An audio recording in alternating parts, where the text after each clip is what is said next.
You're winning.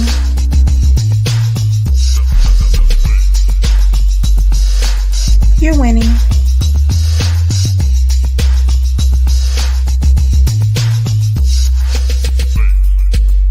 You're winning.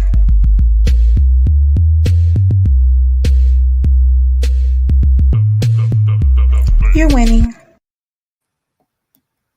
Welcome to a very special episode of Epic Understanding. I am so amazed and delighted at the guest that I get to bring you here today. Everybody, there's no person on earth that is not interested in good health. And that is the foundation of what we're talking about today. But it's not just the health of our bodies. We are looking to connect with the health of our mind, body, and soul. We want to be spiritually healthy, physically healthy, and mentally healthy. I'm so excited that I get to bring this information here with you. And I just want to say right off that there is no question that you can ask that is off limits. Do not be shy. We already have some very interesting questions that have been texted in early on. So I really appreciate that. I also want to bring to the forefront my partner in this. I just simply could not have done it without him. And I'm just going to say hi to him right off. He has just been so great. He's on the road right now. And it was so important to him that he just didn't want to miss it. Hi, Swami. How are you? I think he's having a little bit of a sound issue. He's There we on mute. go. I got the mic Yeah. on. Yay. Awesome. Awesome. How are you doing, Swami? I'm well. I'm well. It's a wonderful day for a Coach Love Summit. It is. You know what? I've already honestly been so blessed by just putting this together. The process of putting this together has been very educational for me. So I cannot imagine what we're going to learn today and how blessed we're going to be. We have cutting edge speakers, people Mhm. I know and have trained many of them. Others I know, just top touch, cutting edge, blending Eastern holistic and modern medicines. It's going to be exciting. Absolutely. I can't, honestly. I cannot think of one place, not one entity where I've ever seen this group of people together because we have medical professionals, um, radiologists, nurse practitioners, um, people who have been connected in palliative care, chiropractors. Um, and people who are spiritually minded, people who are biblically minded, and in true Coach Love fashion, not afraid to be questioned. We even have an atheist who's going to stop by and purposely be a conscious objector to. What we feel and know to be true. So, that is amazing. I'm just so excited that we have this available to us. And later on in the show, we have Jeannie Chilton, who is a biblical expert in a way that you've never ever seen before. So today is packed with amazing things. Look, need I forget? We have something very tangible. We have people who have been healed, and then we have people from adverse childhood experiences. ACEs matter. We have people from that group. So listen, it's Across the spectrum, we got a spectrum of yes. Pow, pow, pow, bam, boom. My excitement is off the chain. Can you tell I'm trying to stay in my seat? I thought you were jumping up and down. I thought I'd see you I jumping up and down. I I am jumping up and down in my heart, but Yeah, doing my very best to stay grounded in my seat so we can get this show on the road. Well, thank you so much for being my partner my pleasure. in this, Thanks and for having us all. awesome sauce. Hold on and stay tight. We are going to bring up uh, our very first speaker. His name is Dr. Kul Anand.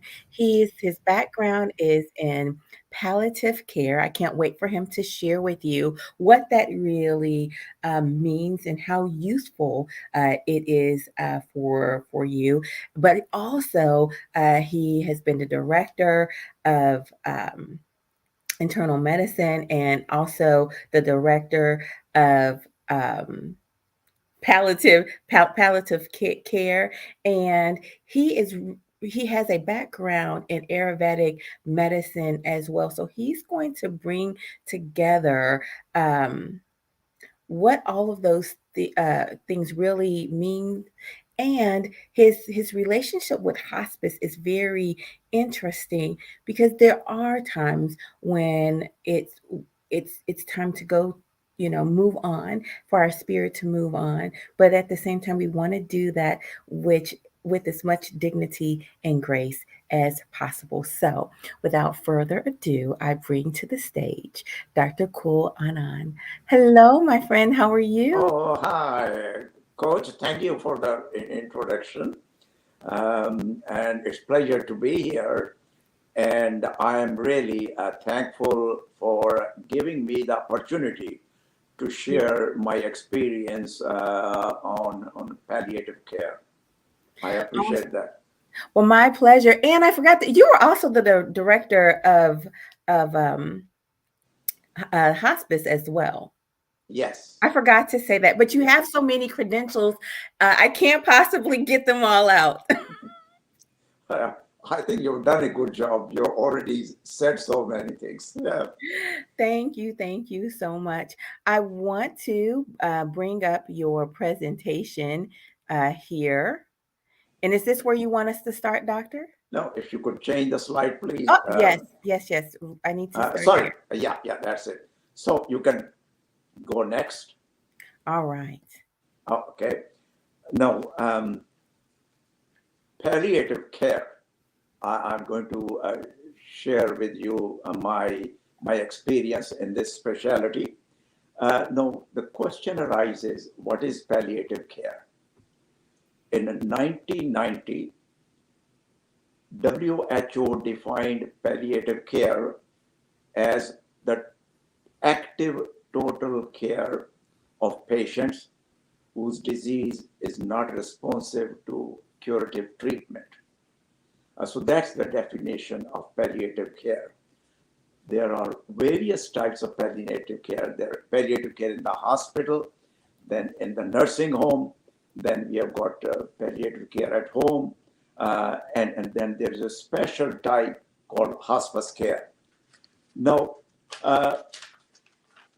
that the palliative care treats or deals with diseases of various kinds.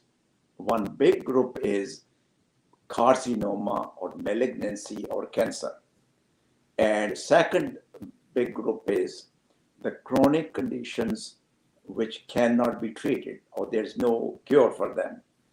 So these are the two main conditions that palliative care deals with. Now, when we are dealing with palliative care, there are symptoms due to the disease. If a patient has, for example, cancer of the colon, which has spread to other area, so there will be symptoms produced due to cancer and its metastasis, that is wherever it goes. Second is that the symptoms are produced by the chemotherapy that we use. And in chronic conditions, similarly, the symptoms may be produced by the chronic diseases, or they can be produced by the medication that we use in order to treat those chronic conditions. Now, the point is that what are the kind of symptoms? The symptoms in any disease, such as a cancer, can be one symptom, or there can be many or a lot of symptoms. Similarly, a patient suffering from chronic disease, which is incurable, will have many symptoms or may have only one symptom. So there is a big variety of symptoms that can occur. Now, and these symptoms can belong to one system or many systems. But the picture or the story doesn't end there. Then there may be other symptoms belonging to, for example, mind. That is, there may be depression, anxiety, fear, and tension. So those kind of symptoms may also come up. And then finally, the immune system, either because of the cancer or because of the chemotherapy that we are using, therefore, immune system may be very depressed in these patients. Can I have the next slide, please? Now, have some background as to what we are dealing with. You see, whether it's cancer or chronic diseases which cannot be treated. Now, there are two approaches to deal with these kind of cases. One is allopathic approach. I will not go into that because that's already And then second is holistic approach. And this is what the discussion is for today. So I'll be discussing holistic approach in dealing with these patients who need palliative care. And this is based on my experience in dealing with these patients. Now, from Ayurvedic point of view, we can classify as three approaches in healing, that is the body, mind, and soul. But one has to realize that for the sake of discussion, I've divided into body, that's the body, mind, and spirit. But from Ayurvedic perspective, there is no such separation. Body and mind always act as a unit. And this has to be appreciated. Now, Ayurveda uses a lot of modality, quite a few modalities, in order to deal with the symptoms of those diseases. It uses food, for example. There are various kinds of food that it uses in order to help with the symptoms. And some food may be very simple, such as how to use, for example, ginger in order to suppress your nausea. Now, second, it uses yoga. And third, it uses oils. There are various medicated oil, or the exact word is herbal oil, that Ayurveda uses in order to help with the symptom. And I remember one patient who had carcinoma of the prostate with mets to his bones. And one of the metastases in his leg was causing a lot of pain. It was in the bone called tibia. And in that patient, we had increased a non-steroidal to the maximum tolerated dose. In addition to that, he was also getting narcotics to the maximum tolerated dose. And still this man he had severe pain in the leg. The nursing director and hospice discussed with me. So I gave her a bottle of oil, herbal oil called Mahanarayan oil. And she used this oil, rubbed on the patient's leg, and patient's pain came totally under control. From the patient's point of view, it was a miracle oil. So that's one example. Now, in addition to that, Ayurveda is also using mind strategies to deal with the mind. And for that, we have For example, meditation. There are meditations of various types which help, and there is aromatherapy, and of course there is spiritual connection as well. Next slide, please. Now, we also have acupuncture, and acupuncture deals with body and mind. But when you put the needles in, it has effect on the body and effect on the mind. And acupuncture can relieve or decrease all the symptoms or any one of the symptoms produced by either disease or by the side effect of chemotherapy. Next slide, please. Now, in my experience, that incorporating a spirituality or having or creating a spiritual connection when doing acupuncture, it speeds up the healing process and the relief lasts much longer. Next slide, please. Now, just to recapitulate what I've said and give you a real picture. So we have a patient in the middle, in the center. He's wrapped up like a circle of pain and various symptoms. Various symptoms produced by the disease process, carcinoma or chronic disease, and symptoms produced by chemotherapy or other medication that we are using it. Another layer of patient, another layer the patient has is a layer of anxiety, fear, hopelessness, and tension and stress. So he is dealing with that. And the time is not in patient's favor in many of these cases. We don't have a lot of time. So to outsider, it appears that the patient has just cancer of the lung and with mets, and he's on medication. But I would like you to picture this patient surrounded layer after layer, all those that he's that's the total suffering that this patient is undergoing. And that total suffering is not visible easily. Okay, now patients have many or one symptom or symptom related to all other system.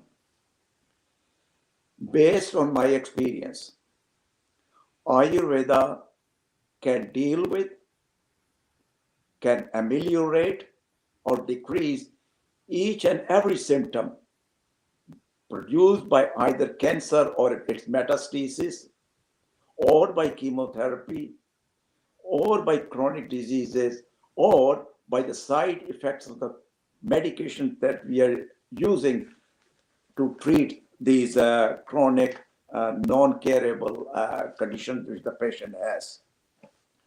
Now, when you are dealing with the patient like this in palliative care, based on my personal experience, there is a bonus point there. There is how to put it, there is extra advantage which the patients have when I use Ayurvedic approaches. That for whatever reason, science, modern science cannot give you an answer. For whatever reason, the patient's level of anxiety goes down.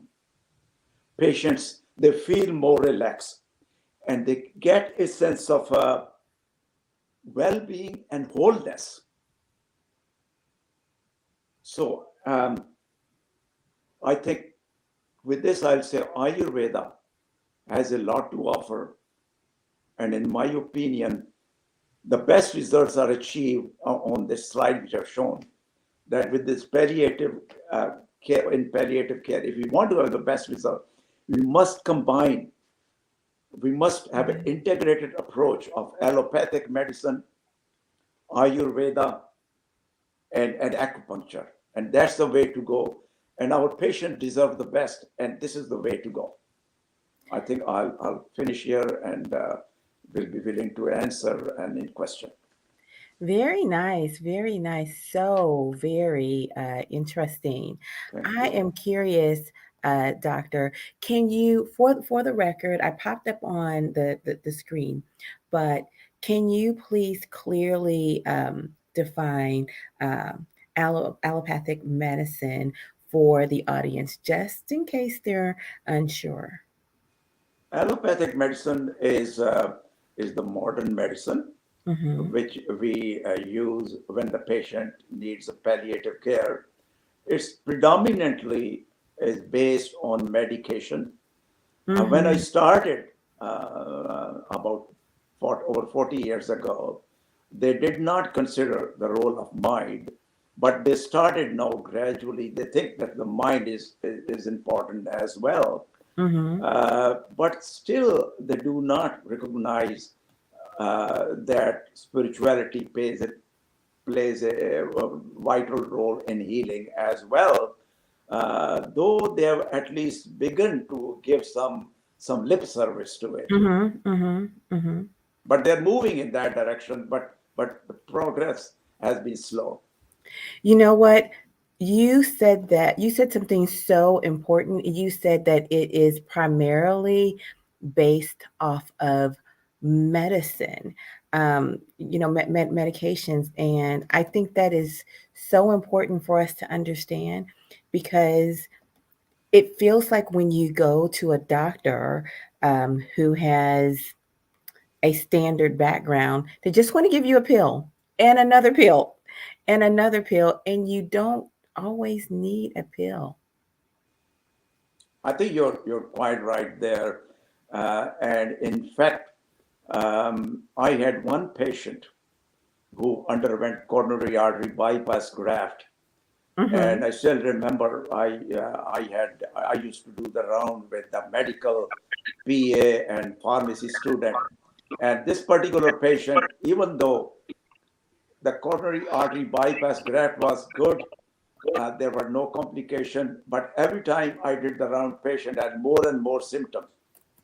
So one day I sat there, put my hand on her hand, and I said, Mrs. Smith, this wasn't her name, by the way. I said, Mrs. Smith, can I do anything else for you? I've been giving you all those medications, and you are having more and more symptoms.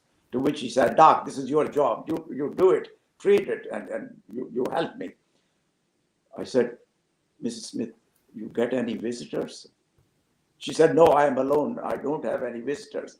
The nurse whispered into my ear that she has a daughter. I said, but you have a daughter. At that point, tears started coming into her eyes. She said, no, I am alone. I don't have a daughter. She left 25 years ago and she never called me back. Mm. At that point, I said, Mrs. Smith, I left India decades ago. And at that point, my father called me. He said, my son, you have not been alone here. And when you go to a far, far away land, you will not be alone there. She didn't let me complete the sentence. She said, Doc, thank you so much for reminding me what I had forgotten. And from there on, within 3-4 days, all her symptoms went away.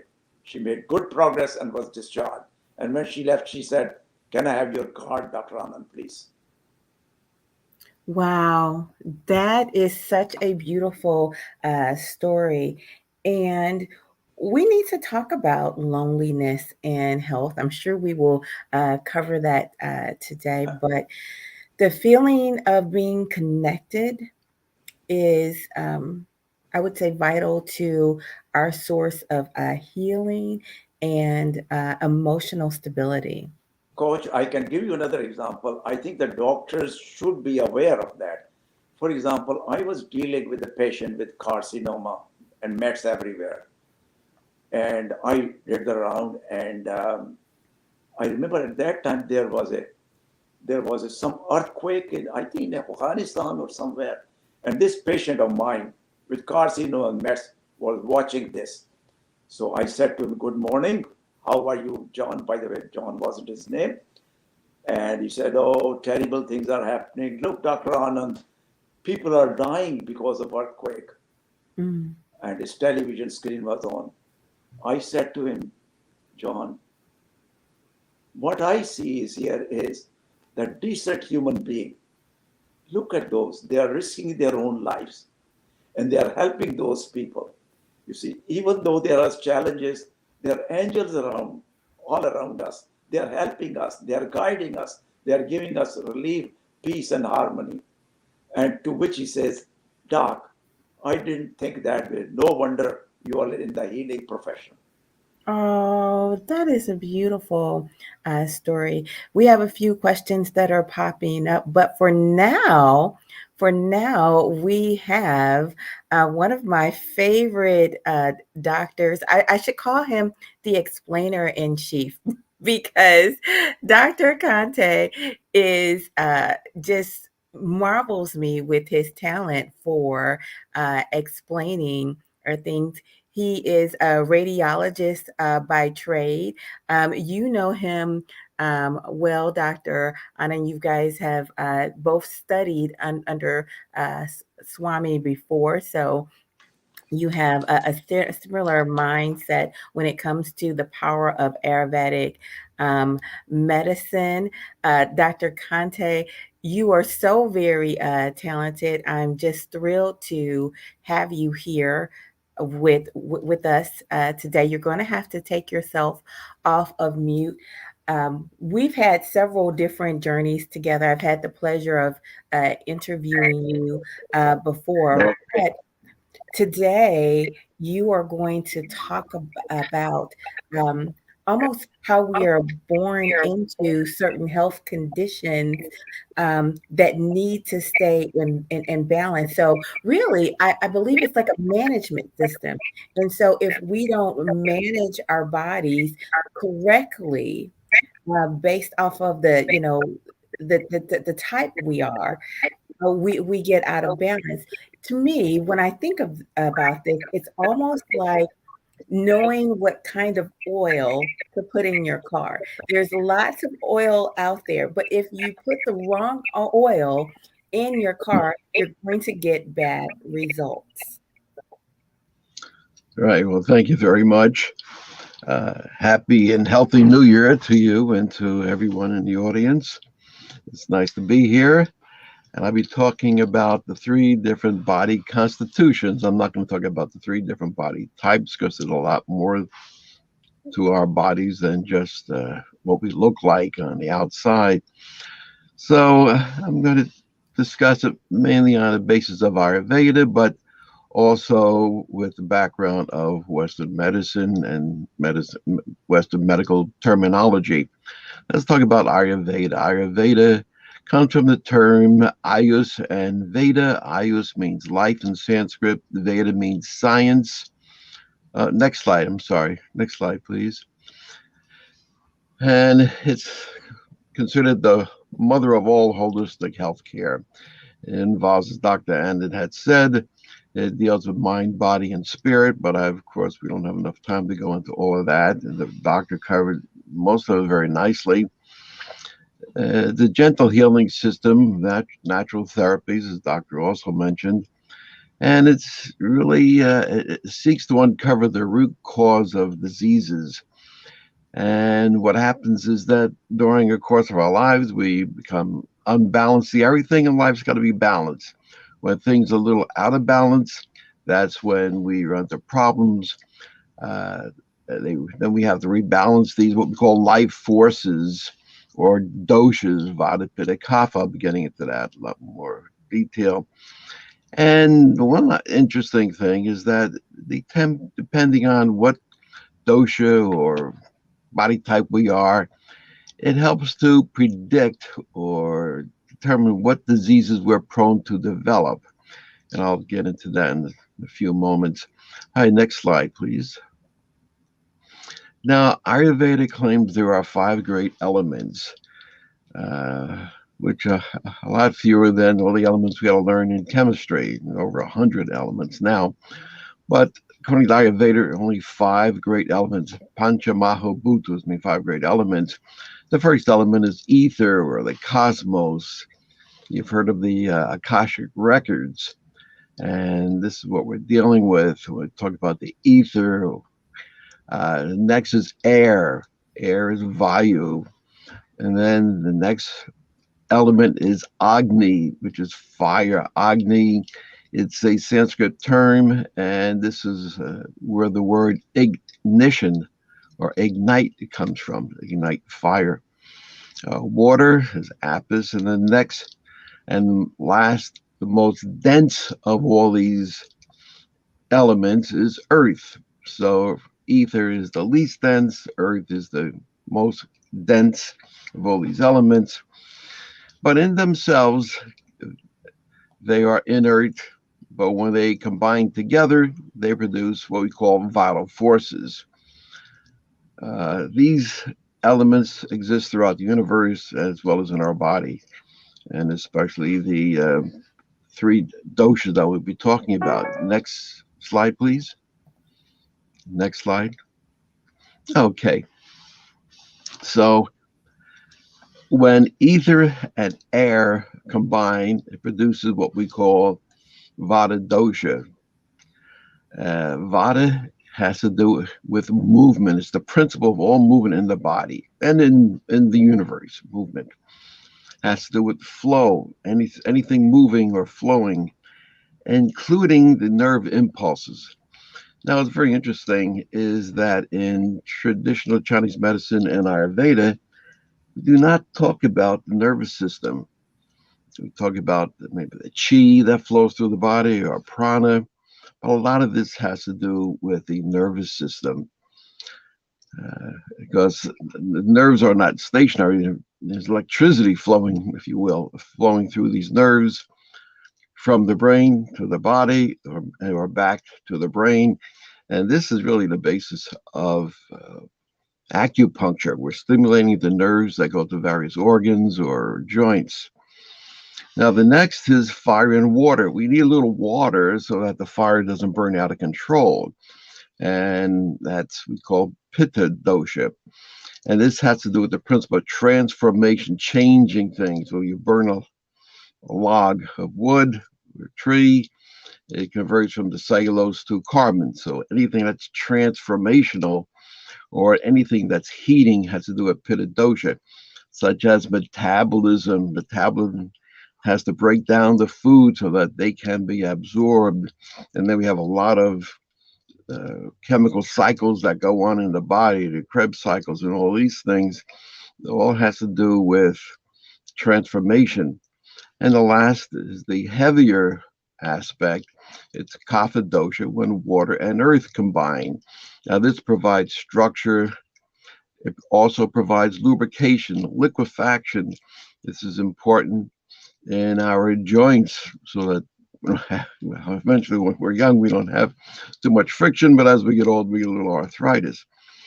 And we also have liquid around our lungs, a tiny amount, in the heart, pericardial fluid, pleural fluid, fluid in the cavities, peritoneal fluid, just to reduce friction. All right. And also provide structure to a substance or the body. Now, where do these things come from? Well, we can go back to embryology. You have to go way back to the 3 germ cell layers that develop, and I'll explain that in just a moment. There are 3 germ cell layers that you should be aware of. It's called ectoderm, mesoderm, and endoderm. And I'll get into this in a moment. Next slide, please. Oops. Next slide, please. Okay. All right. Now, top left, you can see the fertilized egg receives genetic information from the mother and the father, and then that fertilized egg starts multiplying, undergoing we call cell cleavage, and they keep multiplying, and then it forms what's called a morula to the right, I don't know if you can see this. Anyway, and then it develops into a blastula, and inside the blastula, we call it blastula seal. But then it starts invaginating, as if you got a ball and you that little deflator and you push the bottom up. It starts growing into the ball, and you can see the last on your left, the gastrula, and that starts forming on the bottom. You can see the process is called gastrulation, and it starts producing this endoderm and ectoderms, the outer covering. It's called the ectoderm. So the covering is ectoderm, and then the inner, can I do this? No, I guess I can't. Okay, the inner tube is the endoderm, and it surrounds that hole in it, which is the embryonic, or the it becomes the alimentary tract, the GI tract. So the endoderm surrounds the GI tract and eventually produces the GI tract. And on your right, you can see a nice design of the external, the outer layer is the ectoderm, the inner layer is the endoderm, and then these yellow cells, if you will, start to develop as the mesoderm. So the endoderm and ectoderm develop first, and then the mesoderm is the last to develop. And from these three cell layers, all our viscera, all our tissues, and every part of our body develops. Now, let me go to the next slide, please. Okay, here we go. So now, the ectoderm produces initially in vitro, during pregnancy, the neuroectoderm. The neuroectoderm differentiates into the neurologic system. So that's very important. And it also produces coverings, and I'll go into a little later. The mesoderm produces the muscles, bones, cardiovascular system. The endoderm produces the lungs, GI tract, as I showed you how the GI tract form, and it's surrounded by the endoderm. It also produces the liver and pancreas. So when you develop into adulthood, if the ectoderm predominates in its development greater than the mesoderm and endoderm, you become an ectomorph. If the endoderm predominates during embryologic growth, then you'll become an endomorph. And I'll explain all this in a moment. And if you're somewhere in the middle, you're a mesomorph. So if we look at the dosha, however, the ectoderm or the ectomorphic people are considered vata people. The mesomorphic people are considered pitta people. Pitta, don't forget, has the fire element, and the kapha is the endomorphic people. And next slide. Next slide, please. Okay, so here are some of the things I developed. All these tissues and organs develop from these three germ cell layers. So as I mentioned, the ectoderm produces the skin, and the glands in the skin, the hair follicles, sweat glands. And again, the important thing here is the nervous system develops from the ectoderm. I'll put it all together in a few moments. And the mesoderm, well, muscle comes from the mesoderm, whether it's the heart muscle, the myocardium, whether it's skeletal muscle, or soft, smooth muscles in the organs, in the vascular system, or the GI tract. It also has to do with the excretory system. Really has a lot to do with the cardiovascular system, circulatory and lymphatic system, including the heart, reproductive system. Now, I just want to bring your attention to the adrenal gland. The adrenal gland is made up of two actually different organs, the medulla and the cortex. The medulla is the part of the adrenal gland that secretes epinephrine. The cortex of the adrenal gland produces cortisol. All right, now let's look at the endoderm. This has a lot to do with the lining of tissues, especially the digestive tract and respiratory tract, and all of the GI tract. And look here, also liver, pancreas, thymus, thyroid, and parathyroid gland. I just want to draw your attention to the liver and pancreas.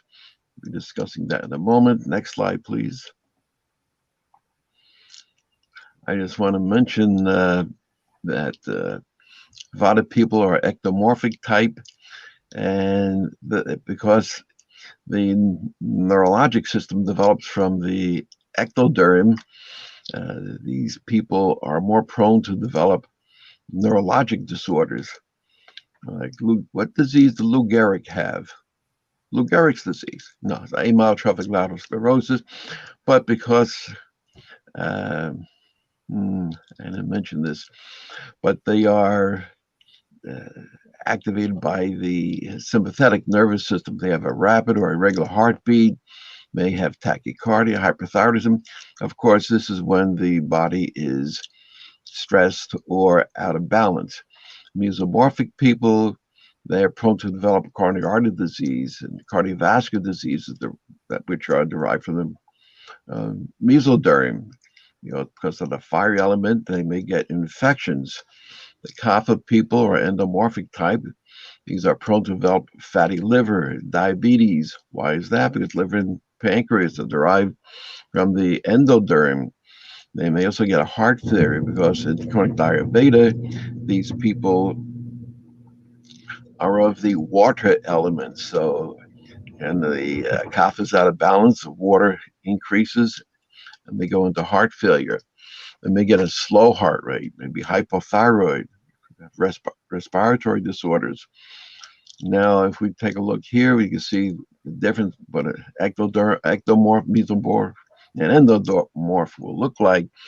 The ectomorphs tend to be very tall and thin, and you can see the bones, you can see the sinews, the tendons, and blood vessels very easily, as opposed to the endomorph. They're not quite as tall, but they're more stocky in appearance. And the difference between these two is that the ectomorph has very little subcutaneous tissue. So that's why you can see all these things. You can see the vessels very easily in the arm when you go take blood. You can see the veins very, very easily. But the problem is when you stick the needle in the vein moves out of the way because there's no subcutaneous tissue to hold it in place. So sometimes a little cat and mouse problem going on trying to get the vein. The endomorph, because it has a lot of subcutaneous tissue, it may be very difficult to see any veins when you try to draw blood. So you have to press real hard to see you feel something that feels like a vein.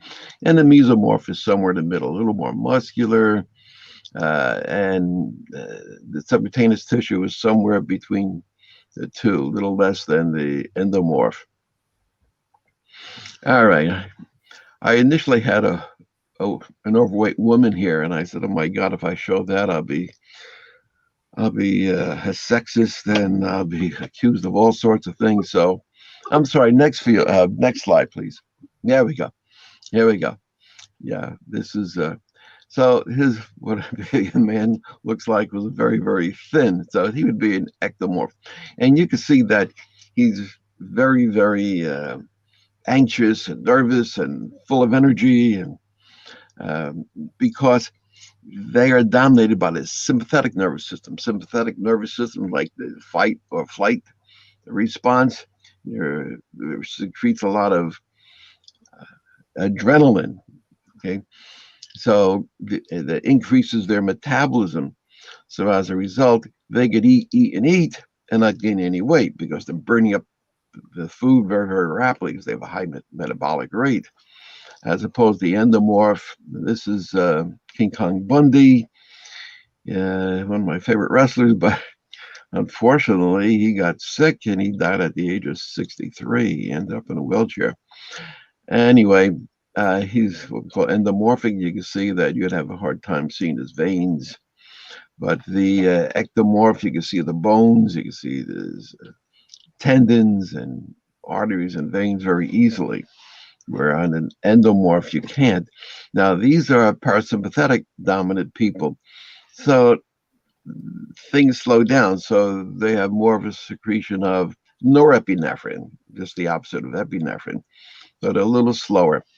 And then the mesomorph, the picture of me when I was young. Anybody believe that? Well, I could say I looked almost like that.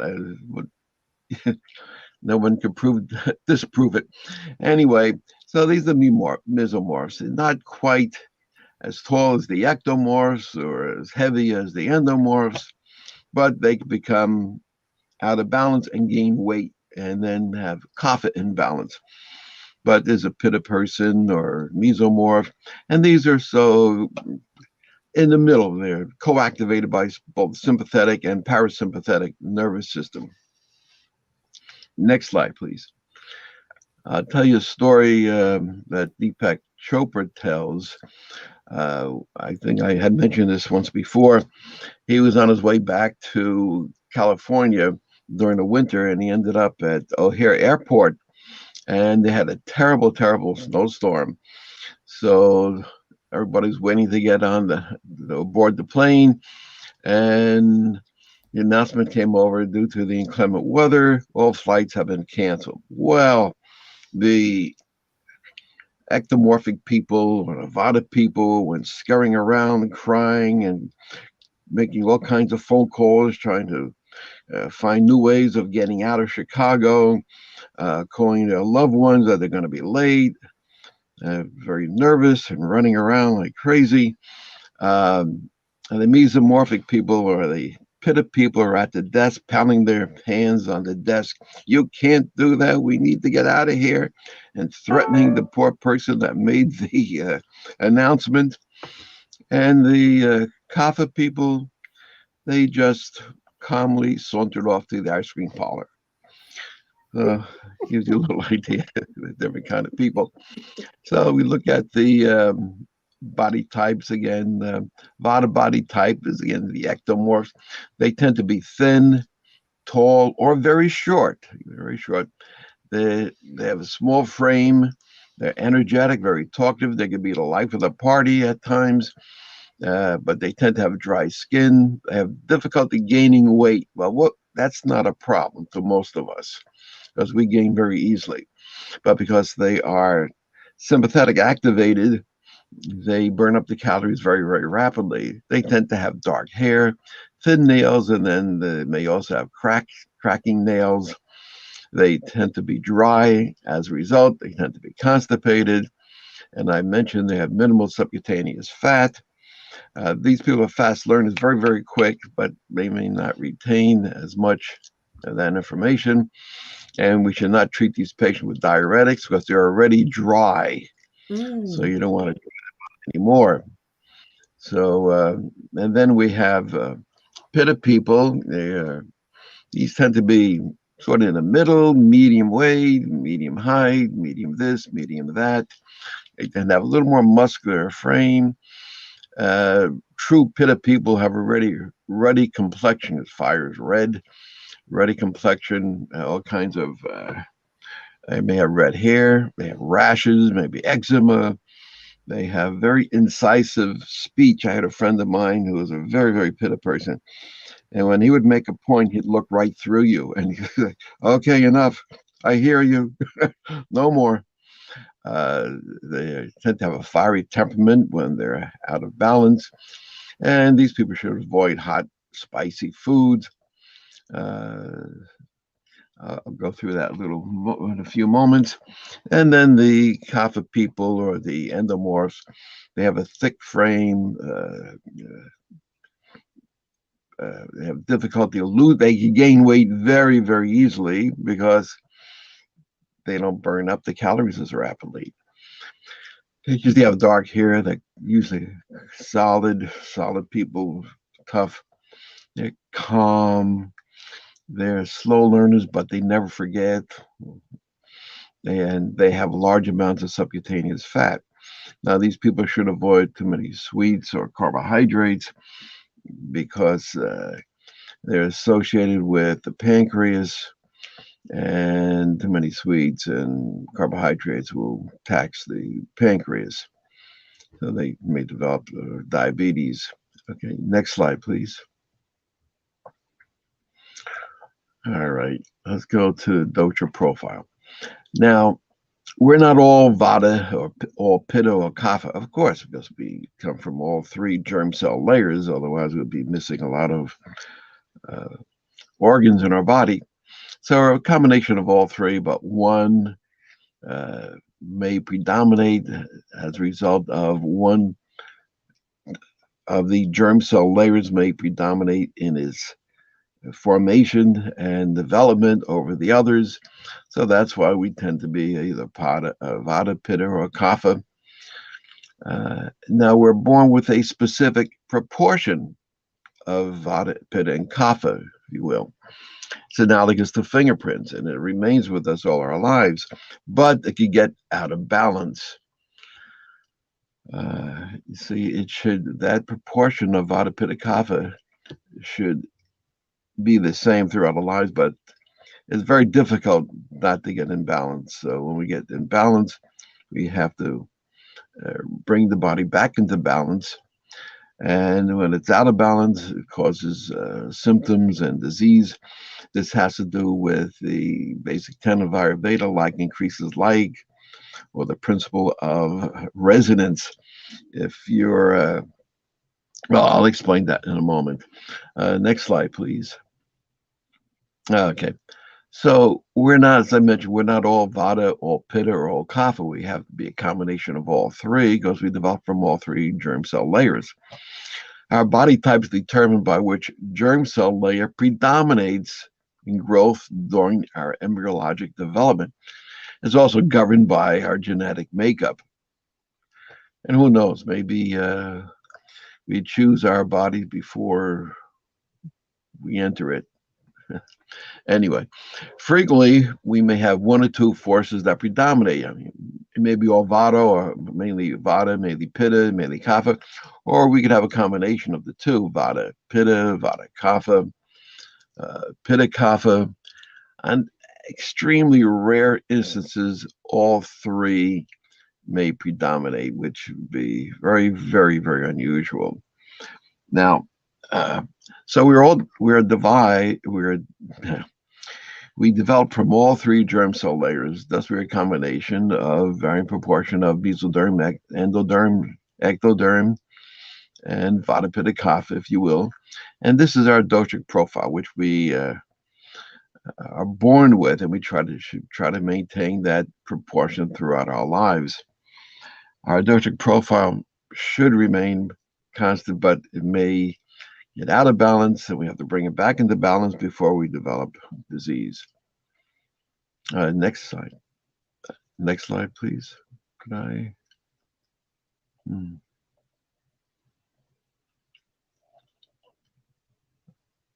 don't recognize that slide. Dosha profile.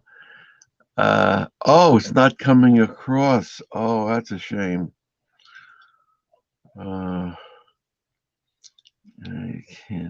Didn't come across. Oh, well.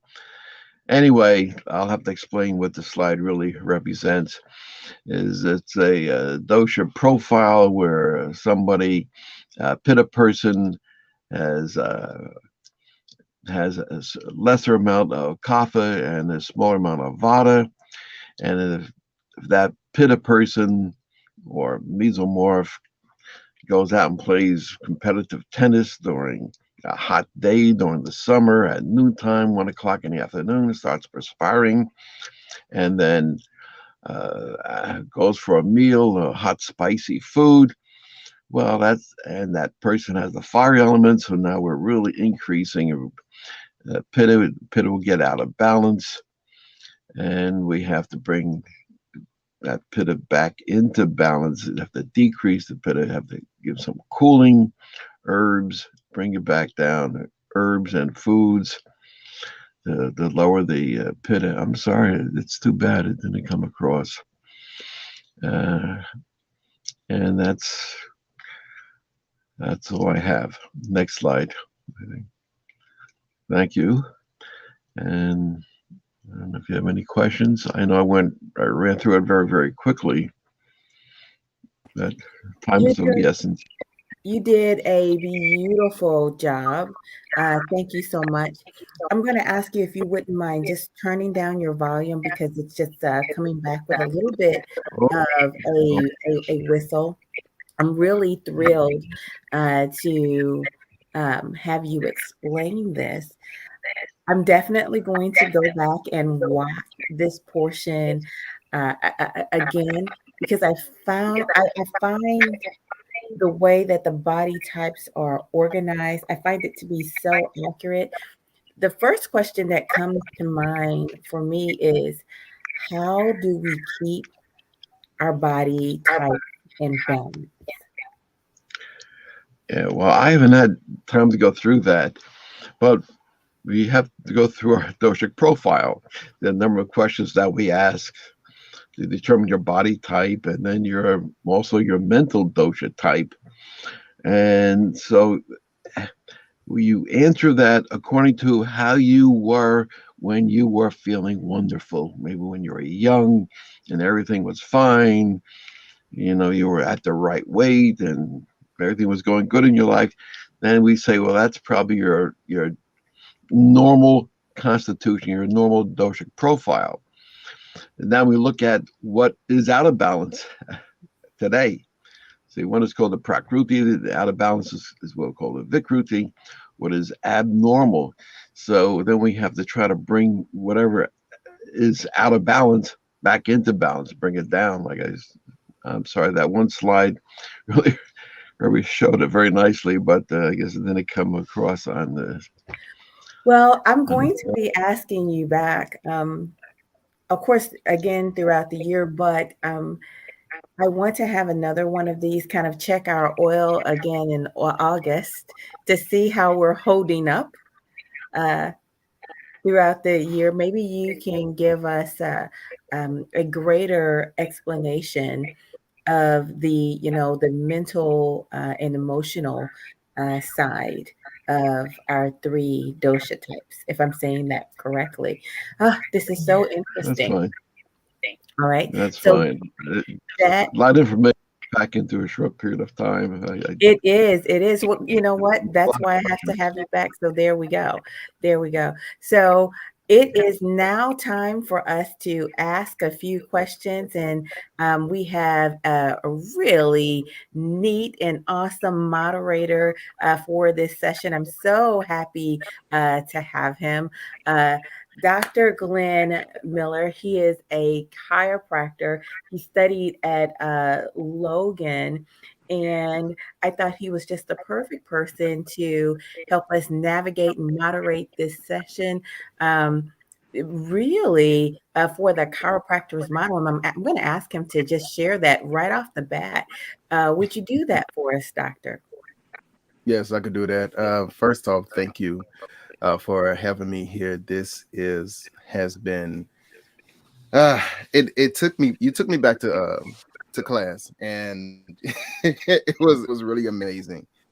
Some of the parallels that I can immediately appreciate is with chiropractors. One of the favorite models that I learned use the term ADIO. So when we talk about healing, when we look at a person, a whole body, our understanding of healing comes from above, travels down, and it is expressed from inside and out. And I remember when I first learned that, my first trimester in the schooling program, it was something that clicked, because I've never been a fan of what I didn't know at the time was allopathic medicine, but I've never been a big fan on just taking pills and medications. I knew that there was something more to our body, more to our design, and that's what I learned through the program, becoming a chiropractor and seeing that. So looking at this and seeing holistic or whole health, medicine and from different lenses and different point of views has just been outstanding. And I just the amount of gems that we just had that was dropped. I've been over here scrambling trying to take notes, so I definitely will be going back to review this later. So much. Excellent. This is a hashtag replay. We have to replay that whole first session. It was just amazing, Dr. Anand. The insight you gave on palliative care, I think, is so needed. I do want to highlight for you, or for the audience, the fact that I almost feel like palliative care is in between hospice care and standard outpatient medicine, because with palliative care, you can heal and you can go beyond a person that is settled into their illness. I say that because that is what I am experiencing. I'm living that with my mother. I can say without palliative care, we wouldn't be on the track to recovery. And certainly, I would have to say we used a holistic way to heal. But that's a story for another day. But I just want to champion palliative care and the work that you do. I also want to introduce Dr. Gregory Williams. It is a delight to have you on. Hello. Hey, welcome. How are you from Houston? That's right. You always bring a smile to my face, and you had a quick question. So, Dr. Miller, once Dr. Williams asked his question, if you would just pick up and then navigate this open session for questions, I greatly appreciate it. I'll tell you what, Dr. Patrick, I didn't know, I've never heard the word in my life, dosha, and I never heard the word. As a matter of fact, I thought dosha was a town up north of Dallas. And pitta, I thought that was something you eat with hummus chips, but I don't, so I'm totally blown away with all this information. I guess my question for you, Dr. Patrick, would be, with these body types and the way you just spent, I know, a lot of information in a short period of time, how does an experience of trauma affect anything that is involved in that type of character or body type that you are? Because we all are traumatized in different ways in our life, and that's what I'll be speaking on later on today. But how does traumatic adverse childhood experiences affect these type of body types, and does it cause people to react differently? You did use the illustration as the airplane being delayed, but how does it do it if it's over a long period of time? Does it all just kind of mesh together? Hey, wait, you're a human being, and all human beings react to certain, we all know what we don't want somebody to do to our body. So I'll just open it up with that to see if that opens up another layer from the onion of something I'm learning today.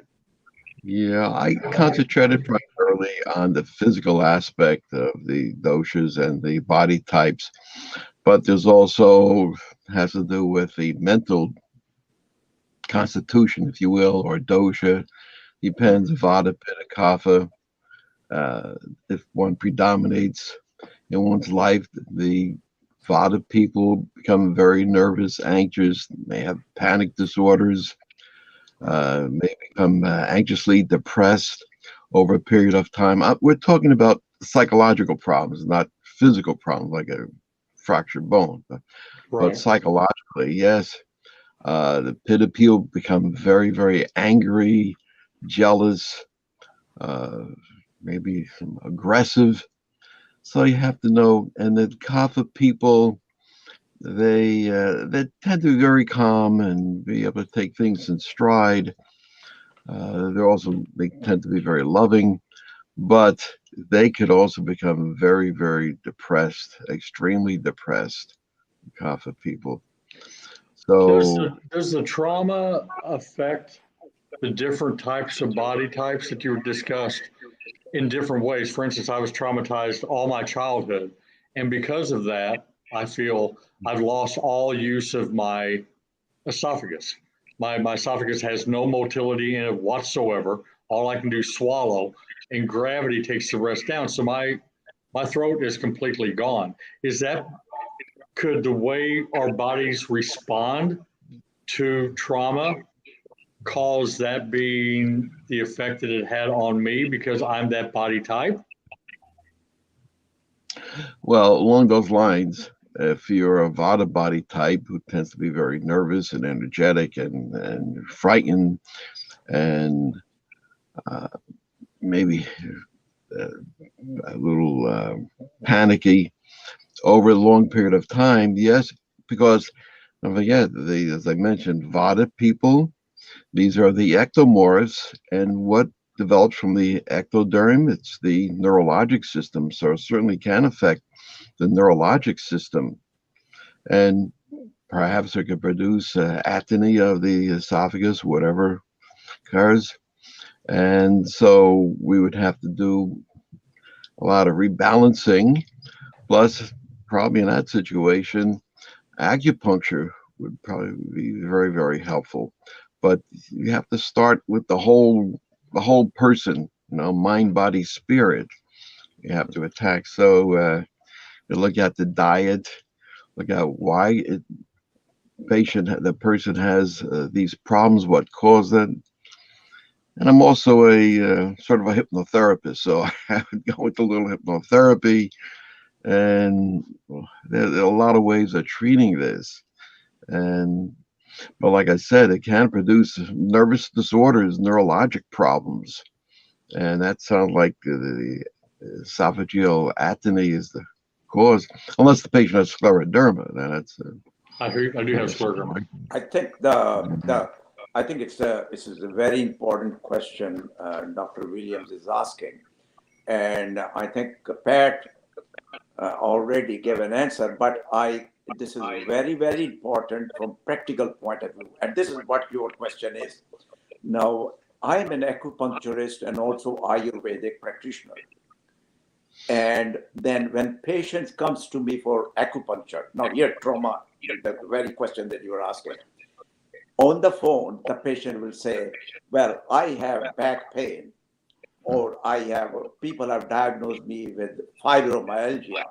I'm very scared of needle, but somebody said, my doctor wants you to have acupuncture. Can you help me? So right on the telephone, it appears that you're dealing with a Vata type of person who's hesitant, undecisive, unable to decide. So when this patient comes, already what Dr. Conti is like, this is slim person. Now here comes the knowledge of Ayurveda, which my colleagues, acupuncturists, they are trying to help people, but this piece is missing from them. Ordinary acupuncture book, when you read, textbook of Chinese medicine, for example, for a particular point, they will say that for this pain, that you put the needle 0.5 centimeter deep. You got 0.5 centimeter deep. But when I was practicing medicine, and these Vata type of people, when he came to me, when I did that, they jumped off the table and they never came back to me. Now, I learned that these are Vata type of people, that they are very sensitive. I put just 0.1 or 0.2 centimeter. Just see 1/4 or 1/5 of the depth that I go in, and the benefit is the same. It's exactly the same, which I get in other people putting 0.5 centimeter in. So here it has a practical value. Coming to, for example, Kapha people who are very easygoing and all that. When I put the needle in, I may not only go 0.5 centimeter, but I stir needle much more vigorously, and sometimes have to go deeper than that. So it has got its practical value. In other words, trauma is perceived differently by different dosha, and there are different ways to deal with trauma. We can't. You see, the problem with, I am a doctor of modern medicine, and I don't in any way underrun this or give you the less significance of allopathic medicine. But the problem with allopathic medicine is generalizes it, and that it does not work when you're dealing with an individual patient, because we are all different based on our dosha, which is genetically determined. Thank you both. Well, Thank you. Welcome. Dr. Gregory, that was really great way to get this conversation going, and thank you for that. Thank you for the vulnerability for it as well. I wanted to follow up and just ask Dr. Conte. I wanted to ask you one question. Is it possible for our body types to change? I know we said we kind of start off with in one sense, but can someone be mindful and maybe overproduce or overshoot their goal and then end up somewhere else? I'm just wondering if it's possible for someone to, kind of morph their way into a different body type. Oh, very easily overeat. You're a pitta person and you overeat, you morph yourself into a kapha body type, which is out of balance. So you have to decrease that kapha and bring it back into balance. If you're a pitta person or a vata person, even vata people could get out of balance, overweight is possible. But then, of course, we're not all one dosha. As I mentioned, we're a combination of all three, but in various proportions. So you have to maintain that proportion throughout our lives. If we don't, then we're out of balance. Got it. Dr. Nada, same with you. With that, is that something that could change? As you said, it seemed to be genetically determined, but have you experienced someone maybe changing up from being a water type to having another expression? Is that anywhere near possible? Dosha doesn't change. Whatever dosha one is born with, and there's no preference. But the important thing is that it should be balanced, and that involves a lot of things: the diet and style of living, and it goes on and on. Wow. Yeah, well, thank you for that. I'm going to work on changing my body type because I'm clearly getting too much sweets. So we're going to get that fixed up pretty soon. Oh, wow. So both of you mentioned a very, to me, what I don't hear often, and I would say maybe because it's in Western medicine, but both of you kind of mentioned a certain depth or appreciation for the nervous system. Now, as a chiropractor, I'm ecstatic to hear about that, but we don't seem to get a lot of focus on that in Western, I would say in Western medicine. Do you feel like that's a disadvantage for us? Like, how would you start up conversation or educating your patients that come in to have more appreciation for that, for your nervous systems, for like how to take care of it? Do you feel like that's one of our downfalls here? I think again, I go back to what Dr. Conte said is that what kind of treatment you are in chiropractic, what kind of treatment you give to them, to some degree, it should depend upon the type of dosha you're dealing with. Now, from your point of view, one thing you will observe in your practice is that if a patient who is relatively thin, is anxious type of person, and afraid of everything, and lives in fear, and when you have to actually palpating the patient, so you got to be very careful. The pressure you put in should be, you're watching the patient, particularly vata, because too much pressure, you put too much pressure, you have aggravated the condition, and that patient will be reluctant. He says, I'm not going to go to this doctor again. Mm-hmm. So in other words, on the other hand, if you have a vata, kapha person, and you are just making a light touch, that guy is not going to like. You are go really go hard. And because nervous system, for some reason, that's my observation, is less sensitive. So you go to press really hard in order to achieve the benefit. Mm. Yeah. Yes. And pitta are in the middle. Gentlemen, this is magnificent information. We have a question that came in from our text line. And it is, can a mother change a baby's dosha type based off of the way she eats prior to the child being born? Mhm. That's just fine. I'll let you gentlemen think on that. You can answer it during the open conversation at the end of the program. I think it is now a good time for us to take a commercial break. This has been incredibly interesting. In our next session coming up, we will be discussing adverse childhood experience and having personal testimonies, really about the healing of Ayurvedic medicine and spiritual healing, things of that nature. Swami, is there anything that you would like to add? Well, this has been wonderful. Obviously, I know Pat and Cool. It's really an honor to meet Dr. Miller and Dr. Williams here today. I would just add to the woman's question that we know that if a mother and father, if they eat well, if they emotionally, physically have healthy lifestyles before the baby is born, the baby would be born balanced or more balanced. The dosha of the baby would be genetically predisposed, but it would be healthy or not healthy. Yeah, So, yeah. if you have lots of soda while you're pregnant, well, we know that don't smoke when you're pregnant, even don't do yoga at a certain point when you're pregnant. We know these. You listen to Mozart, put the Mozart's music on your belly. So we know these things affect the babies. Yeah. And if your husband is pitta and you're kapha, then you probably both you want to try to balance it pre-birth.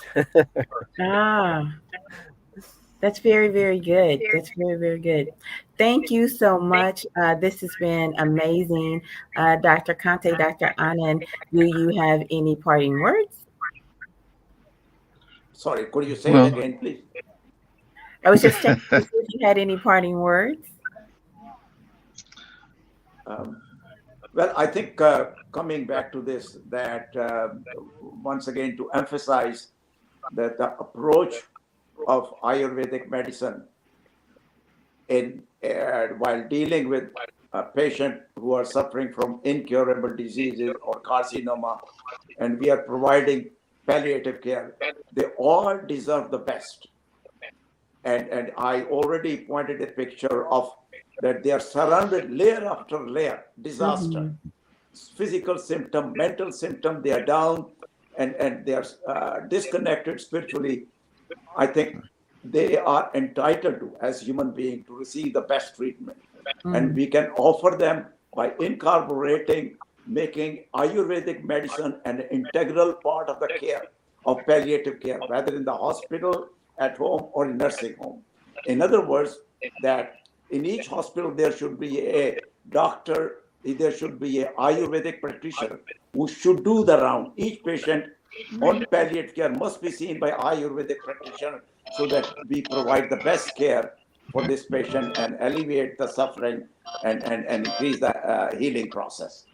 Oh, I love that. I love that. All righty, Dr. Conte. I just want to get back to the question that the woman asked about changing the dosha profile of the baby. Don't forget the mesoderm, ectoderm, and the endoderm are derived within the first few days, within the first week of pregnancy. So they start developing rapidly. So it's going to be very difficult to change anything over that time. The person is going to be born according to the genetic code that they received. Now, psychologically, that the mental dosha can change, can have an effect on the mental dosha, but the physical dosha is going to be, it's predetermined at the fertilization. Wow, that's very interesting. I think we should be talking about both of these subjects a bit more. Hopefully, we can get a bit more in depth at the end of the program. But until then, I'll see you on the other side. Thank you so much, guys. Okay. Sometimes we get hurt because we're placing the wrong people in the right rooms of our heart. And I'll just echo what I stated before. You can be a whole package. I mean, a whole one. But if you end up at the wrong address, the receiver will mishandle you. Why? Because you're at the wrong place. Like, misplaced people will really have us out here second guessing ourselves. Misplaced people will really have us out here thinking that we're asking for too much. But truth is, they can't offer much. Could the problem be that you're seeking validation from somebody who's not even valid for your destiny? So now I have heartache because I keep misplacing people. Pain prevention is tied to people being properly placed. So I believe we have partners, parasites, projects, and pawns. Your projects, these are people you just help. Like, we are not looking to build a bond. I'm looking where to place bricks. We are building something. I am in your life simply to help, not to date you. You don't date projects. This is just an assignment, not an alignment. And my sisters have a higher probability of misplacing people when it comes to this category because you have been wired to help. That pain hits different when you're helping somebody that's not going to be yours. This is why knowing your value is so important before they arrive. Because if you helping them gives you significance, you risk confusing your contribution as confirmation. This is God's will. This was meant to be, not necessarily. This is somebody that you just help. When you understand and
just help. When you understand and know your value, you know there is a level of help that you only will get when you call me wife and I call you husband. Period. There are levels to help, and that level of help, that only comes when I'm your wife. We're building something, not bonding something. Number 2, parasites.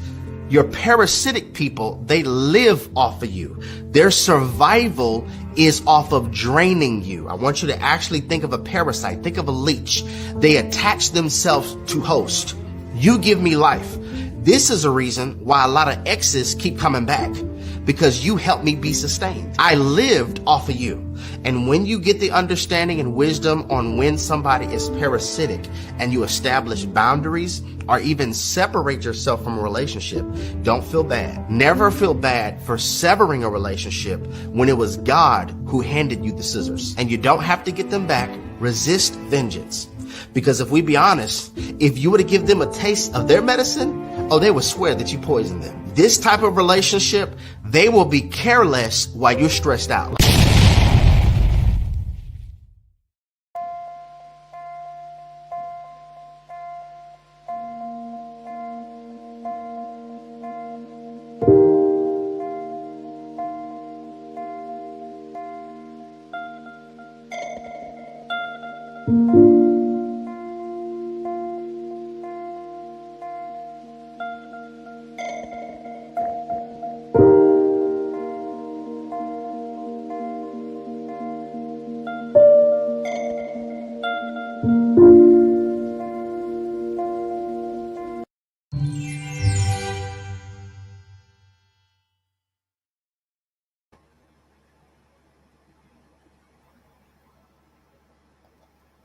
And welcome back. This has been a very, very exciting and educational program. It is definitely one to put on the rewind. I'll let you know we had a really great question that came up from our text chat, and it was, should we base who we marry on our body type? And then I'm going to ask a question to add to that. Is who we are attracted to kind of built in to our dosha? I think that's a very interesting line to go down. We'll ask our doctors that when they get back. However, now it is time for me to connect you with Dr. Gregory Williams. His personal testimony is something to just sit and listen to. The healing that has occurred within his heart is amazing. And his personal journey is one to just take in and recognize how good God is. That is the way I have to, pose my heart when I listen to him, because I find him so smart, so brilliant, and so transparent that I just can't help, giving him his flowers right now. Hello, how are Wow. you? Hey, I'm doing well, Coach Love. How are you? I'm fantastic. You know what? You always bring a smile to my face. How was church today? Awesome. And when I said amen, I said I have to hit the door because I got to go do something important at home. So Awesome. I blazed a trail all the way back here to the house. Well, thank you so much. I really liked your question that you asked the other physicians regarding our pain tolerance and our dosha. I love that question. I hope we go more down that track later on. Um, I'm so excited to hear what you have to say. Your testimony is amazing, and how you've worked through those things I'll is tell you, you mentioned something about me being smart. I feel very uh, dumb right now because I had no idea what any of the doctors were talking about. It's like I'm looking on the internet on my phone. It's like, what is this? I don't even know. It's news to me. But I tell you what, that's what I love about your program is I tend to stay in my lane and I try to go down that lane. I try not to get off to the left or right. That's just the way I do it. You go into and you learn something from every type of portion. And I'm not against that. It's just that that's not, I've never tried that. So when I jumped in today, that was a step of faith because I have no clue. But I wanted to say, hey, wait, life happens. that's I'm not right. sure what kind of body type I have. How do I handle pain? Okay. I do recognize now when I go to the dentist, because of the pain I endured as a child, I don't need Novocaine. So when they say, hey, we have a cavity, we're going to be drilling here in a minute, let me give you a shot. No, no, you don't need to give a shot. I don't feel it. I can totally mind out, zone out of any kind of pain like that. So that's strange for me. But because of the trauma that I went through and me literally disassociating myself from uh, where I was at in reality, I could Mhm. put myself in a different location and I could ignore what was happening to me. Did it hurt at times? Yes, many times, most of the time. Mm. But I could zone out. So that mask can be a good thing, but then again, it can be very, very damaging if you don't Right. know when to take it off. Well, what I'm learning today that it's definitely all about balance, and I think the work Yeah. that you've done with ACEs matters, and really helping us um, pull the positivity out of our pain is something that'll help us all. So, without further ado, here we go. I appreciate it. First of all, I had no clue what adverse childhood experiences were just a few years ago. Even though it was discovered or started to be researched way back in the 90s. but I was writing a book about what I had gone through. And it was Shattered by the Darkness. And I was going through and creating the manuscript for that. And I work at Baylor College of Medicine, Texas Children's Hospital, which is just right over yonder, right in there. And as I was creating the manuscript and typing it after my mom passed away, she passed away in Orlando, and I drove back from Orlando to Houston, and I started processing how I want to write the book, because I promised my mom I would never share this to the world until she passed. So when she passed away, I drove back from her bedside after she died and started laying out the book in my mind. And when I finally finished the manuscript a few months later, I walked over to the head of the abuse center at Texas Children's Hospital, which is one of the best abuse centers in the country, from my opinion. I asked the doctor, I said, hey, would you mind reading the manuscript? And we had coffee and talked. He said, sure. So the following week, he called me and he said, hey, Greg, I finished, come on back. So I went back, had coffee with him, sitting in his office and talking. And he started asking me questions about my story. And he said, first of all, I wouldn't change a word of it. It's your story. Who do you want to reach with this? And I said, well, I kind of want to reach the medical community, social workers, the teachers, but I really want to make sure it hits survivors, because that's what I feel like my story was all about. And so he said, don't change a word then. It's perfect. You'll be fine.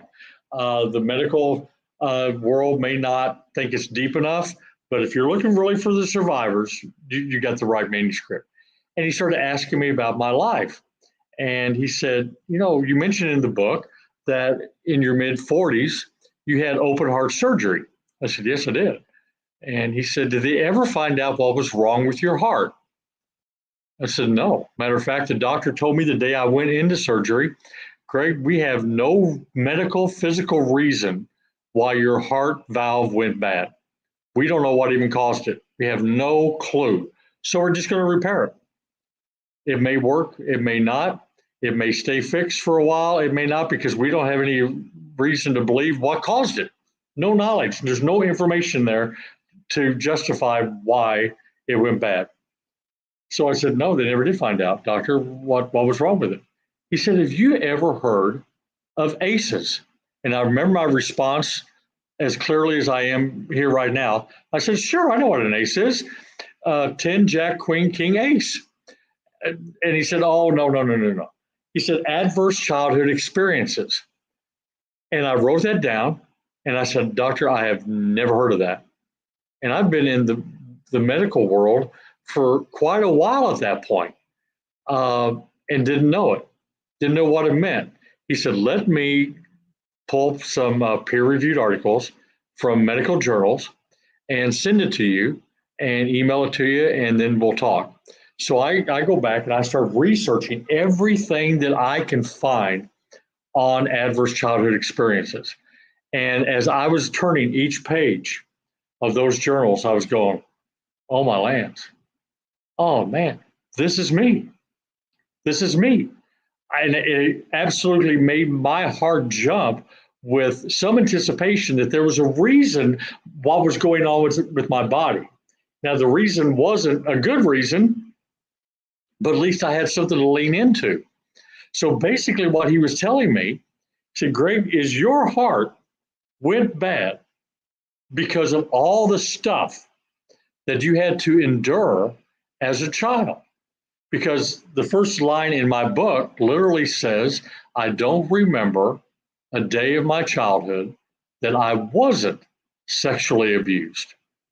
From my earliest childhood memory, when I was 4.5 years old, to almost my 17th birthday, I was sexually abused by my dad at least one time a day, at least. Several times, many times. Oftentimes, it was more than that, but at least one time a day. And then from 12 to about 14 and a half, I wasn't allowed in my home to go to school activities, go to any church activities, couldn't go to my job. I was a little dishwasher at a little town restaurant. I had to be home. And when I came home from school on Mondays, I had to prepare myself and my room for my father to sell my body to his friends all night long every Monday night for about 3.5 years. They would come in, it was a revolving door, around 5 o'clock till about 10:30 every Monday night. They would take turns. At one time it'd be a man. It may take 10-15 minutes. I would wipe myself down, and then a man and a woman would come in and abuse me. And then 2 men would come in, and it was just a revolving door. And I never realized until I had somebody on my radio show that that was involved in human trafficking, that, Greg, do you not realize that your dad trafficked you to his own friends? And it opened my eyes to more about what trauma I went through. And as I was processing all of that, what the doctor was telling me, it was like, I want to find out more and more and more about this. This is fascinating to me. Adverse childhood experiences. And basically back in the mid 1990s, Kaiser Permanente came up with a survey, a test that they wanted to get out to a lot of people. I can give you all the statistics on that, or you can just type it up in the CDC.gov, ACEs, and it'll give you everything you want to know about ACEs, which I highly recommend. It's a great site. Basically what they did, they came up with 10 different things that could happen to a child before the age of 18. And then you ask these questions. What happened to you, and what are some of these 10 things? And I believe I have those 10 things being, was you ever physically abused? Was you ever emotionally or sexually abused? Did you ever experience neglect? Did you ever lose a member of your family to suicide? Did you ever have someone in your family that was incarcerated, in jail or in prison? Did you have a mother or a father that was a victim of drug abuse or alcoholism? Did you have a mentally ill parent? Did your mom or dad ever divorced? And it goes through 10 different questions. And in that, they started to figure out, the gentleman that was doing this came up with this study because he ran an obese clinic, and he started recognizing that 90% or more of my obese patients scored high on this little exam. And they started saying, was there a link to this? And because of that ding ding moment, that aha moment, they started to check out, do scientific research, and came up with, yes, there is a correlation of what happens to you as a child will affect you physically as an adult. So 1 in 6 that they found out experienced 4 or more type of adverse childhood experiences in their life. Oftentimes, when you have one, it kind of subgroups into another one. 5 out of 10 leading causes of death are associated to adverse childhood experiences.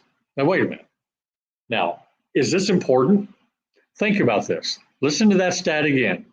5 out of 10, half of the leading causes of death are associated with what happened to you as a child. Don't you think that's important? Absolutely. When I travel the country and I'm in front of them telling my story and trying to get everybody's attention and get them on the edge of their seat, and then when I start throwing this stuff out, I said, how many people have ever heard of ACEs? And maybe a third of the crowd, back a couple of years ago, maybe 10 to 15% of the crowd.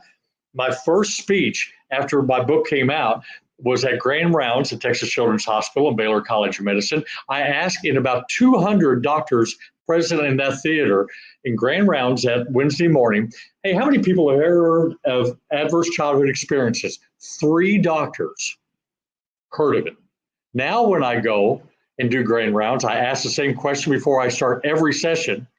About 70 to 80% have heard of it. So it's coming, even though it's an old concept, and they are renewing it with other studies now, which is awesome, that deal with injustice and bullying and racism and low economic neighborhoods and things of that order, which gives it a more complete picture. And hopefully that'll be refined in the coming years. But it showed me that there wasn't that much awareness. So I get on a bandwagon to every time that I go out and speak to teachers, doctors, social workers, first responders, police officers, survivors, whoever I'm talking to. I always share with them, do you realize that what has happened to you as a child will affect you? And listen to this, in the absence of an adult buffer. So if you don't have anyone that can help you through it, it's going to affect you greater. So I went through all of this, and thank goodness that I had an aunt and uncle that had no idea that I was being gang raped by men and women, sexually abused by my dad every day, had no idea, but they were my place of resolve, a place of rest, of peace. I could always go to their house. They live right down the road after school, and that's where the bus dropped me off, and I felt peace there. There was a calmness there, and that adult buffer helped me deal and live through what I was experiencing all the way up to my 17th birthday.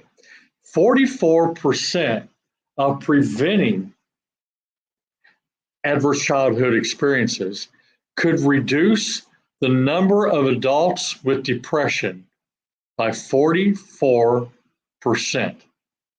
So we can reduce depression if we learn how to deal with ACEs and how to eliminate. Now, ACEs causes our engine in our body to run. It's kind of like going out, and I live here at this penthouse, but going, and this is a sky rise, I'm on the 19th floor, going down to the parking garage, start my car up, and just push my foot to the pedal just as hard as that car would rev up, and let it run constantly. Now, when we have trauma in our lives, it goes like this, okay? Somebody will pass away in our life, and if we're not very close to, like a second cousin that we hardly ever met, we go to the, it'll go up and come back down quickly. And there's people around us to comfort us.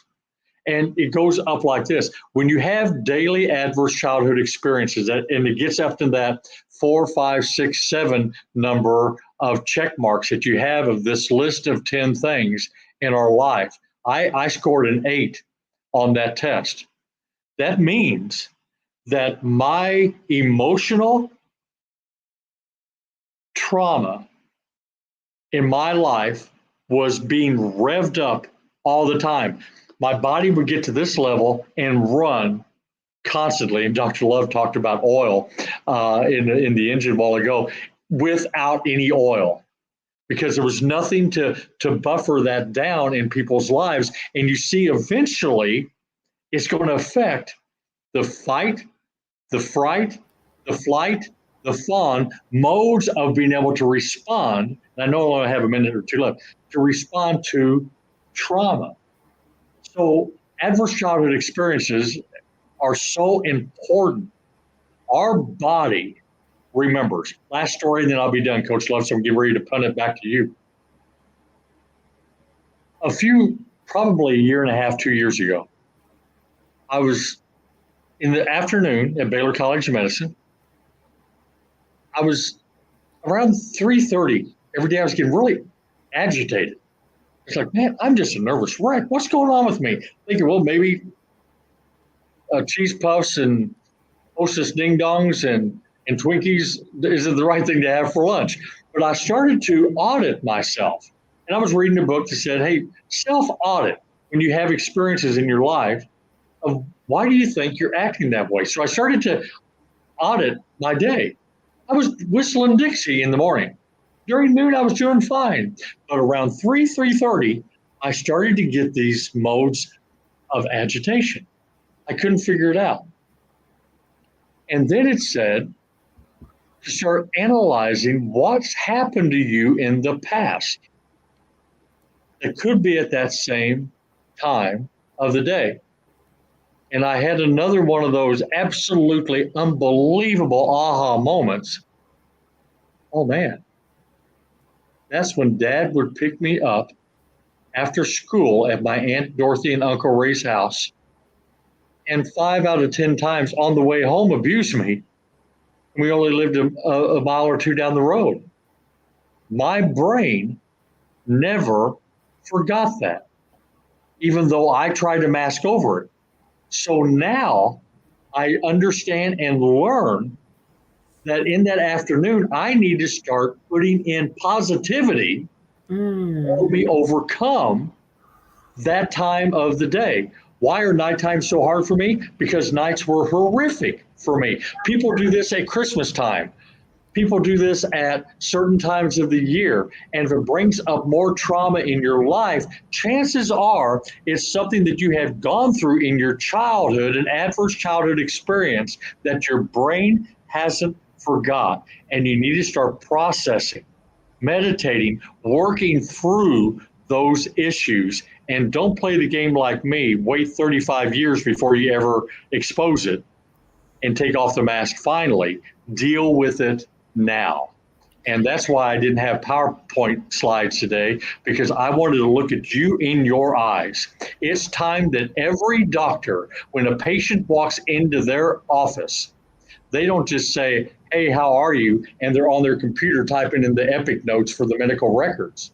That they look into their eyes and they say, what happened to you? Because not how are you, what happened to you is the question to ask. Because how are you today is probably because of what happened to you years ago. And that's why Dr. Bruce Perry and Oprah Winfrey wrote that book and titled it, What Happened to You? It's a key question. I know I'm done, Dr. Love, but I wanted to throw that back out. Well, that is so amazing that you share that story. There are so many questions that are in my mind, but I brought up Swami. Thanks, Swami. Because I wanted him to talk us through this moment. You know, Swami has a true connection with angels and the energy that, you know, connects our life forces. And I'm curious what the angels are saying to you right now. And I'm also curious to what energy patterns are you picking up from Greg from his childhood? Because it's difficult to find some rhyme or reason to such pain. I've just I listened to this whole story with my mouth aghast. Just wow, and I too have so many questions. To directly answer your question, I tuned into the angels around you, and I went into sort of a happy tears.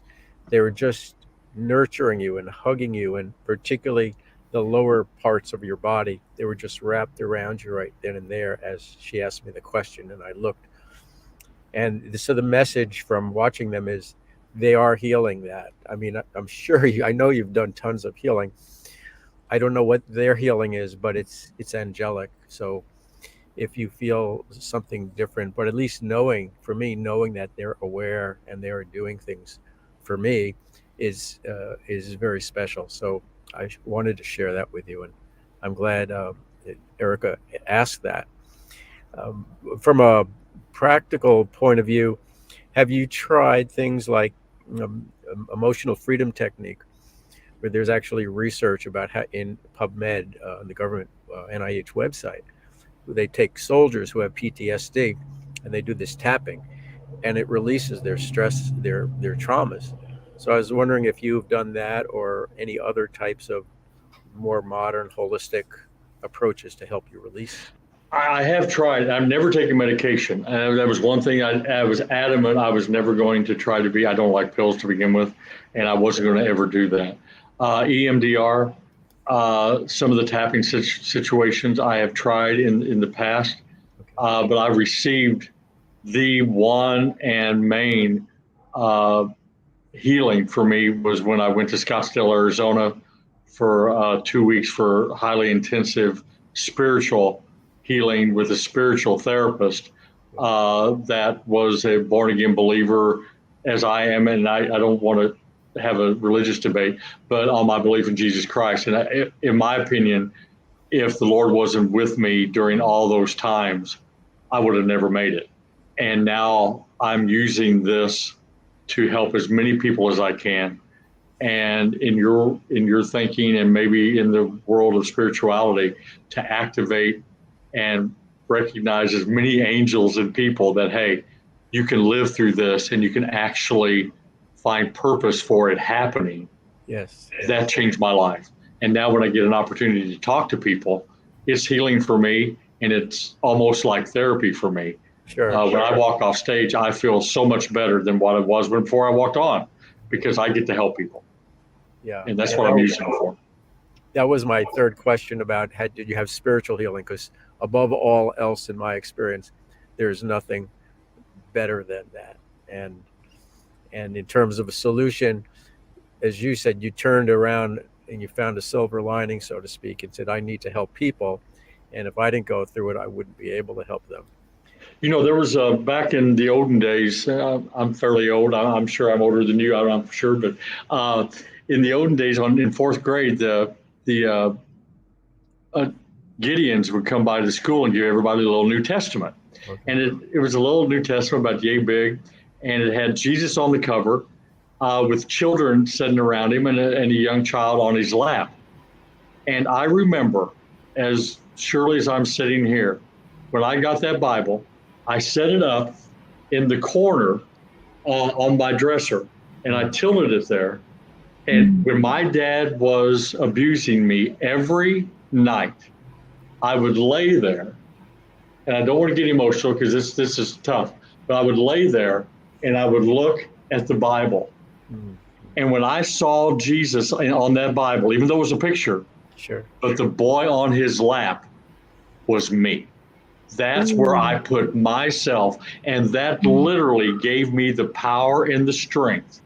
Every time he was abusing me, it was God whispering to me, an angel hugging me, or however you want to interpret it in your own belief. Sure. Greg, I got you. You can make it through this. Yeah. Don't give up on me. Wow. And when I would get that, without that, I would give $1 million to have that Bible that I had back in those days, but it somehow disappeared.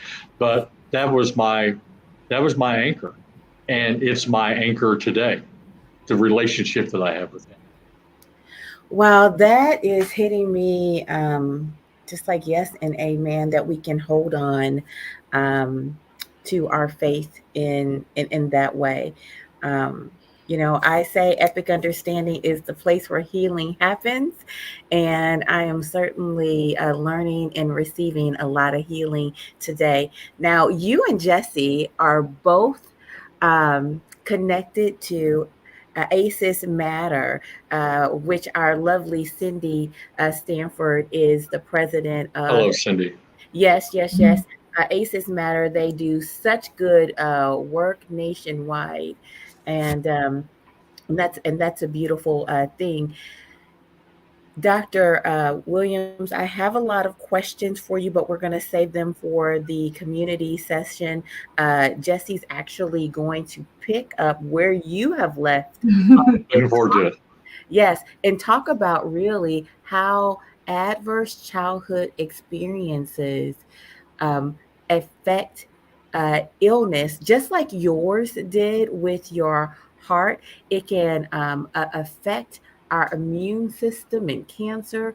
And I'm very curious what the doctors will have to say as it relates to Ayurvedic medicine.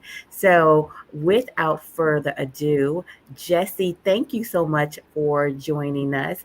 Your work with ACEs Matter is absolutely impressive. With the journey you've taken after your cancer diagnosis is just a heroine in action, and I very much appreciate that with you, and the way that you've used your experiences to encourage others is impressive.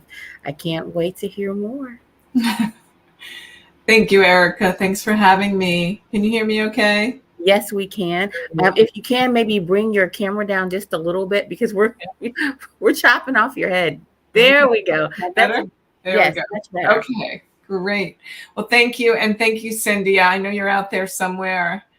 Cindy introduced me to Erica. Yes, she did. ACEs matter. Yes, ACEs matter, period. They matter for everything. Everything we're talking about. And my journey has taught me that. My journey through my life. Starting, I told Erica I would share my story. I'll try to do it quickly. I was a young girl, grew up in New York, in a home that looked like a middle-class home. My dad worked, my mom stayed home. We had 3 siblings and myself, and no one knew what went on inside my home. My mom struggled with significant mental health challenges. What I know now is my mom had ACEs. So I'm going to just start there. We don't know, our past has been always about medical and illness, mental health, mental illness, physical illness. And what we know now is it's all connected. So on my journey, I became a speech language pathologist in my 30s. And embarked on a career. I got my master's degree, and I started to uncover some things that were really perplexing me, because along with mental health challenges is often an addiction to alcohol or drugs. And my mom had alcohol issues. I'm not going to even call it an addiction. I think she was self-medicating. So I grew up with that. I grew up with a lot of ACEs, but they were all tied to my mom's inability to regulate herself and to care for us. Even though we had family around, no one knew. No one really knew what was going on in our home. So as I got older, I kind of plugged through. Now, Greg talked about our cortisol levels. I'm sure my cortisol levels were really high. I was a scrawny little kid, very anxious, and I was starting to self-medicate at about 13 with alcohol. Didn't think I had an issue. I just partied with my friends until I couldn't feel it anymore. And that was the way I took care of that pain. So as I got older, even though I was smart, I did well in school, I continued to drink, I continued to party with my friends. I continued to try to figure out how to fit in, because my relationships were not great, because I didn't have a great relationship at home. So move on along. I'm moving along. I get my degree. I get married. I have a child. And 15 years later, I'm working really hard. I'm working in schools. I'm experiencing children having similar experiences that I'm having at home. I had at home. And I'm going, what's the connection here? So at about age 40, my dad passed away unexpectedly. And my husband decided to end our marriage. So I got divorced. I was the first person in my family to get divorced. I did a deep dive into relationships and my life. I started some good therapy, and voila, ACEs, here they are. ACEs result in divorce. ACEs result in cancer. Age 50, I got diagnosed with breast cancer. That didn't see that coming. However, my mom had breast cancer and her sister had breast cancer. So I embarked on that journey, kind of questioning, what do I really have the same kind of breast cancer my mom had? What is this all about?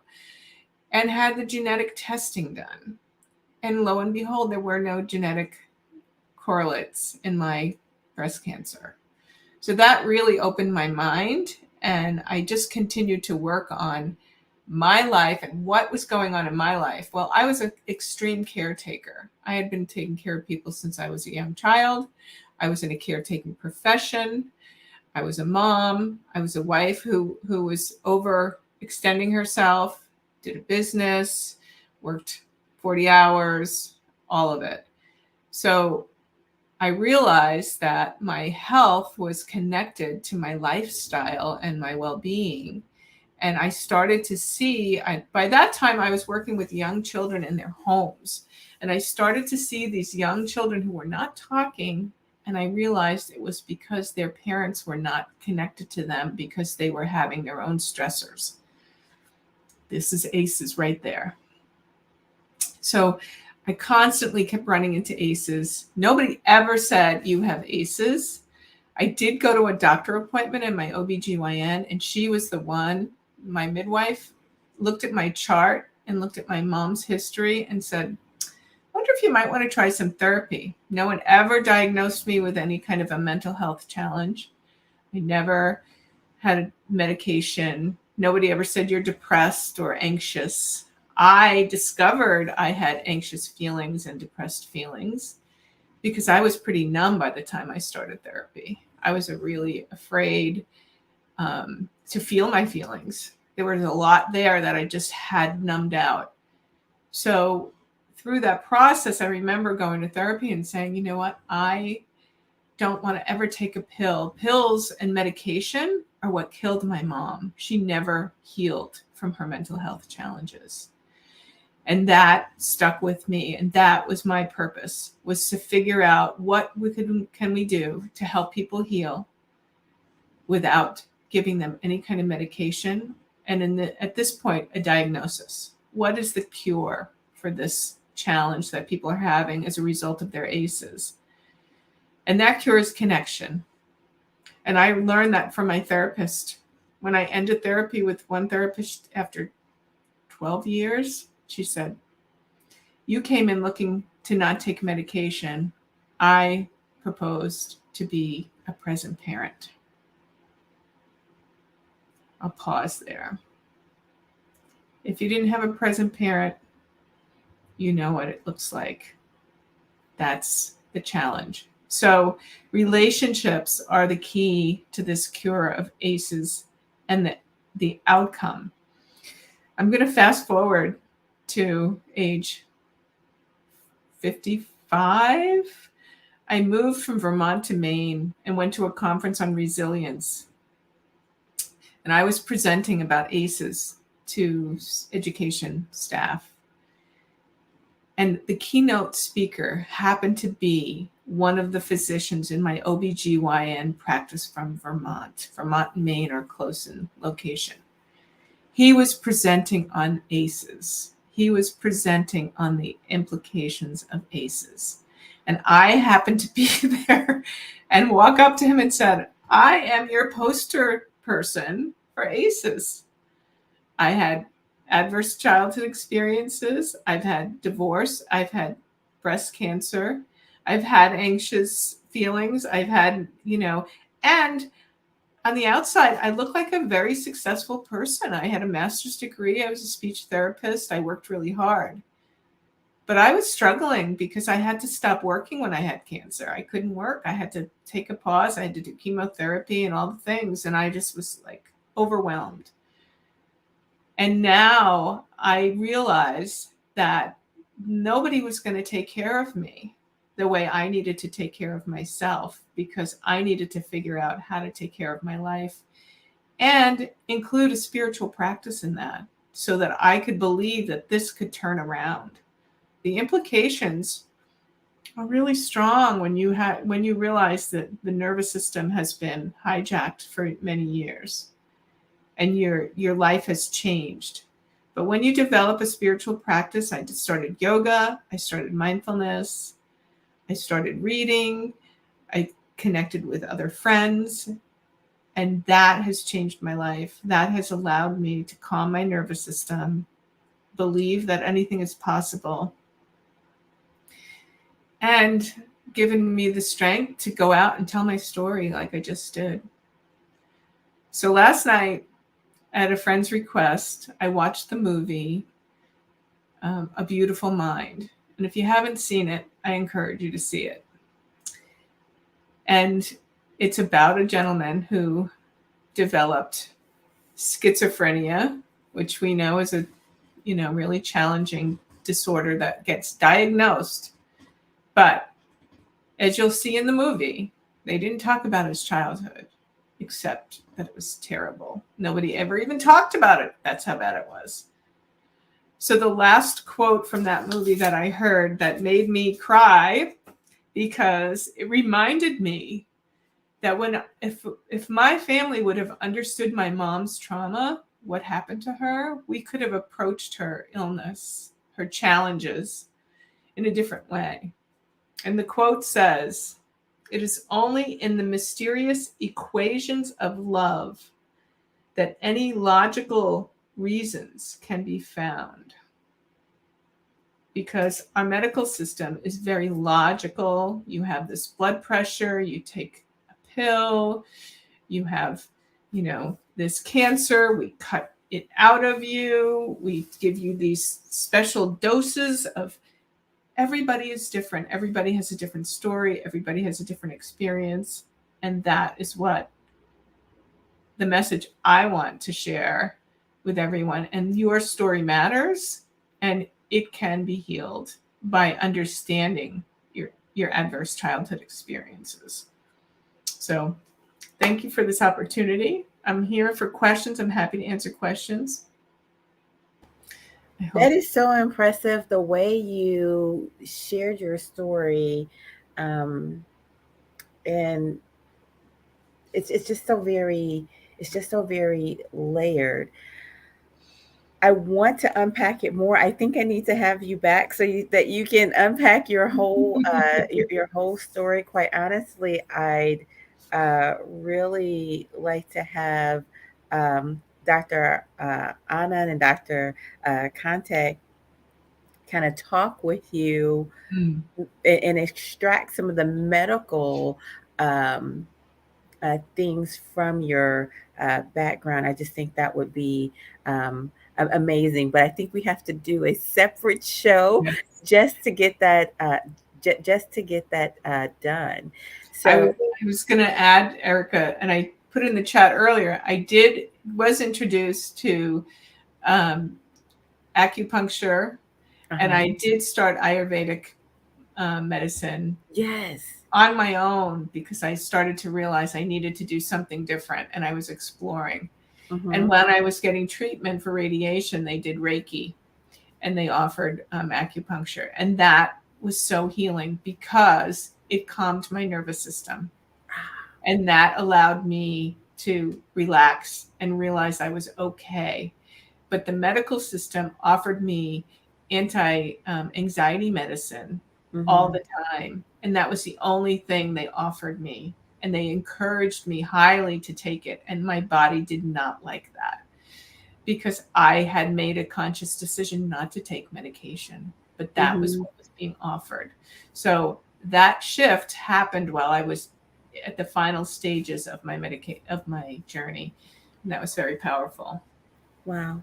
Your last comment about Reiki is really a perfect segue over to Mary, because Reiki is such a interesting type of medicine because it doesn't involve touch, it involves energy. And believe it or not, Mary was actually healed via Reiki using Zoom technology. So internet technology, it's amazing. So I can't wait for her to share her story. We'll bring you guys all back up at the same time in just a little bit. Thank you so much, Jessie, for sharing your story. We'll see you on the other side. Mary, how are you doing? You're on mute. You're on mute. Please take yourself off mute. All Yeah, right. thank you. I'm so happy to be here, Coach Love. I learned so much today. These stories were so inspiring. Uh, I'm learning so much. You're wonderful. You're teaching us all things that we really don't speak about. Uh, so it's a wonderful thing. Thank you. Thank you so much. It is absolutely my pleasure. I'm going to ask a quick favor of you. You have a light coming from behind you, and I it's do. yes, it's coming directly into your camera. So if you would take a moment to fix that, that would be amazing because I I wanted to be able to focus on your real time healing because that's that's where you are. You are in the midst uh, of, of healing. And if you would just quickly tell the story of how you connected with Swami and you did a session, you had never even seen one another face to face, That's but right. but found healing. So Uh, tell us a little bit about that and what this whole Ayurvedic and spiritual process for healing has meant for your life. well, I always had a deep faith. I always believed in that the kingdom of God was within us, and I had a strong faith. But when I was 14, I would start to have visions of things happening before they happened, and I would just make a joke because I was a kid. So it was just a fun thing. I would tell my friends, I dreamt this was happening, that was happening, and it would happen. And over the years, I said, there's something more to this. And I realized that I was helping people. I realized that there's much more that I could do. So I began learning and I began mediumship, and I enjoyed it, and that's how I met Swami online, and he really inspired me. And I said to him, "Could we do a Reiki session together?" And we did through Zoom. I was diagnosed with MS in 2001. I wasn't able to walk for 9 years. I had an attack on my knee. I was only using a cane, and I don't really go any places where I have to walk around a lot. So we did a Reiki session through Zoom, and I didn't know anything about it. I just trusted him, and I just kept concentrating to what I call the Blessed Mother. I was raised Catholic, and I kept concentrating on the Blessed Mother, just knowing that she was with me, and whatever was going to happen, it would be through her. So Swami said, just relax, and I'll do the prayers, and and you just let it happen. And that's exactly what I did. At some point, I heard my knee snap, which I thought was really odd. I was stretching it and it really snapped loud. He actually asked me, "Did your leg just snap?" I said, "Yes, it did." He says, "Because I felt a release." He says, "I'd like you to get up and stand on that leg." I said, "After 9 years, I'm not doing that." He says, "Okay, well then walk just a little bit." And I did. He says, "How do you feel?" I said, "Fine." I felt nothing. He says, "Okay, walk back and forth again." And I did. And again, I felt nothing. Well, since then, I've been able to walk. I haven't used a cane, and it's just so different. It's just totally different. My leg, it doesn't feel the same anymore. It feels good. I haven't had any pain since then. And now it's been months, and I haven't had any pain. And I was in severe, severe pain. So it's definitely, definitely changed. It's for the better. I find that completely amazing.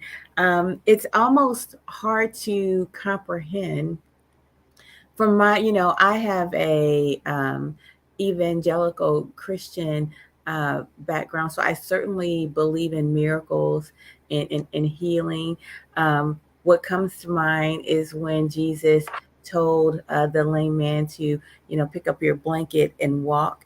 And that's almost like what happened to you. It's like in an instant, you were healed. You were, uh, you know, um, stricken with the results of your MS. And then, due to this healing session with Swami, who you never met, over the internet, bada bing, bada boom, you are healed. And there is, there is no um, medical reason that should be true.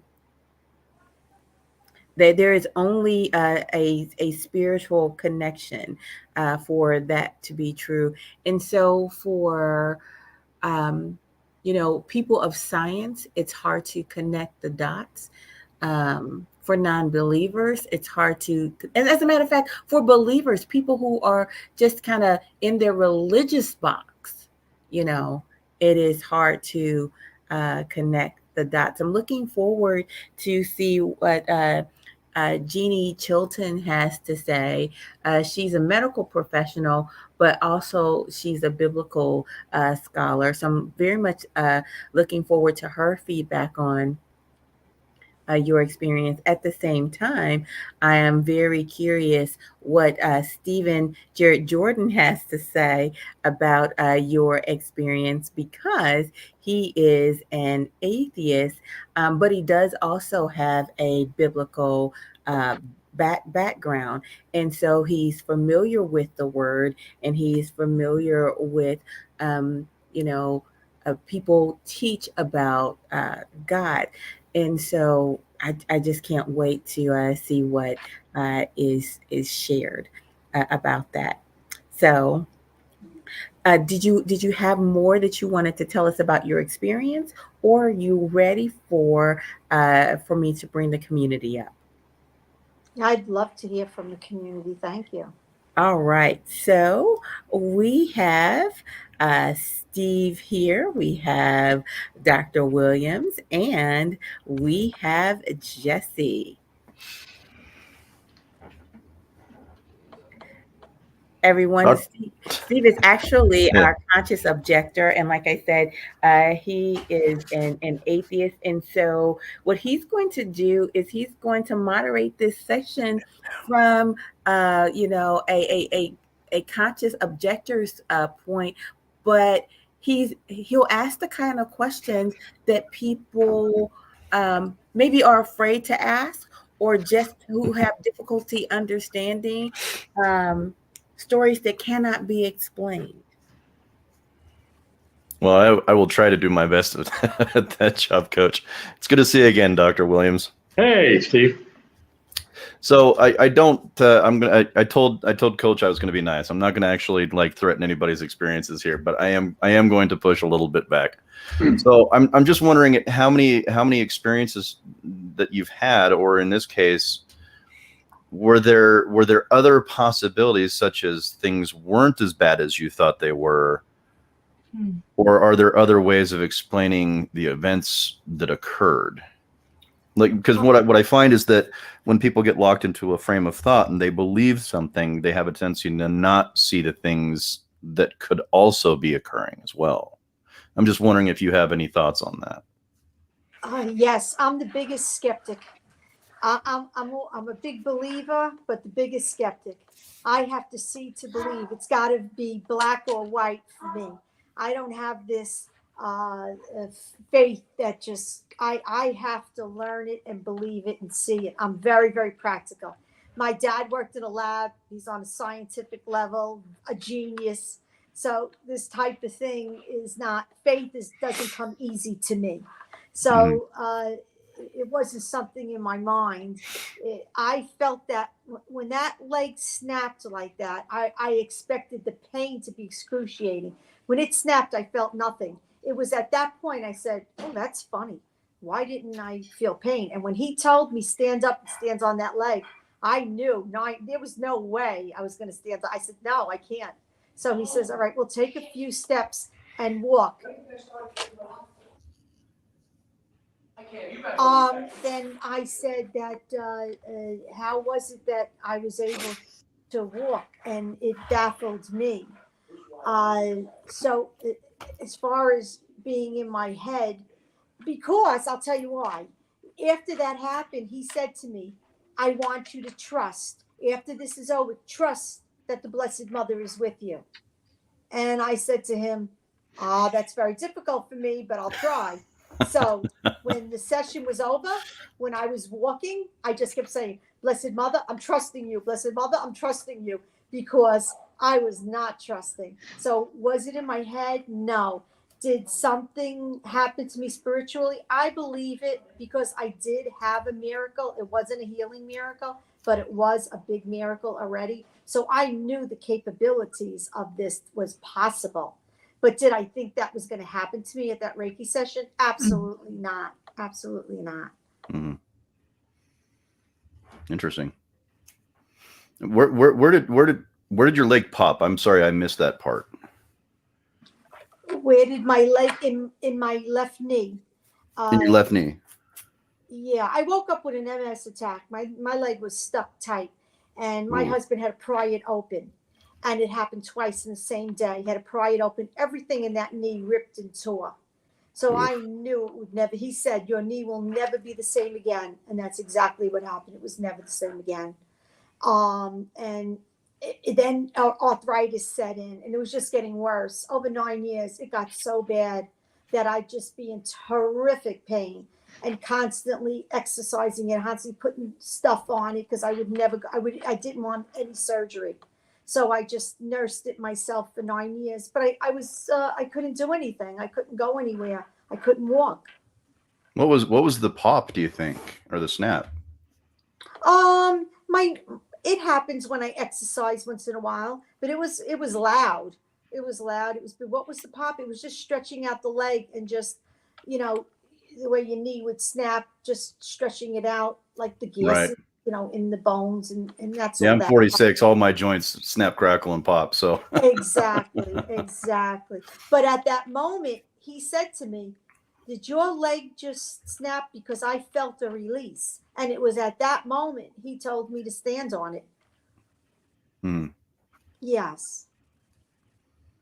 I still question, this can't be real. Now we're talking 4 months, and I'm still thinking this is not real. I'm going to wake up tomorrow and it's going to go back to the way it was, but it hasn't yet. So that's where I explain that I am a major skeptic. I'm not one to say, well, I'm going on this healing thing, it's going to happen. It wasn't like that at all. I was just open to it. That's all. I was just open to it. And there was something about Swami that I really trusted him. I just felt that he was so sincere, and I felt very comfortable with him. That's why I asked him. Gotcha. Do you, because I might have missed more than I was hoping for, so I'm going to leave it at that for this one. But yes, thank you for sharing. I appreciate it. Oh, thank you.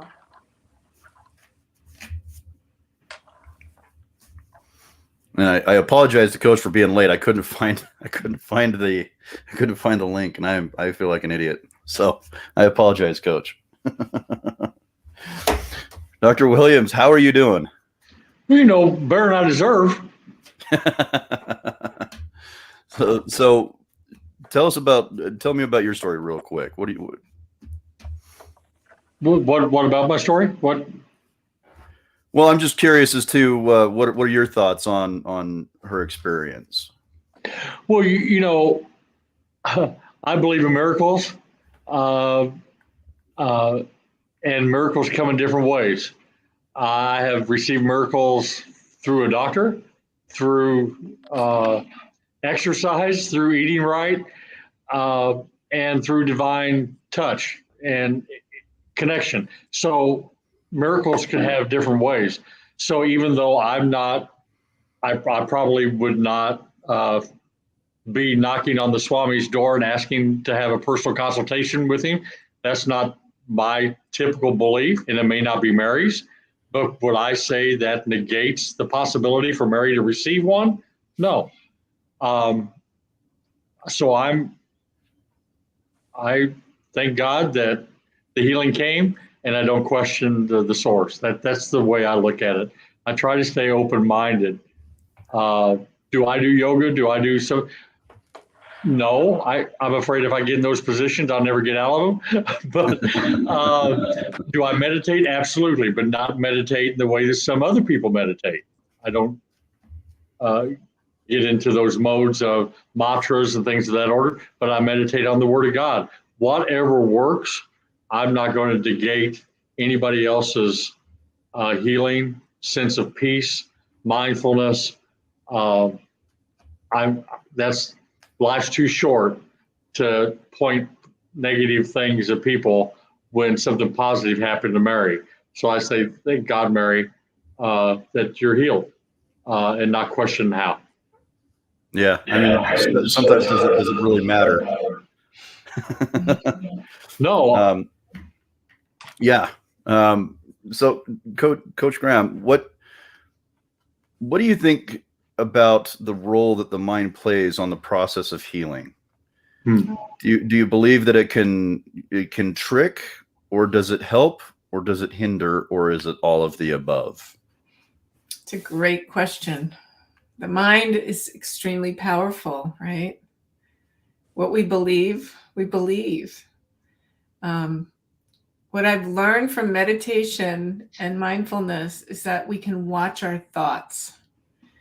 And so I believe we can change our thoughts midstream and check in with our belief system, and are our thoughts in alignment with our belief system. So if Mary wanted to heal, or I want to heal, I have to believe that I can heal, and I have to have thoughts in alignment with that belief.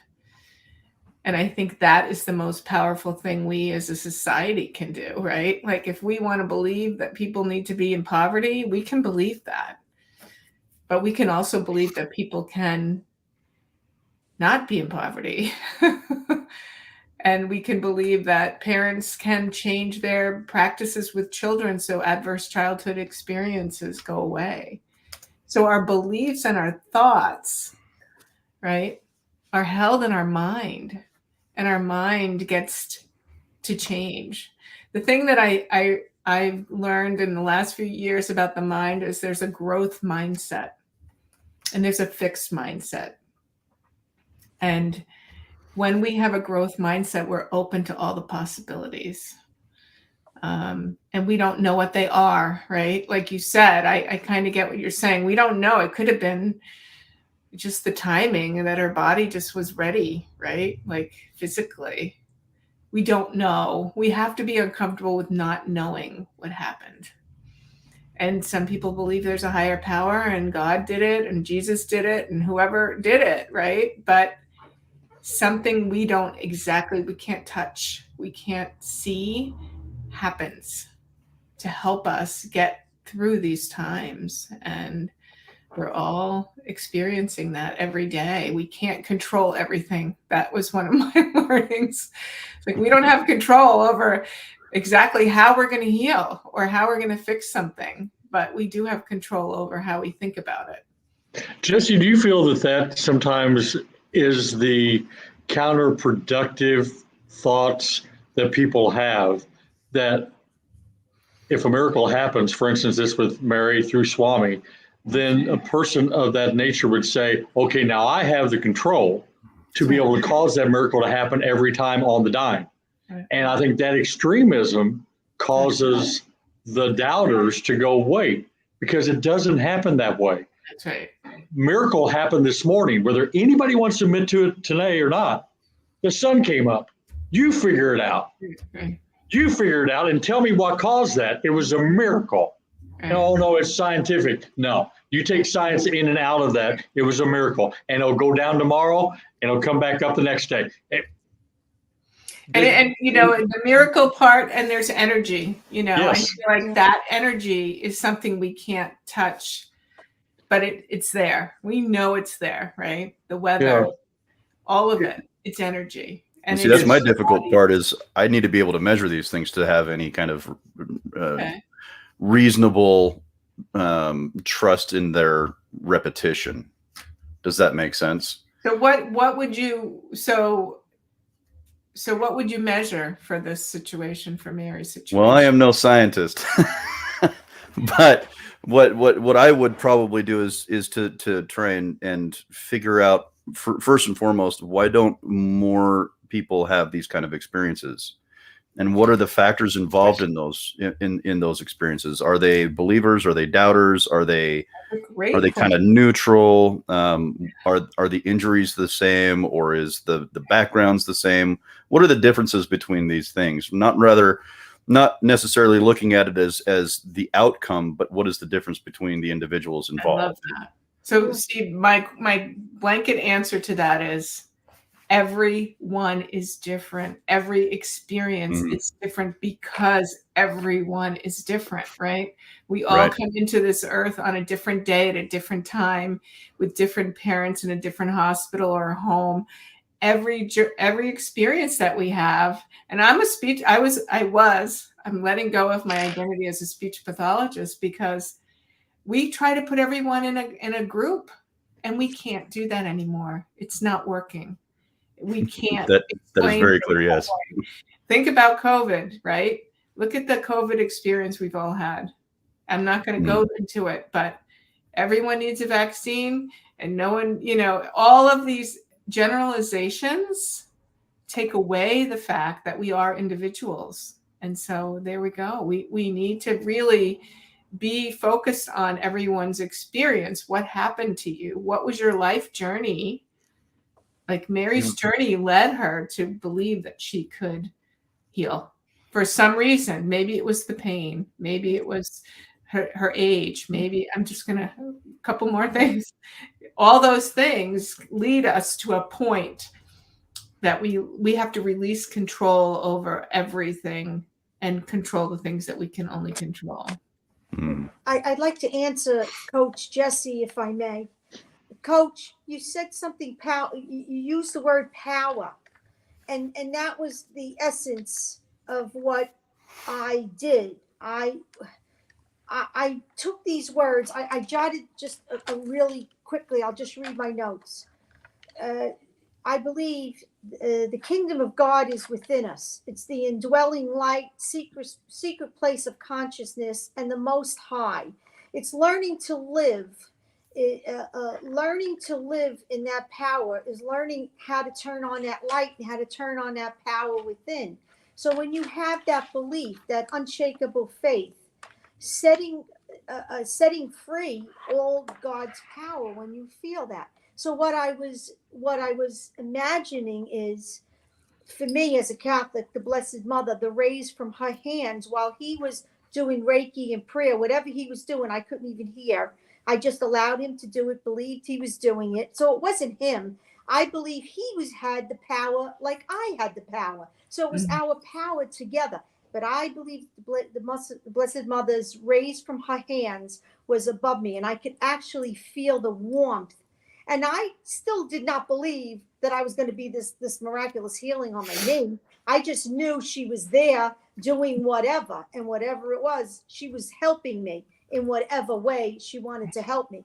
I didn't even expect for that to happen. So it was just a shock to me. And I am very practical. My head's not in space, and it's not, I don't live by faith alone. I need to see, like I said, black or white. So this was real. And there are times I still say, no, my knee's going to go back to the way it was. It just can't be. I still keep saying, no, this can't be. But it is.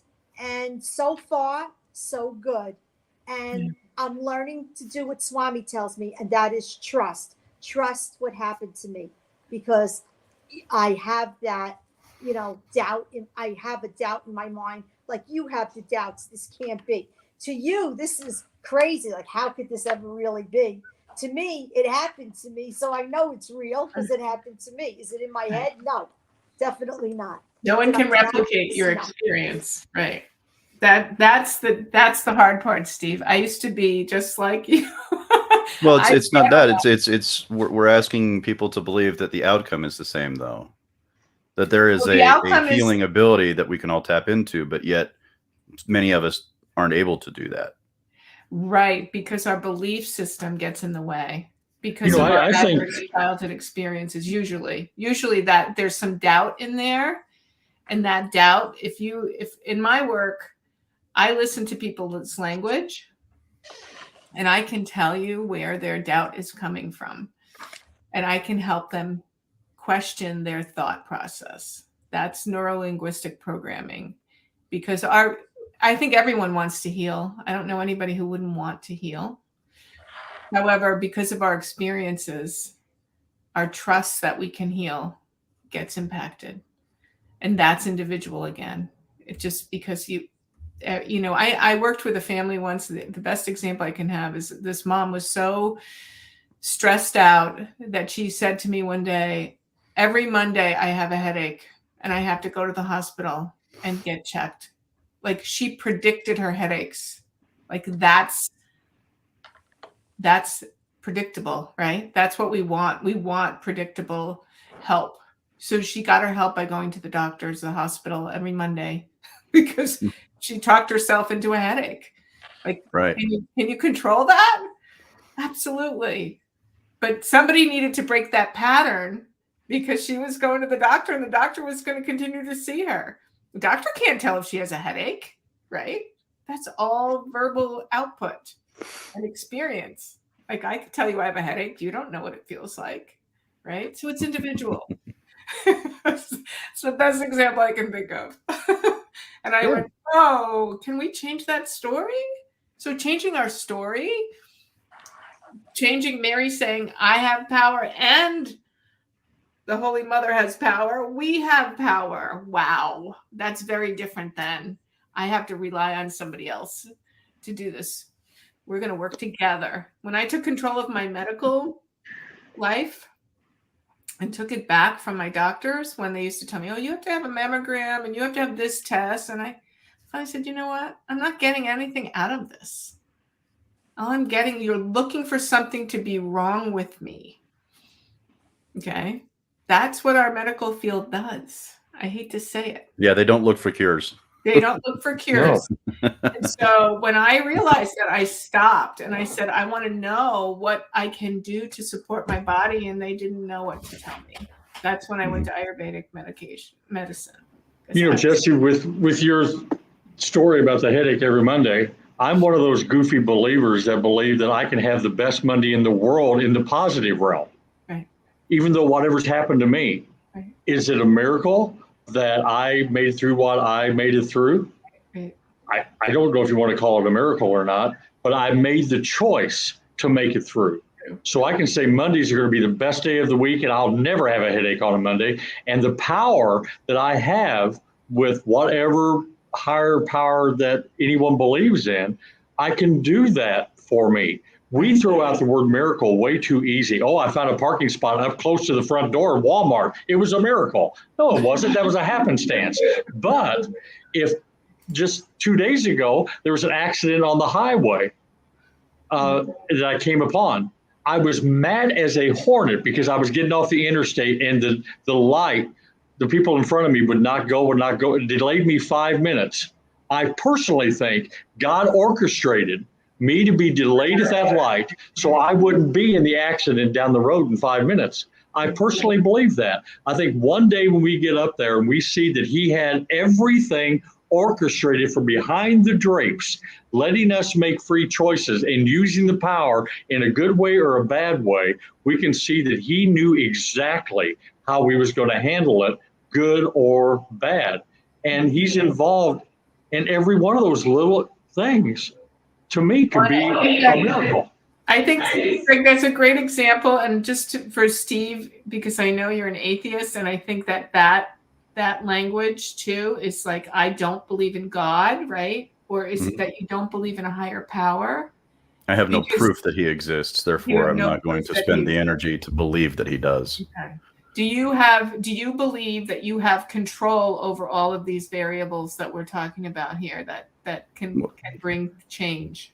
Again, I don't generally use the term belief, Right.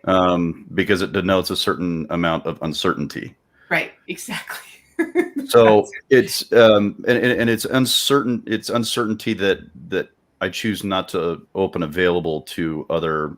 It's difficult to explain, but I had a thought in my mind. But I want to answer your question. To me, I'm simply an observer riding through time in a meat suit.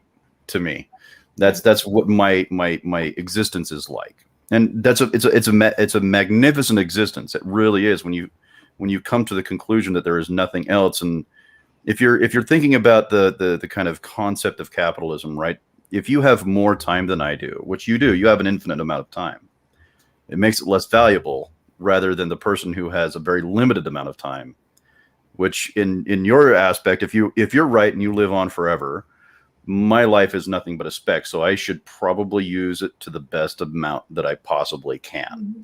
Right. So I live an amazing life full of gratefulness, full of thankfulness through multiple systems of appreciation and gratitude for what I get to experience here, and also gives me a better concept of the value of treating people well.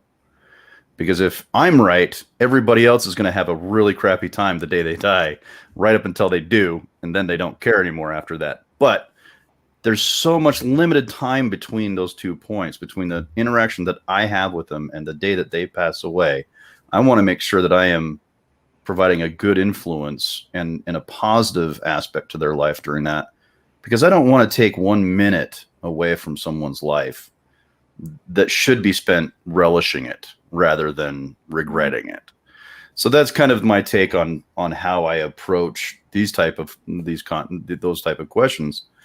But there's a lot of what Dr. Williams said and that I could dive into. But Coach, are we ready to move on, or are we ready to? Yes. Okay. I'm actually going to let you have the last word for this particular session, but trust, we will be back. There is much more to come. We'll have Jeannie Chilton talk with us from a biblical perspective and how medicine looks from that idea. And then we also have Donna Brooks, and we also have Dr. Gail Lodenstein. This is power-packed, and there's so much more for us to understand. I know that the dots may be still a bit far away, but hopefully we are bringing them closer together so that we can understand how our mind, body, and soul actually connects. Guys, this is absolutely wonderful. I'm so thankful and grateful for you being here with us today. Thank you. Sometimes we get hurt because we're placing the wrong people in the right rooms of our heart. And I'll just echo what I stated before. You can be a whole package. I mean, a whole one. But if you end up at the wrong address, the receiver will mishandle you. Why? Because you're at the wrong place. Like, misplaced people will really have us out here second guessing ourselves. Misplaced people will really have us out here thinking that we're asking for too much. But truth is, they can't offer much. Could the problem be that you're seeking validation from somebody who's not even valid for your destiny? So now I have heartache because I keep misplacing people. Pain prevention is tied to people being properly placed. So I believe we have partners, parasites, projects, and pawns. Your projects, these are people you just help. Like, we are not looking to build a bond. I'm looking where to place bricks. We are building something. I am in your life simply to help, not to date you.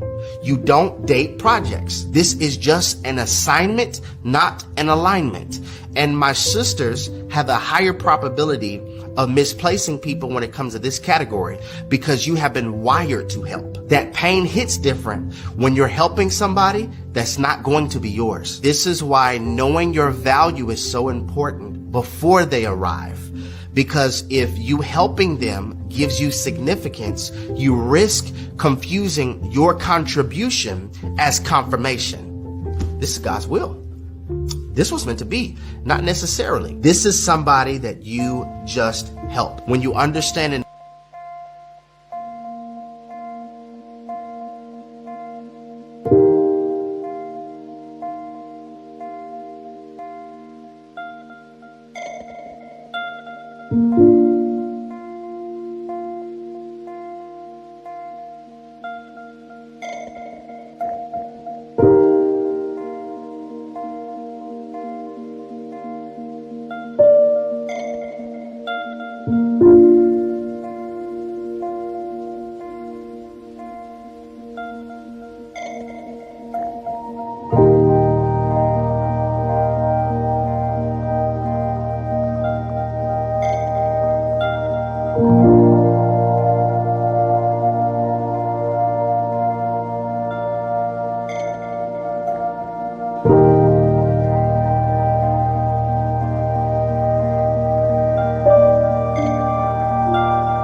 just help. When you understand and know your value, you know there is a level of help that you only will get when you call me wife and I call you husband. Period. There are levels to help, and that level of help, that only comes when I'm your wife. We're building something, not bonding something. Number 2, parasites.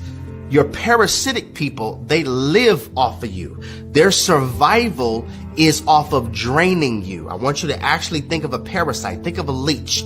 They attach themselves to host. You give me life. This is a reason why a lot of exes keep coming back, because you helped me be sustained. I lived off of you. And when you get the understanding and wisdom on when somebody is parasitic and you establish boundaries or even separate yourself from a relationship, don't feel bad. Never feel bad for severing a relationship when it was God who handed you the scissors. And you don't have to get them back. Resist vengeance. Because if we be honest, if you were to give them a taste of their medicine, oh, they would swear that you poisoned them. This type of relationship, they will be careless while you're stressed out.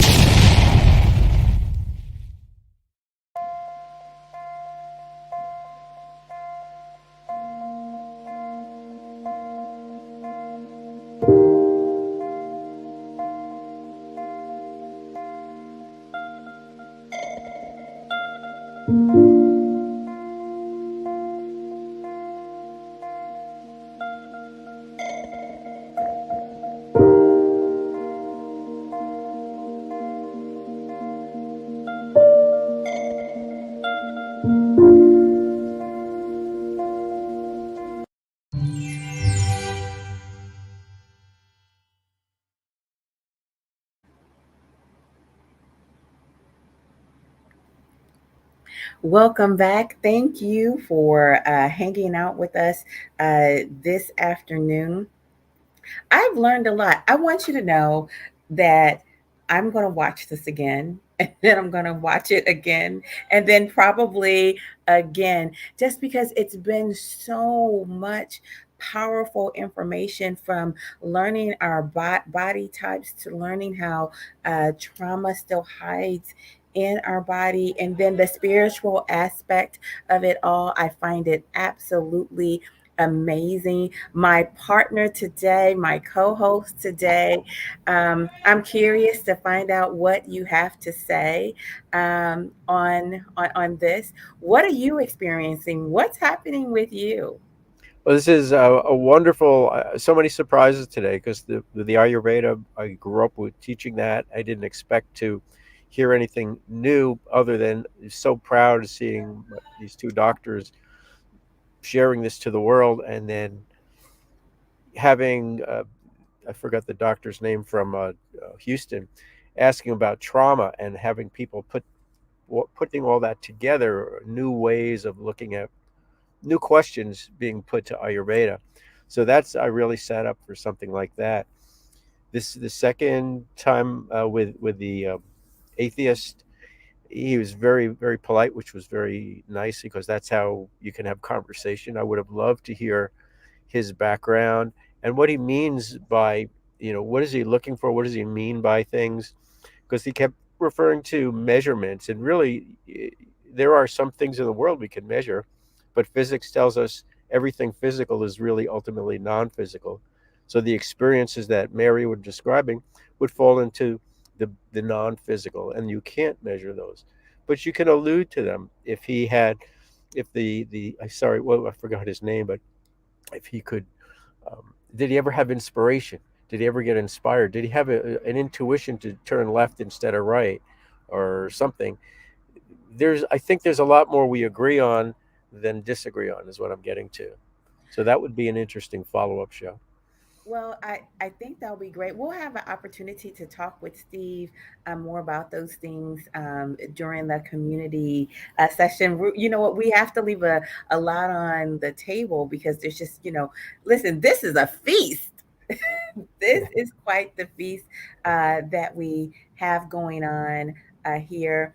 And what I can say about it's hard to handle Steve in the fact that he is not a believer because he's such a um, full human being. He's so well read. He's so tender hearted.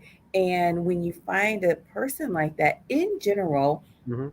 there is um, something behind it that does not end with tangible things on earth.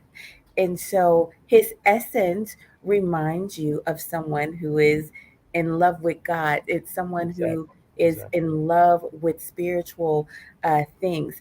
But if you notice, he pays such great attention to the things here on her earth because he believes his time is limited. I'm curious, did you want to go ahead and begin sharing your thoughts on this whole matter, or did you want to bring someone else up now? Just real quick, I would say he did respond earlier. I was joking that Mary made him a believer because his face seemed to change, and he texted back, just being kind. Well, kindness is, to me, that's one definition of spirituality, and that's why I Mhm. believe we agree much more than we disagree. Uh, what the doctor from Houston said, Jesus is his salvation, and for Mary, it's Mother Mary. So it doesn't matter what path we're on, but love and kindness, to me, is the goal, is the spiritual measure, if you will. The Dalai Lama, when they asked, "What's your religion?" he said, "Love." So I Mhm. think we're really all on the same page. Yeah, Dr. Miller says love is a religion, Mhm. and I think it's the universe, the oneness. Einstein talks about the unifying field theory, and I think that's the greatest attraction. Mm. Very interesting. Very interesting. Jeannie, I'm looking forward to finding out what you have to say about all of this and how you relate to this biblically, because you have a medical background, but your medical background actually leads right into your spiritual background because you believe all of this healing is not just spiritual but biblical. So I'm looking forward to hearing about that. So please do get us started.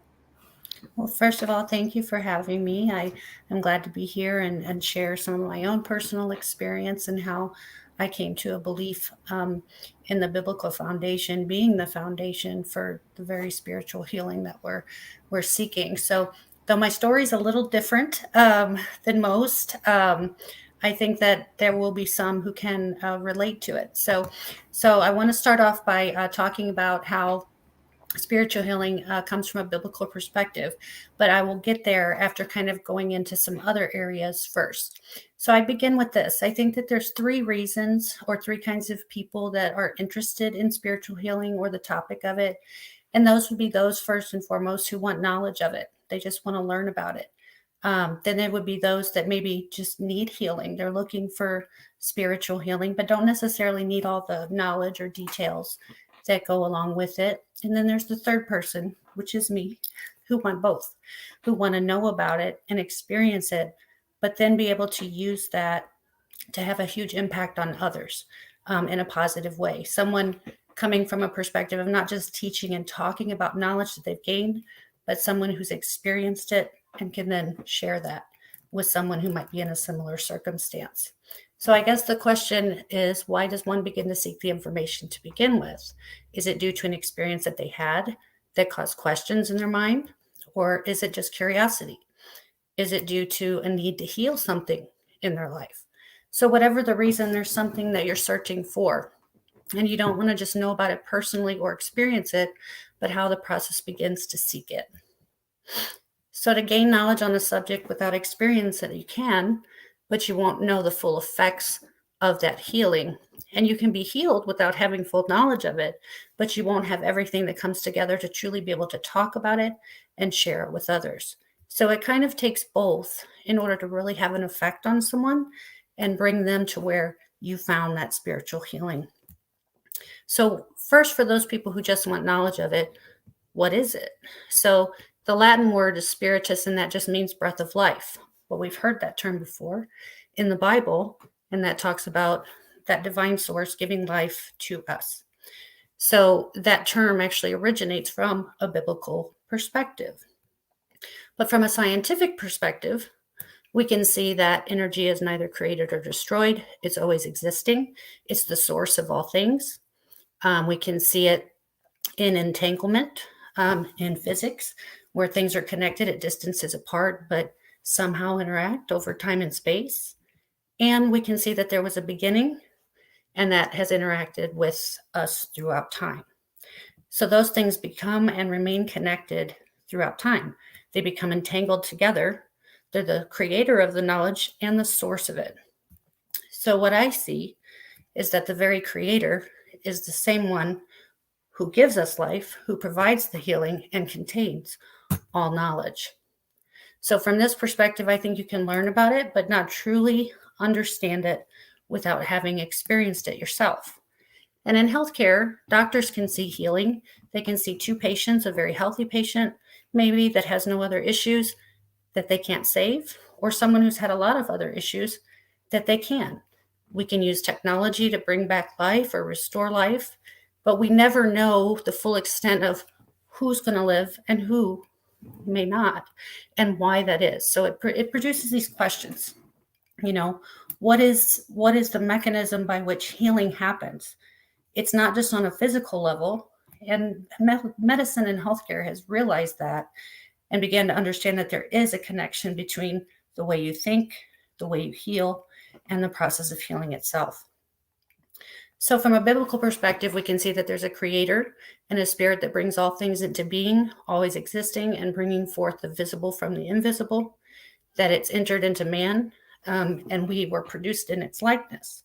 So if we can believe that, then we can begin to understand who we are and how we can connect to that knowledge, but it's only through going to the source itself. We can learn from someone else. We can have a similar circumstance and relate to them because they've been healed and help lead us to the way to find it ourselves.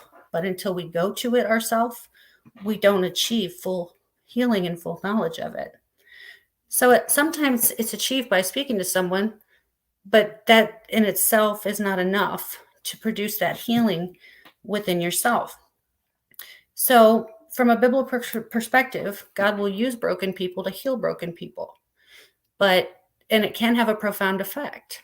But how can you truly reach someone, truly help them to see it from all avenues and search for it themselves? Because until they search for it themselves, they won't have that personal connection with it. So when I tell you these things, I'm telling you things both from knowledge and from experiencing it. So I'll go into a little bit of my story. Like I said, it's very different than a lot of people. My journey began at 8 years old. I had a supernatural experience the night that my grandmother died that affected me in such a way that it has been a driving force in my life from then until now to understand it, to seek it out, and to find the truth about it. So in doing so, I had been raised in church. I had been told, about all the supernatural aspects of it.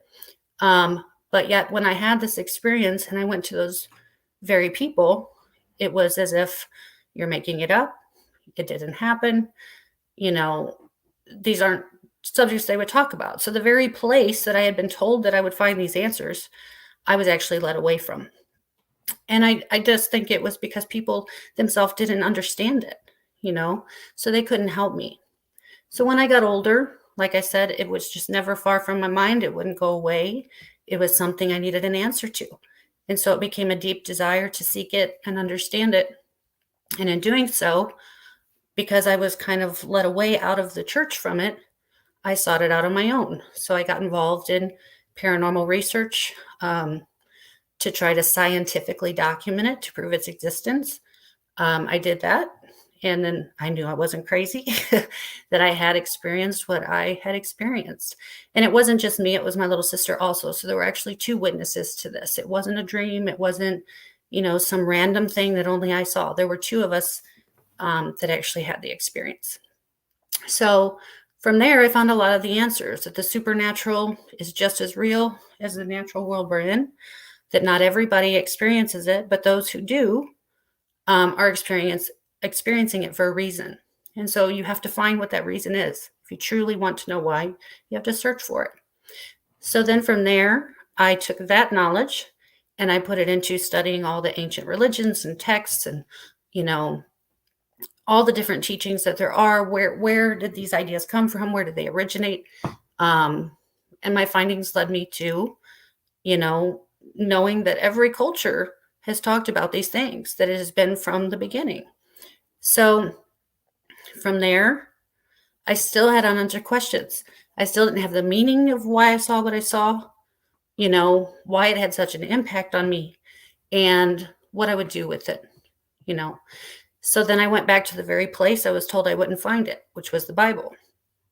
And when I went there, I started to see things that I had never been taught in church, never been talked about. But all those supernatural things were just right there, popping out at me, right there for me to learn about, understand, and recognize. And I found the answers I was looking for.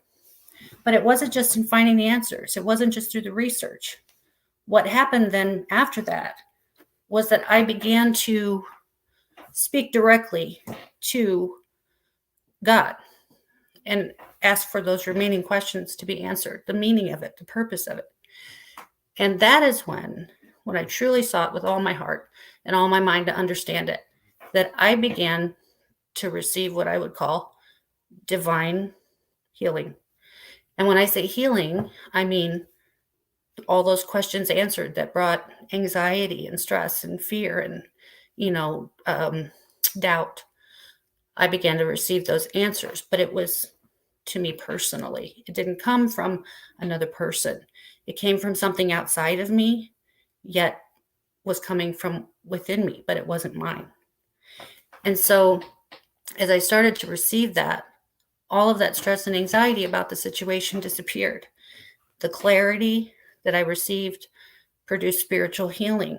And then that actually had a physical effect on me, and all of that tension and stress that I carried, with this doubt and misunderstanding about what I had been taught and what I had seen went away.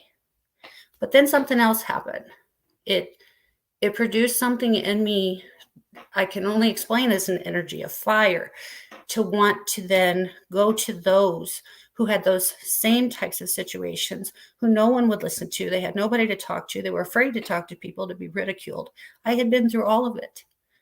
And what I found on the other side of it will help me to help them, that they would have somebody that they could go to, that they knew they weren't crazy, that these things are happening to you. But I cannot give you the answer as to what meaning it has or what purpose it has, but I can show you the way. And so for me, it was always about finding truth. It was never about finding, something or experiencing it. It was never about the curiosity of it. It was always about that deep desire to know the truth. And what I found was, in finding truth, it meant finding Jesus.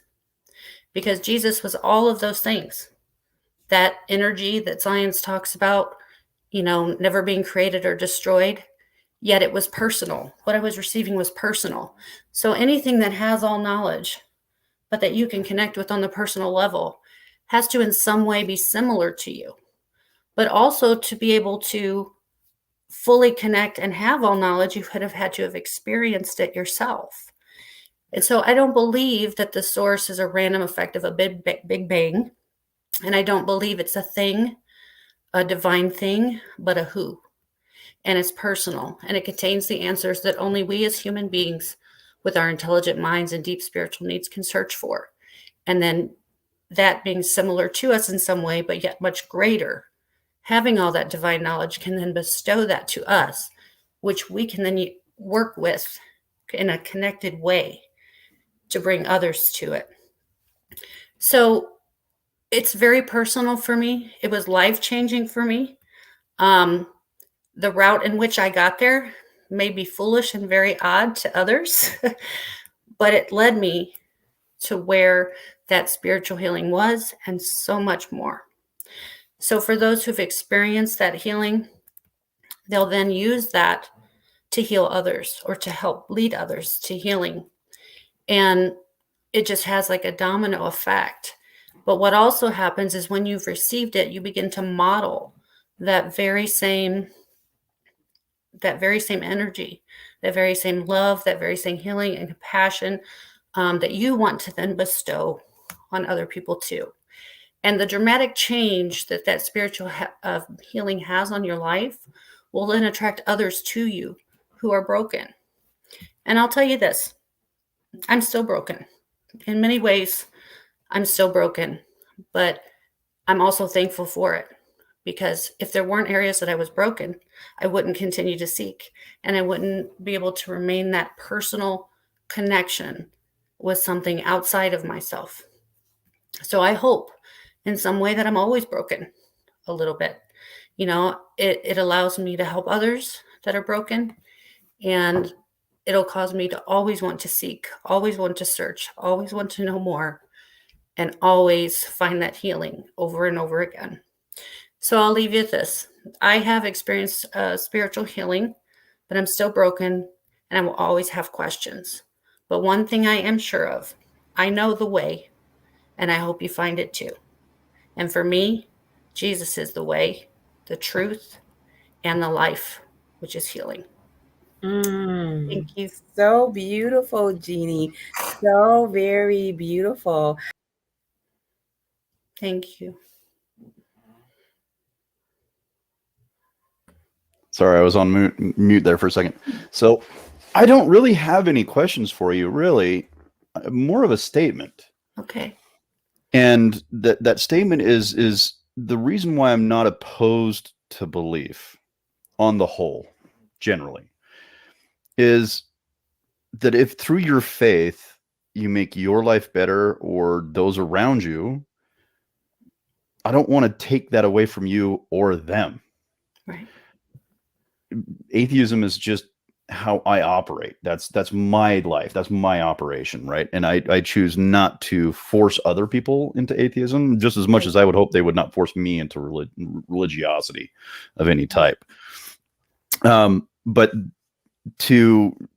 because I'm not one of those militant atheists, like everybody who believes in God is a moron or any of that type of stuff. I'm not that type of person. And Kwame or Swami made a mention about kindness being a miracle. You might be able to put it that way. That's one way of putting it. From me, it would be an ethical choice. So I love the fact that you reserve some doubt in your experiences, because I think for two reasons. One is if you're a religious person, strangely enough, people frown on doubt in religious aspects.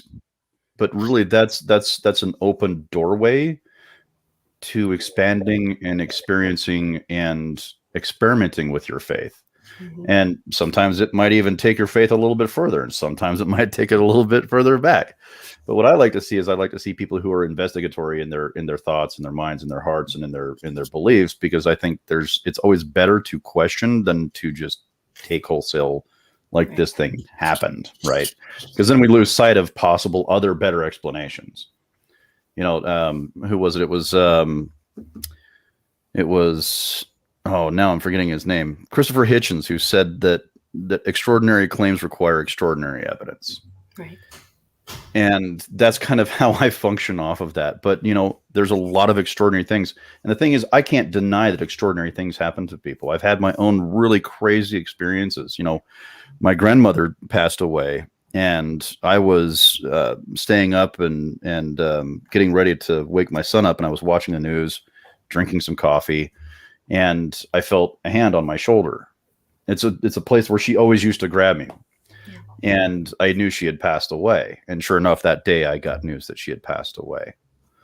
I already knew that she was ill. I already knew that she was on her way out. But I think sometimes our minds can help comfort us in times of need, because we understand that the better outcome is for us to accept what is happening and to be okay with it, rather than have it be a jarring psychological experience that destroys us. I think it's a self-protective mechanism that the brain has just learned over a millennia of existence, that we can produce that. Right. No, I have found in my experience that just listening to people is very important, because I myself wasn't listened to. And so I think part of that healing comes from just listening to others, and not necessarily knowing their whole story or being able to relate to their story. But when you found that healing, you don't have to know the answers to their questions, but you can show them the way to find the answers to their questions. Because that for me is always the same. No matter what question that I've had, the process is always the same. And where I find it is always the same. So, you know, I wouldn't consider myself religious. Like I said, I grew up in church, but I was sent away from the church. So some of the people that have hurt me the most were those who claimed to be Christians. I myself am a Christian, but I was hurt most by Christians. And I found the most connectivity and relationship with my paranormal friends. It was easier to talk to them about these things because they themselves believed in the supernatural, you know, but the very place where I was told that it began, it was rejected. So I always keep an open mind. I try to love everyone, listen to everyone, you know, and their different life experiences and perspectives. And hopefully. How phenomenal, Jeannie. How phenomenal. You know, I'm going to have Donna pick up here. She's a woman of deep faith, but she is a true woman of science as well. It is amazing what is shocking to me, quite honestly, how much everything comes very close to one another without touching. Because Jeannie and Steve, for me, seem to come from the same way of thinking, but they don't touch. They come to two completely different conclusions. And then Donna, talking with you and how you have really experienced life, I see some crossover with you and Jeannie. So just to let everyone know that Donna is a nurse practitioner by trade and science. She is a superwoman who goes around using her power for good to heal people. She's actually started her own practice. She has studied Ayurvedic medicine as well as traditional science. And then you have a background in functional medicine as well. So I'm thrilled to hear your mindset on how we are going to heal and operate our mind, body, and soul for our highest and best good. Thank you. Hi, everyone. Thank you so much, Coach Love, for having me today. I actually had thoughts after our conversation about what I wanted to say, and then I'm just sitting here absolutely blown away for the last 2 hours and 20 minutes listening to Dr. Greg and Jesse and everyone's story and their unique perspective. So I feel like I have to give a little bit of a background as to how I got here. I never planned to be a nurse. I was never my conscious choice initially. I was on a completely different path. But I just remembered hearing Dr. Greg talk earlier that when I was probably about 7 or 8 years old, my father always complained of back pain. And I just had this memory as he was talking about putting my hands on his back and feeling just an incredible heat and warmth. And I remember him saying, wow, that feels better. You know, the pain is gone. And I kind of suppressed that along the way, got married at a very young age. It's kind of in rebellion, so to speak. I went off, moved out of New York to Philadelphia, had 2 children. And by happenstance, that relationship, which was not for my highest good by any means, but was really, God gave me this grace because I had these 2 children that later on I found out I would not be able to have any more. Unfortunately, that marriage didn't last and my life was in shatters. And I came back to live in New York. I was living with my parents and trying to go back to school and studying finance, of all things. And I really wanted this job that ended up being in the World Trade Center. And I said, God, why can't I have this job? This would be great for me. And now I can see in hindsight, 2020, why I didn't get that job. So I thought, well, you know what, maybe I'll revisit this and go to nursing school. And I enrolled in this program that subsequently was discontinued. And I said, all right, I guess that's not my path. I started working in healthcare. And then eventually I found my way into a nursing program. And at the same time that this was happening, as I finished nursing, I thought, well, you know, okay, this is great. And the clinicals are nice. And I love people. And I'm just, you know, I love science. What am I going to do with myself? I heard a lecture at the university by a professor who used to work with SIDS babies and patients who were terminally ill. And I thought, this is my ministry right here. I could cry thinking about it. I said, I'm going to work in hospice. I'm going to work with patients who are really seriously ill. But coming out of school, I had to get some hospital experience. So I worked in oncology. I worked with patients mainly who were medical oncology patients. I worked with bone marrow transplant patients. And I started to see the human connection between this world and the next. I started to journey with patients who were reaching the end of their life.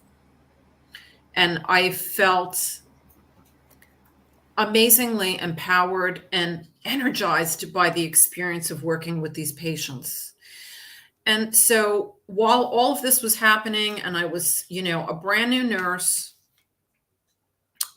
in this experience, one day, my mother had gone to the doctor and she was diagnosed with pretty advanced ovarian cancer. I was just oblivious, even though I was a brand new nurse. I worked, you know, was working on the unit. She had her surgery. And before I knew it, in 2 weeks, my mother died. She was on a respirator. I watched her die. I watched the whole process in a medical ICU.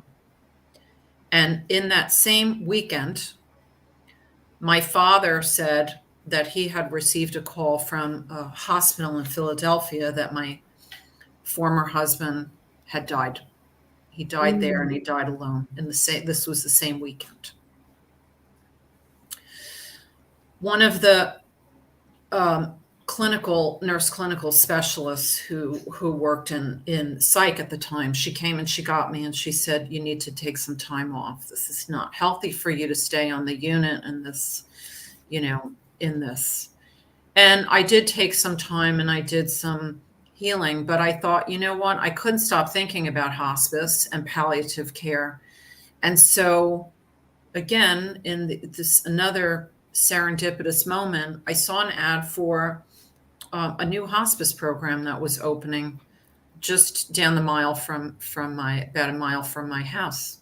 And I went and I interviewed. And anyway, I spent the next 20 years of my life working with patients who were seriously ill, who were dying. But more than that, I started to see that I started to draw connections in patients, in their being, their thoughts, their actions, their stories, and the diseases that were manifesting. And I had just had a wonderful colleague who introduced me to yoga and Reiki, and she gave me a book by Louise Hay called You Can Heal Your Life.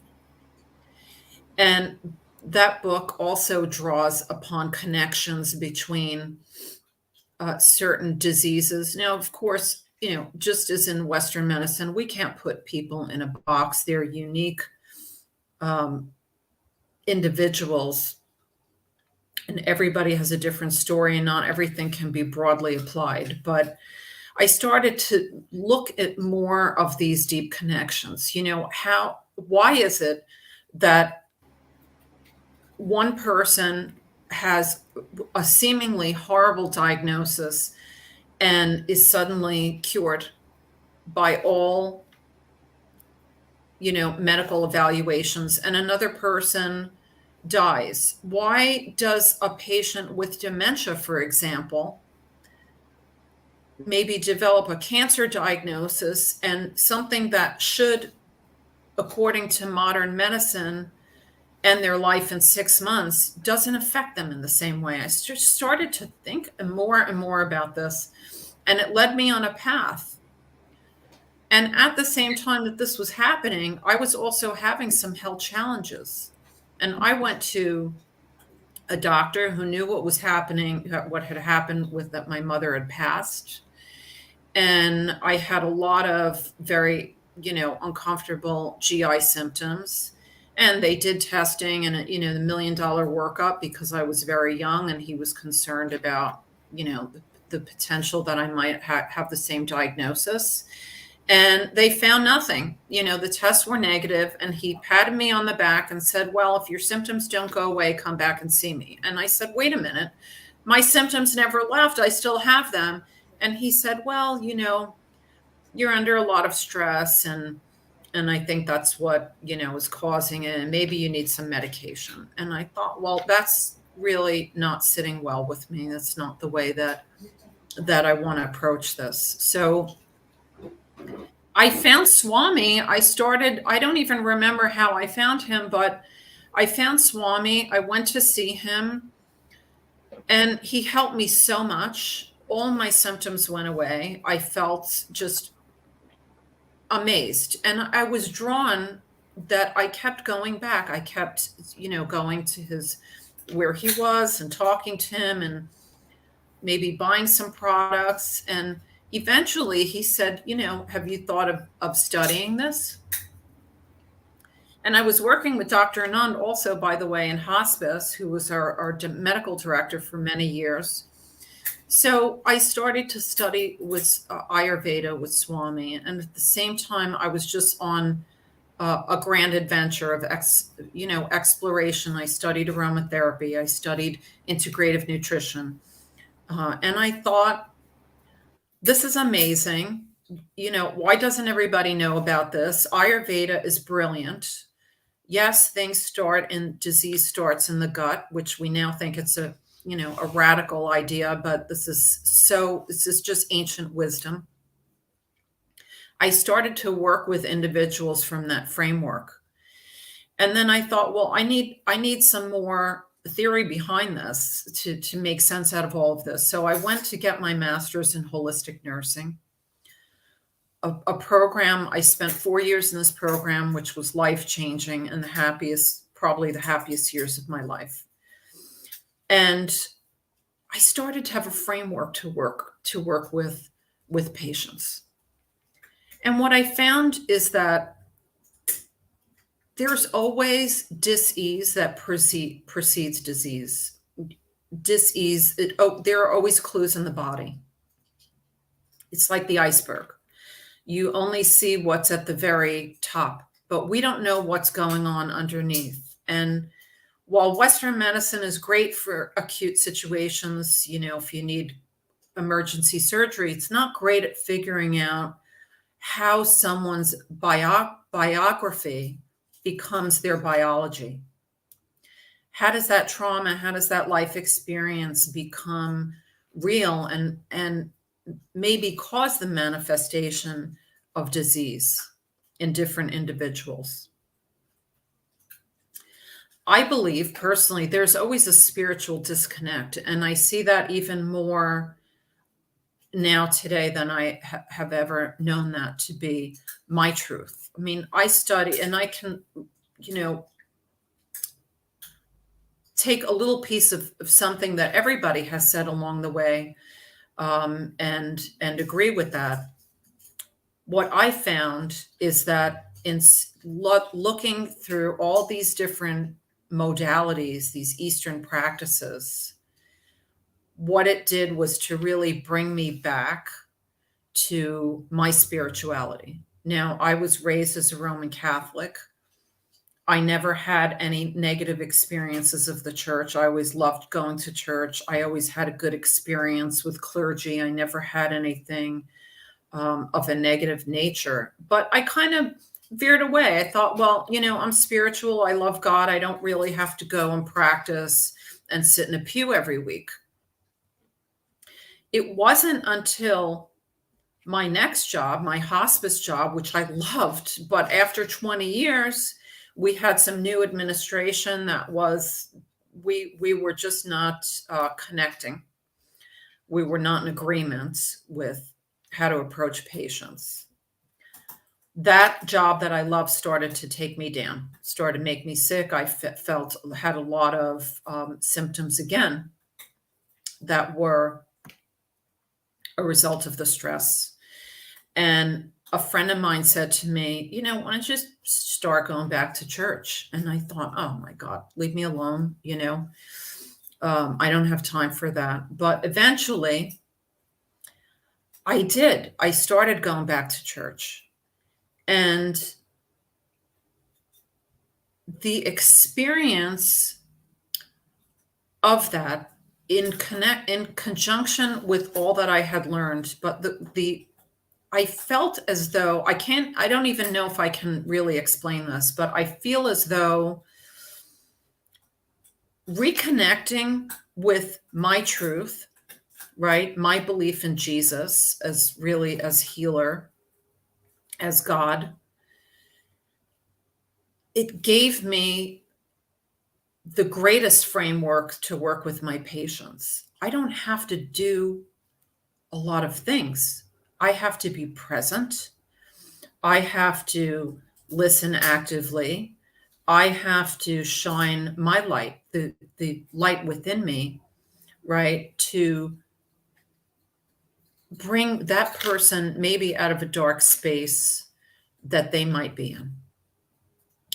So that's how this really started. And I don't want to forget, because I made a note about this to let Swami know that he once said something to me that was so powerful, it stayed with me to this day. He said, Donna, when you talk with patients, imagine that you're sitting on a country porch having a conversation with them. Just a conversation. You're not doing anything. You're just having a conversation.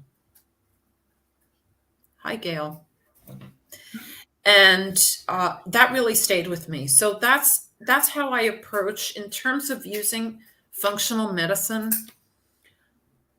I look to seek the connections. I want to know someone's story and how that story manifests in the body somehow and leads to maybe the development of a disease. And not everything becomes a disease. You know, two people can experience a trauma or a life experience. It doesn't necessarily become their biology, but for many it does. So I look to see where they are and how I can walk with them on the journey from that point and help them to be really the hero of their own story. I'm not a healer. I don't heal. I am a light. I provide light and I help to shine light and hopefully connect them with their higher self so that they can make the connection, because then it's much more powerful and they can heal. So Donna, really you see yourself as a guide. Yes, a guide. Mm-hmm. Exactly. Very interesting. Gail, it is such a pleasure to have you. And it's like one is bleeding over into the other. Donna and Gail, Dr. Lodenstein, you actually know one another, right? Yes. It's like been decades. I don't even think I would have recognized you, Donna. And because I met Donna through Dr. Anand, and actually through a strange set of circumstances, Swami and I knew of each other through our mothers, but we had never met until Swami called me about the summit. So a lot of serendipity going on here. Mm-hmm.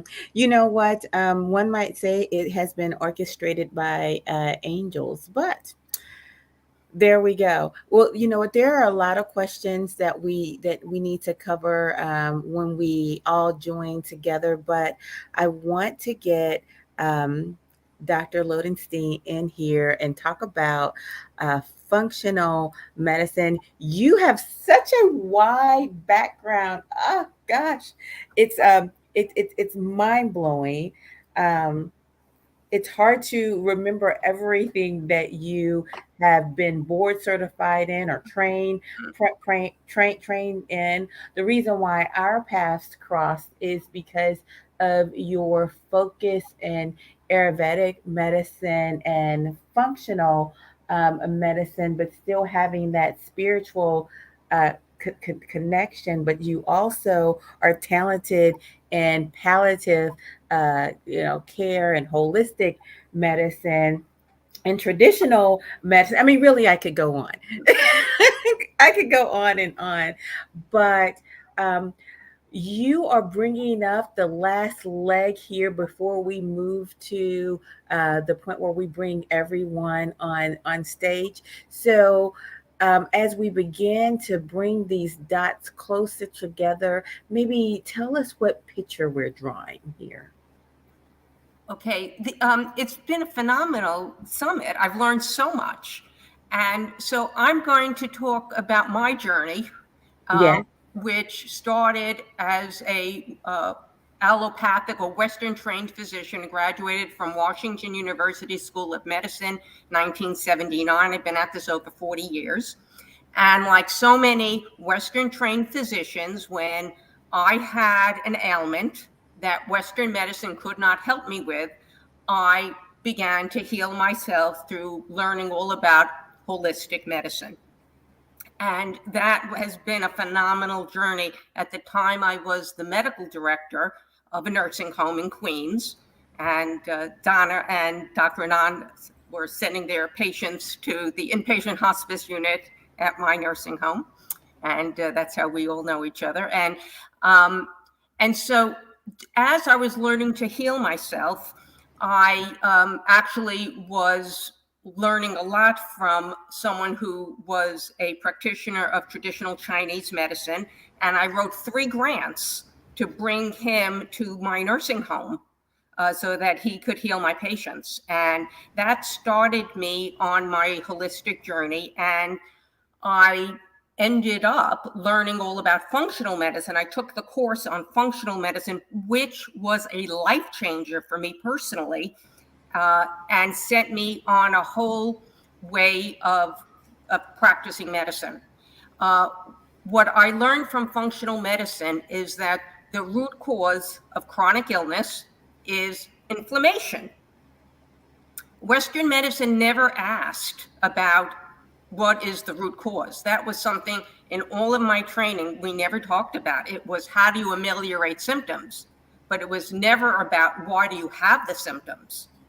And the reason you have symptoms is multifactorial.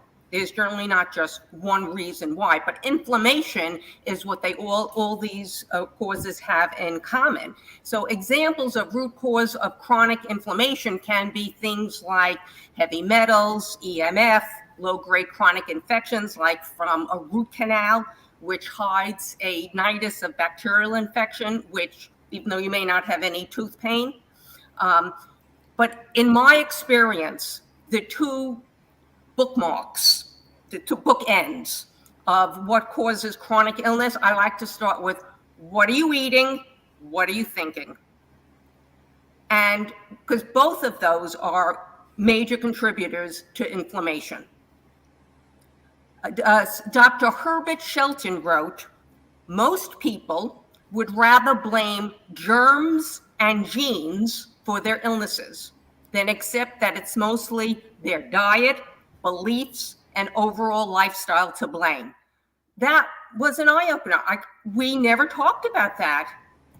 We talked about genes in Western medicine and germs, but no one ever talked about when you take control of what you eat and what you think, you take control of your life and your health. And that has been my mantra. And I teach classes on this. So when you take control of what you eat and think, of the two, it's perhaps more important to take control of what you think. I'm going to give you a little example. It's not a scientific study, I'll just share. So my parents, they passed away in 2020. My dad passed 6 months after my mom. He was 95 years old. He was a 3-pack-a-day smoker. He was an alcoholic, and he was an overeater. And my mom didn't do any of that, and she died 6 months prior at age 90. Nothing bothered my father, not even my mother. Everything bothered my mother. And after listening to Dr. Conti's talk, I mean, clearly my father was a kapha. I mean, nothing was a big deal. Nothing bothered him. What's for lunch? And I have extrapolated that to help myself with pish posh, have a nosh. Nothing's important. Let it go. And I find that way of thinking really helpful. Functional medicine talks about minor symptoms as harbingers of future chronic illness. Your body talks you through the symptoms, and every symptom is there to keep you alive. So example, if you have a fever, it's there to kill organisms. Don't go running for a Tylenol to take it down.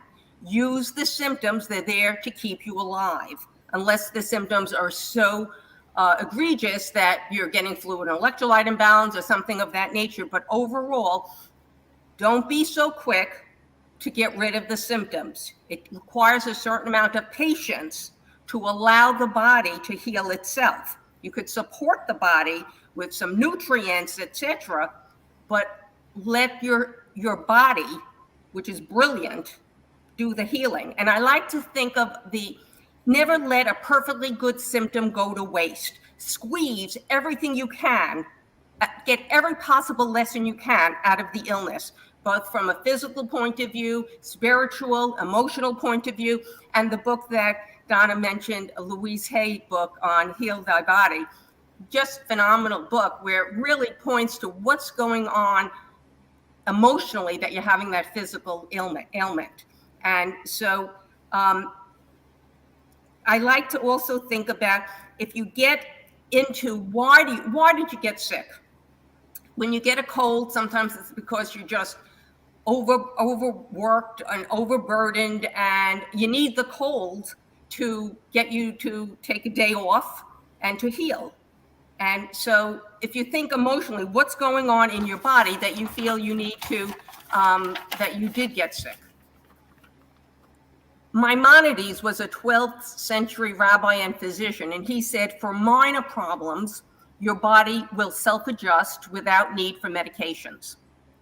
If the patient can be treated with diet alone, he should not be treated with medicine.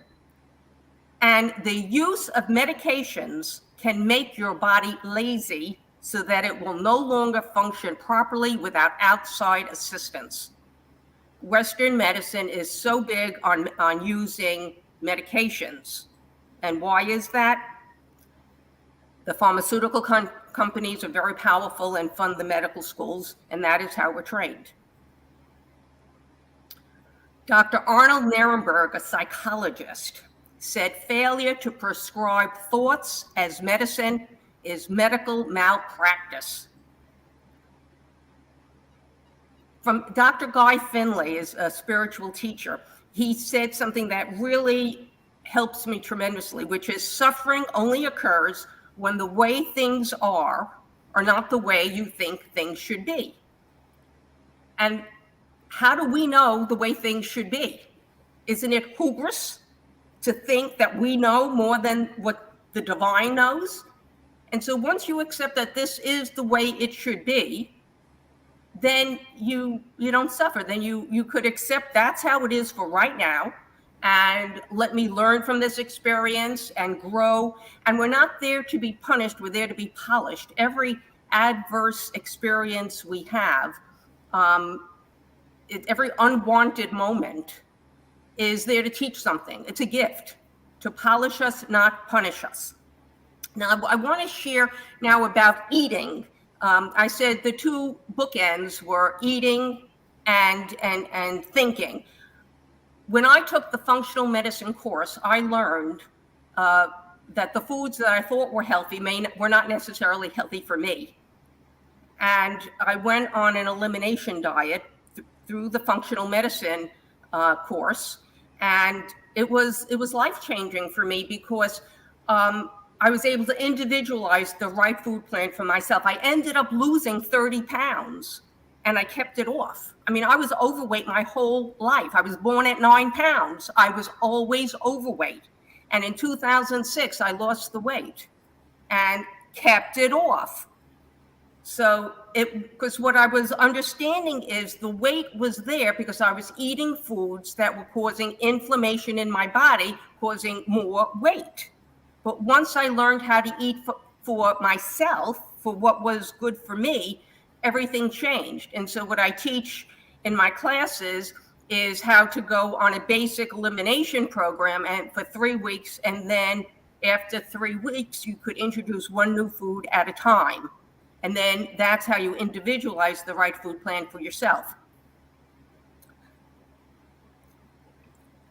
I think it's so important that we become active participants in the healing process. When we delegate this to a loved one, we're no longer an active participant.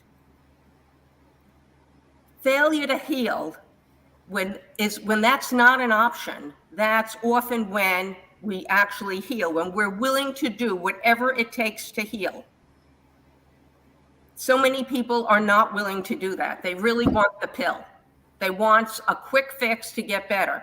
But when we look at why are we sick, let's get to the root cause of what is the spiritual and emotional reason for the physical ailment. We can become healthier than we ever were before we ever got a physical ailment. This is something I learned from Dr. Ballantyne. He wrote the book Radical Healing, and that was also a huge change for me in my understanding of medicine, that you don't want to just go back to the way you had been before you had an ailment. You want to go through that and be transformed using the ailment as a way to become better and healthier than you ever were before the ailment. And so there becomes a reason, a higher good for why you have the ailment, and not to see it as a curse, but as a gift. our body is a pharmacy. You don't have to go to the CVS and the Duane Reade for your medicines. You could go within. Every thought you have produces an emotion, and sometimes it's an emotion that produces a healthy emotion that will produce very good chemicals such as endorphins, which are healing for the body.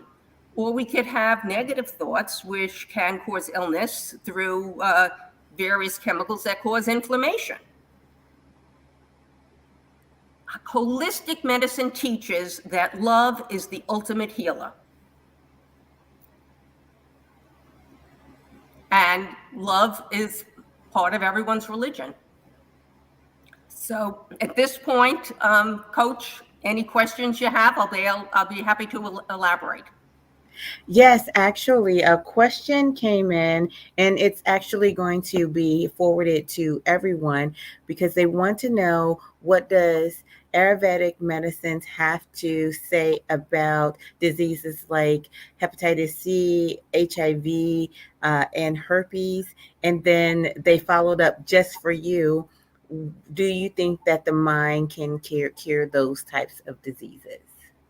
I'm not schooled in Ayurvedic medicine, so I can't address that. Yes, those are for the other gentlemen, but that's why I said that question is going to be given to everyone. Sure, right, but the mind affects everything. I mean, Dr. Bernie Siegel did some work. He talked about cancer in children, and he was able to tell who would survive based upon a picture they drew. He would have them draw a picture of their family or about their disease, and you just saw what was in their minds. Some people are sure they will get better, and there's a better chance that they will than those who are sure they will not get better. There was a story I read about this man who fell down a flight of stairs, and he became paraplegic. And he had been a mountain climber, and he was going to climb mountains again. And he went in rehab, and he would be there before the rehab opened, and he'd be the last one to leave. And he did whatever it took, and he climbed a mountain again. I mean, they didn't even think he'd walk again, and he climbed a mountain again. Now, he didn't need help to climb that mountain. However, he climbed that mountain again. So what you believe, what you're sure you'll do, when you're willing to do whatever it takes, when you trust that it's the right thing for you to be doing and help from the higher powers, there's nothing you can't do, because, you know, they say if you don't believe in miracles, you're not being a realist. That is a very interesting saying. I think I like it. You know what? There is much more to come for us. What we're going to do next is we'll have a brief break, and then we'll bring everybody up on stage so we can have a community chat. I'm just curious, just for your part, is there any final point that you want to put on it?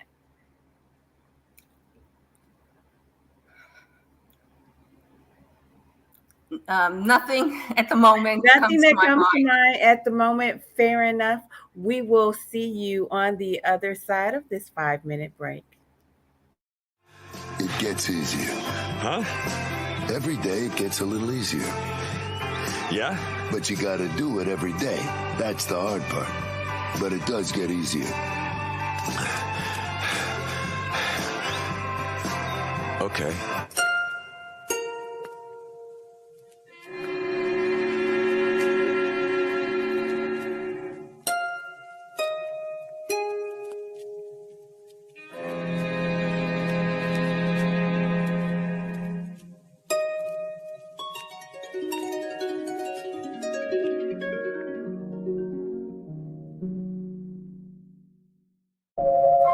Some days I got nothing, got a lot to say. Some days I got nothing, yeah, I got a lot to say. But some days I got nothing, yeah. Never stuck in the past tense, barbed wire hurdles, I pass them. Shiesty cats, we outlast them, Mike said. Never let them grind you down if you shine for now, then you could rise to the crown. But I don't need that hat, just love and light in the weed pack. I've seen my family relapse, fall to the ground with knees cracked. They rise again like suns with a vengeance. My lungs, they get replenished when the hope is reinvented. I've been venting to my friends about death and whatever is next. I get a lot of answers, but it doesn't change the quest. I'm strange at best, sort of hurt at worst, but the wound doesn't measure the worth. I watch rain fall and burst and then the sky turns purple. Verbally discovering my virtue, I sing past my curfew and chew up the souls of whoever tries to hurt you. Yeah, I got a lot to say, some days I got nothing. Got a lot to say, some days I got nothing. Yeah, I got a lot to say, but some days I got nothing.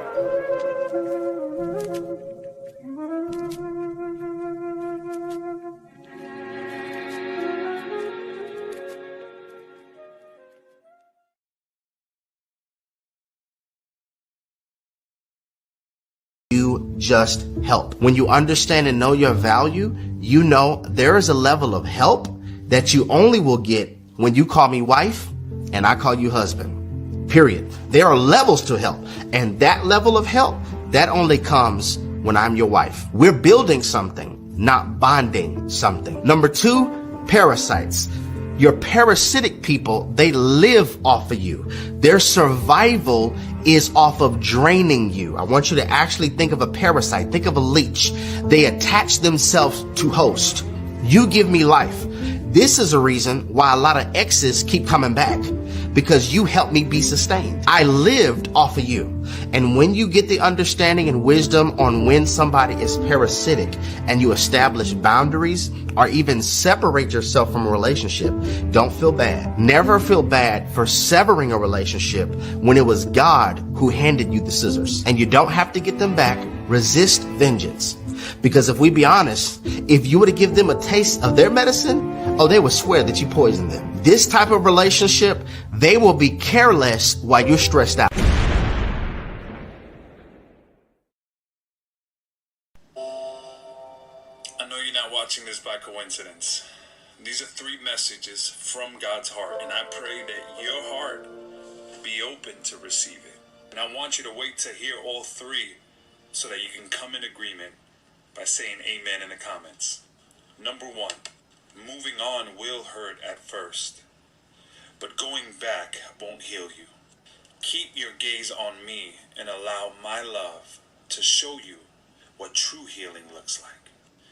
Number 2, I know you feel like you can't go anymore, and giving up is right around the corner for you. But listen to me, this is where your strength grows. Soon you will look back and thank yourself for not giving up. Number 3, you were not born in vain. There is purpose all over your DNA, and it's time you get on the journey to discover it. But don't get too hasty, because enjoying the process is part of the journey. I give your energy permission to affect me. Now the question becomes, is your energy affecting me or infecting me? What I want you to know is, we don't choose people, we choose energy. So when I choose to be around you, I give your energy permission to affect me. Now the question becomes, is your energy affecting me or infecting me?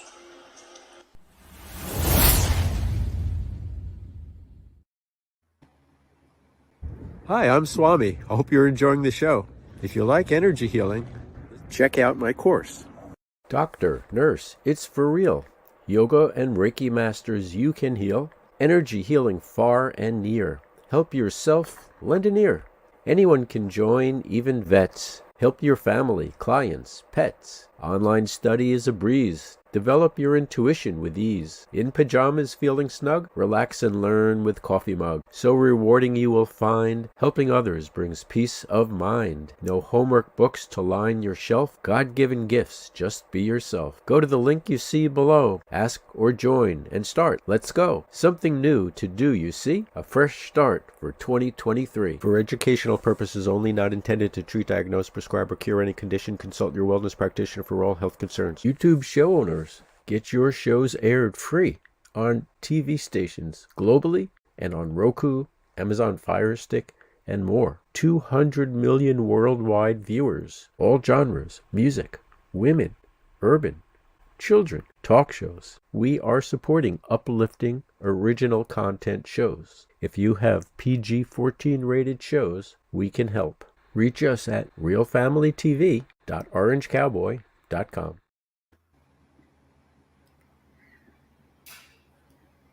Awesomely awesome, family. It is time for me to do a few shameless plugs. On March 5th, 2023, we have a women's summit coming up. We're going to celebrate the accomplishments of women. We're going to look forward to the path of women. We are also going to try to figure out how we can help and support women. Not to be outdone, but we're having a men's mental health summit on June the 11th, 2023. This is our second annual global positive masculinity summit. Last year's was just phenomenal. I really learned so much on this journey. I take a personal hat off to Steve. He has been my partner in this particular journey. You know, it's very interesting how you can just have so much in common with people that is unexpected. You know, when Steve and I show up to talk about positive masculinity, people start scratching their heads. I actually find it kind of entertaining myself. So through that particular process, we have just learned how to work together and how much we enjoy working together. So I can truly tell you, probably with any human being, you have more in common than you have in differences. And you can probably add something of value to another person's life.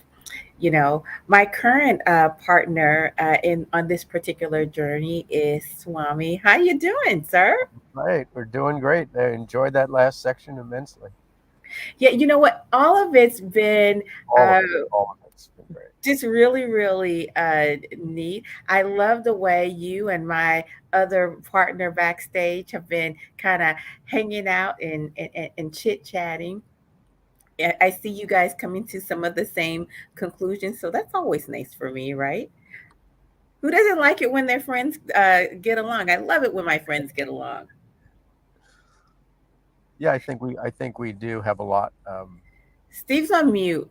Yeah, Sorry. Everything Steve was saying about your life and how you believe in certain things, ethics, kindness, it's all the same to me. And my path, pre what I do now, was I went through many things and doubted, didn't believe in God, and was skeptical and was even cynical. And so I've been down just about every kind of path that I'm aware of. And every time I start a new path, I laugh at it until I realize, wow, it's really it's an aspect of me that I haven't yet discovered and developed. So very interesting. I was going to say that just because people have differences doesn't mean they can't find similarities. Right. That's what makes us beautiful is our differences, but the effort to make a connection with others around us through where we can is critically important. Yeah.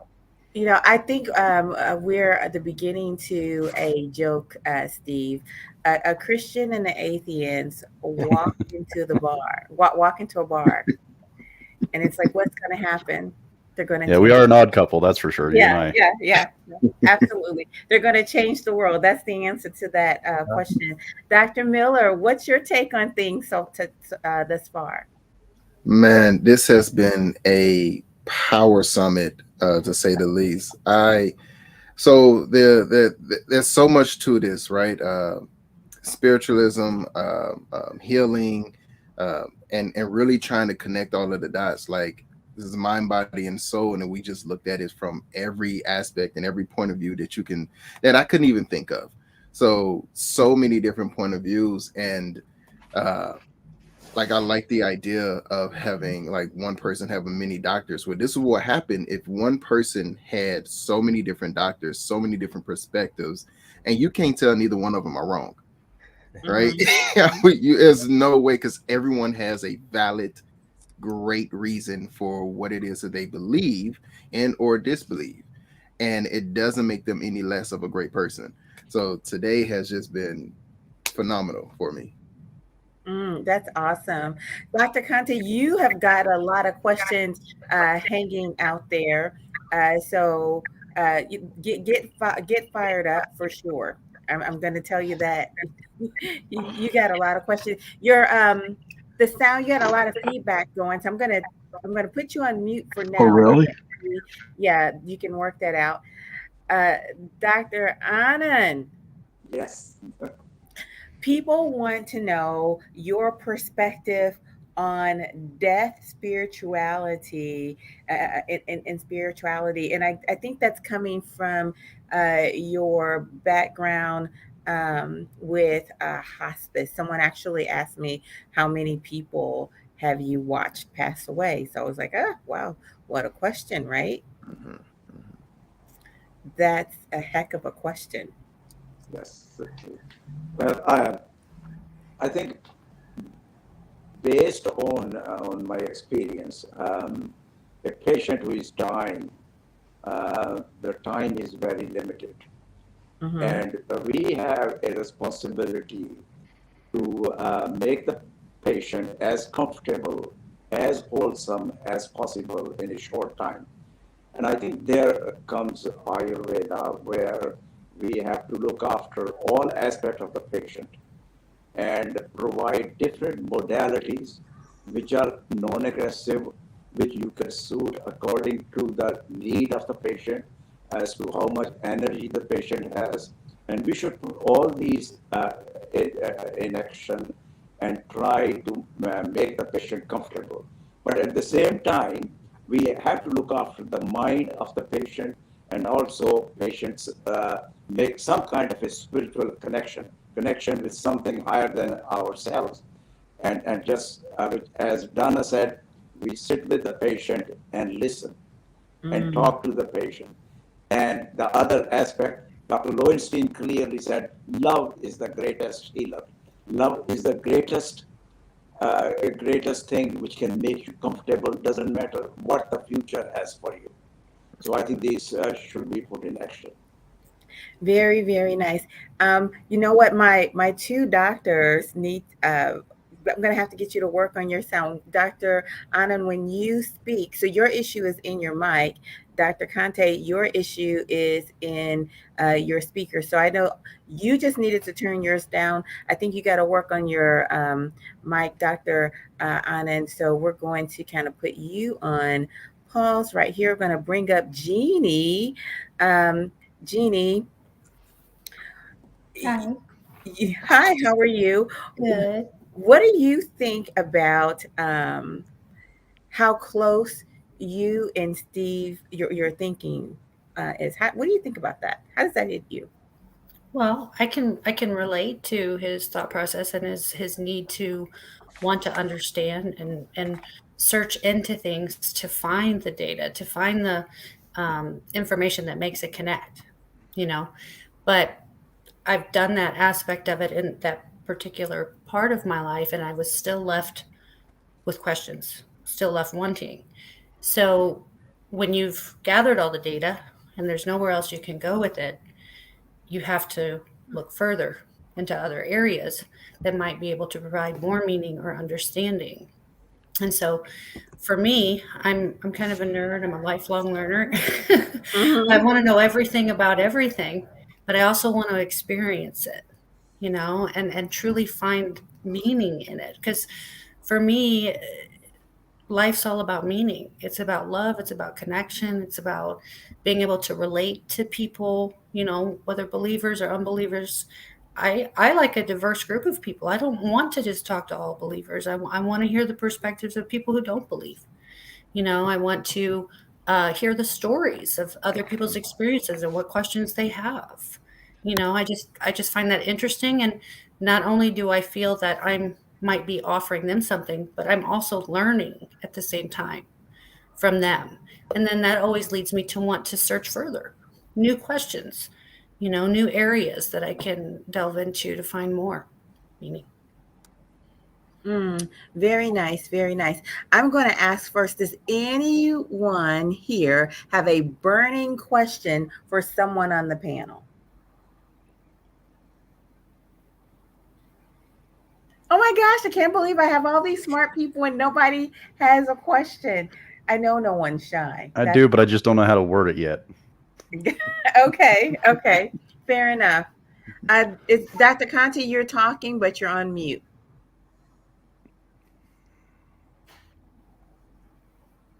Okay. How's that?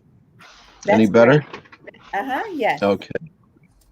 I wanted to make a comment to Dr. Williams.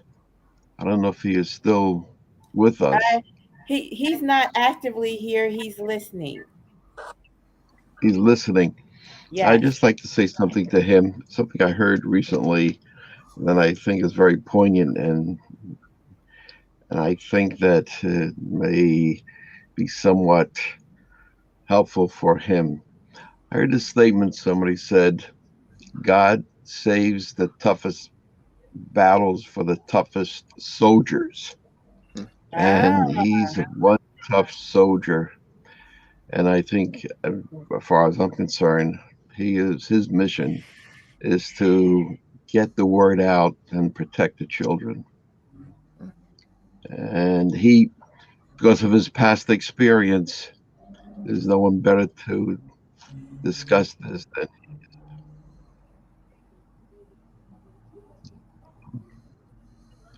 I really appreciate that. The things that happened to him when he was a child, and to have it be done by your parent, your father, that, someone who's supposed to protect you, is absolutely horrendous and heartbreaking. So, yes. That's Our childhood should be a time when our lives brings us a great joy and play and something to look back on as something that was wonderful as we're growing up. And this poor man was usurped of that pleasure. It's really sad. But that happens for a reason. Fair enough. That's Fair enough. Steve, do you have your question ready as of yet? I do. It mostly formed. Okay, so I made a comment about healing before the harm, which is something that sounds kind of contradictory to most people when you hear it and you think it out. It kind of sounds a little bit silly, but it's actually quite poignant in the sense that, many people that I speak to, especially in my men's group, they have a complaint that it's like, well, life is so up and down and up and down and up and down. And to them, I would say healing starts before the harm. You have to have a better perception about how life functions and how life works. And to give a good example is if you look at a heart rate, right? It's up and down, up and down, up and down, right? But if you were to try to get rid of the peaks and the valleys, you would end up dead because you'd flatlined.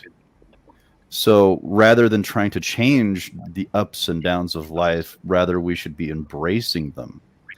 And this is something that Toltec wisdom teaches us. I mean, even in within the four agreements, you can see a whiff of much of this kind of philosophy. So I'm curious about everybody's opinion on how healing can help before the harm.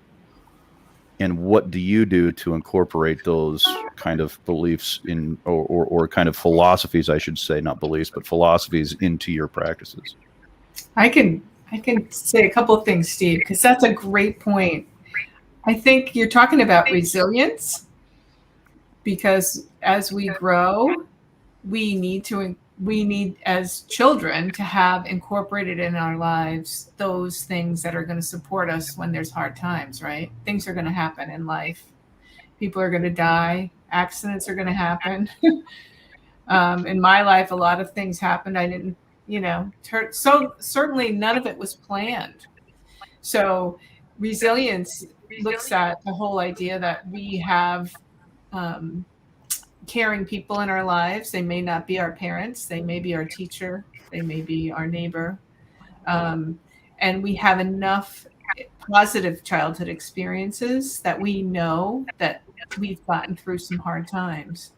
And I think when you say healing before the harm, one of the things that I found that I've offered to my child is this whole idea that your awareness of your own childhood experiences and your own adversity gives you an opportunity to do things differently. And we call it breaking the cycle. And that comes with self-empowerment, self-awareness, where we know who we are a little bit sooner. Our kids come into this world at a different time than we do, and they know a lot more than we did when we entered the world, right? Like, this generation has a whole new set of information. So I think that what you're saying is we need to be self-aware. And I honor that. I think it's really important because that builds resilience. Especially about perception, especially internal perception. Right. I'm really big on perception, so. Yeah, no, I love that. Our body awareness, right? Like when our kids get sick, I know I took my kid to the doctor for every little thing. I didn't know then what I know now, right? She does not do that. She helps her kids heal. She looks at their environment. She does it differently because she has self-awareness. So thanks you. Thanks for that. That's a great point. Beautiful. I'm echoing with someone. I'm not sure who that is, but I do want to get this question out, and it is for Dr. Anand and Dr. Kante. They wanted to know, to follow back up on those viral types of disease, hepatitis C, hepatitis B, HIV, and herpes. Those viral types of diseases, will Ayurvedic medicine help with those? And how so, medically? Okay. No, I think this is a good question. I like it because this brings us back to what I just talked about, that in order to help our patient, the allopathic medicine must work in cooperation in an integrated way with Ayurvedic medicine. And the HIV or hepatitis C is a typical example of that. And in these patients, what we need to do is we use Ayurvedic medicine to relieve or at least speed up the resolution of their symptoms and try to make them feel better. And therefore, our strategy or Ayurvedic methods are directed against all three of them. Three areas. That's the body, in which the patient's food should be evaluated so that the kind of food we use is keeping up with the dosha of the person. And second is that patient should be given some appropriate yoga posture to practice.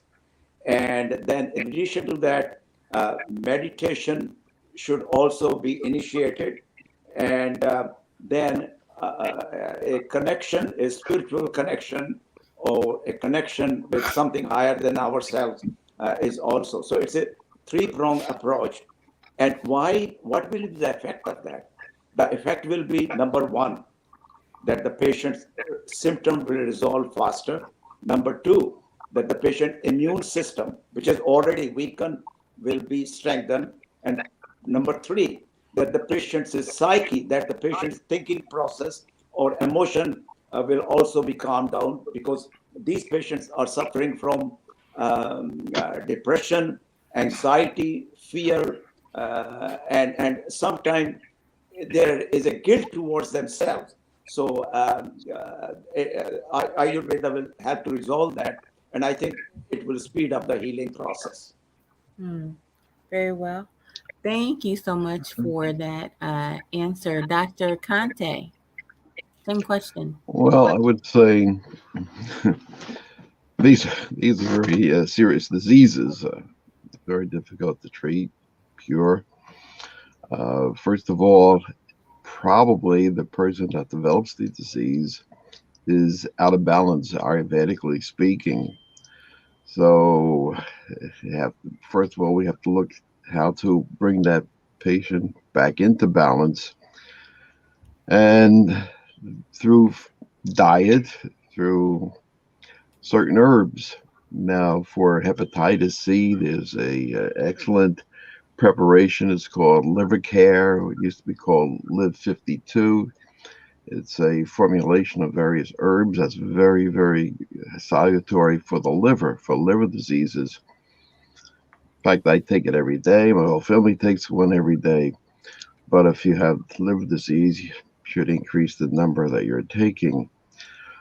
But these are very serious diseases. And again, as Dr. Anna mentioned, that it's sort of a three-pronged approach. I mean, we need allopathic medication because these people could have a very serious turn for the worse. So you have to keep a very close eye on them and treat them, medically speaking, and also bring them back into balance, as I had mentioned earlier, and that's through diet, herbs, including a lifestyle, all these things that we need a chance to talk about. In Ayurveda, there are many, many different things we could do. And so I'm not sure I could add anything further to that, and further what Dr. Anand said. I got it. Again, it's all a matter of balance. Very well. Jeannie, this question is for you. You practice biblical medicine. What biblical cures are you aware of? Biblical cures, well, food. A lot of them have spoken of it here, is that, having a nutritious diet can help tremendously when it comes to curing an illness or, relieving symptoms. So there's many things in the Bible that can relate to that aspect of it. But then there's also the spiritual aspect of it, which, like I said, comes from outside of our normal thinking of the healing process. And that, I think, in my case, in certain areas that I've been healed in physically, it started spiritually. And that was by, like I said, going to the source, receiving what I needed. And a lot of times that was just peace. Changed my mindset, my thought process about what I was going through. It gave me hope. I think a lot of times when people lose hope, and I've seen this happen so many times working in healthcare, that when you lose hope, a lot of times there's nothing to fight for. And that's usually people who will give up, and just let go. But those who hope to be healed or believe they can be healed will hold on, they'll fight. And so I don't think it's just one thing or the other. I think it's multiple things, which many have talked about here. It's a approach from many different perspectives and aspects that you have to implement in order to achieve physical healing, both on a spiritual and physical They level. did ask for a specific example Of food? Yes. So, like pomegranates in the Bible they're very high in anti-inflammatory properties, therefore reducing inflammation and having a positive effect on healing. So that's one example. Let me try to think of another one. I mean, there's different foods. It talks about different foods for the Jewish people, like eating things that aren't processed, produces healing, and eating things that are overly processed or certain kinds of meats and things like that can lead to illness. So there's many listed in there. I can give a couple of examples, but there are websites that you can go to that list out all the different foods that you shouldn't eat or you should for certain specific things that you're looking for in health properties. Onions is another one mentioned in the Bible. It's highly anti-inflammatory, antibacterial. Vinegar helps the stomach. Well, even a diuretic would be able to help you, correct? Yeah. So food plays a huge role. But But again, your mental state does too, and your ability to be able to heal physically. Very interesting. On your comment, Steve, regarding the diuretic, if we listen to what Dr.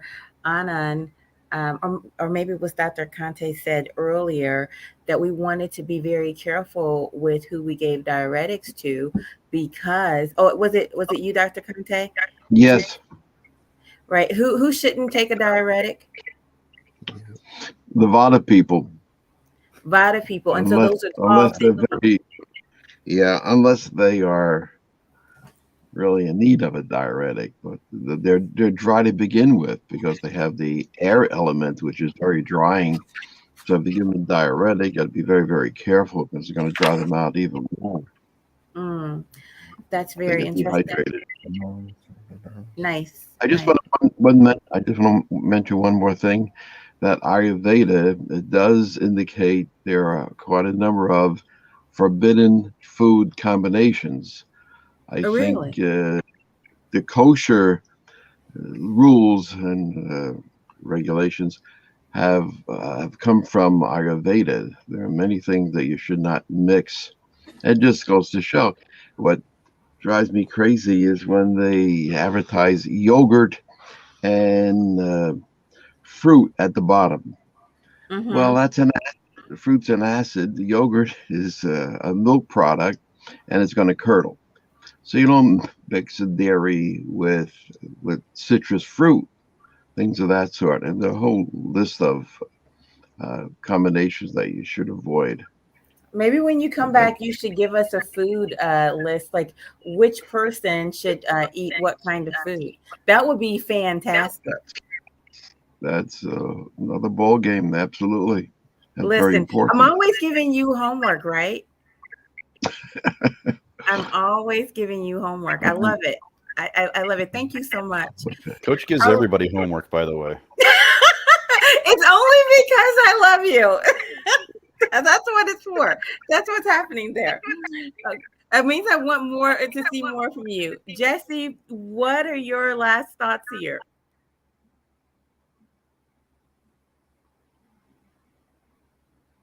You are. I first have to unmute. Got it. I love the integration of all these areas. I've heard so many familiar things that I've had on my journey. And I just love that we're all talking to each other. And I guess what I came away from a few minutes ago was the patient, right? Or the client. And our clients need to feel empowered to make a choice for themselves of what's best for their body. They need to know their body. They need to be comfortable with their symptoms. They need to do that work and belief. And I think that's, for me, that's what we have to do. We have lots of ways to heal and prevent illness, is what Steve was saying. Like we can start living a healthy life and taking care of our children a lot sooner with all this information. So I hope that is what comes from this. Excellent. I love that. You know, Mary, it seems to me that we really should teach some of this in school. This should be foundational. You know, some of this, like how to eat, our different body types. Mary, don't forget to take yourself off of mute. People love your accent, by the way, Mary. They love your accent. There's a few of us from New York, so I felt at home today. Yes, doctor, you too. It was great. It was great. Here in Florida, I'm out of my element, so to hear the accent, I didn't realize how strong we speak. But anyway, I just thought of something, Coach. What I thought of was, especially for Steve, a lot of this is we make light of a lot of this because it's not so serious. Like, oh, you have to believe, or I'm an atheist. it doesn't even matter. We go through life. Life has a way of pushing us through, and things start happening. Like Steve mentioned, I think it might have been his grandmother that put her hands on his knee. Like things like that is going to happen to all of us, whether you believe, you don't believe. Life will show us things that are not explainable. But I just want to end with this.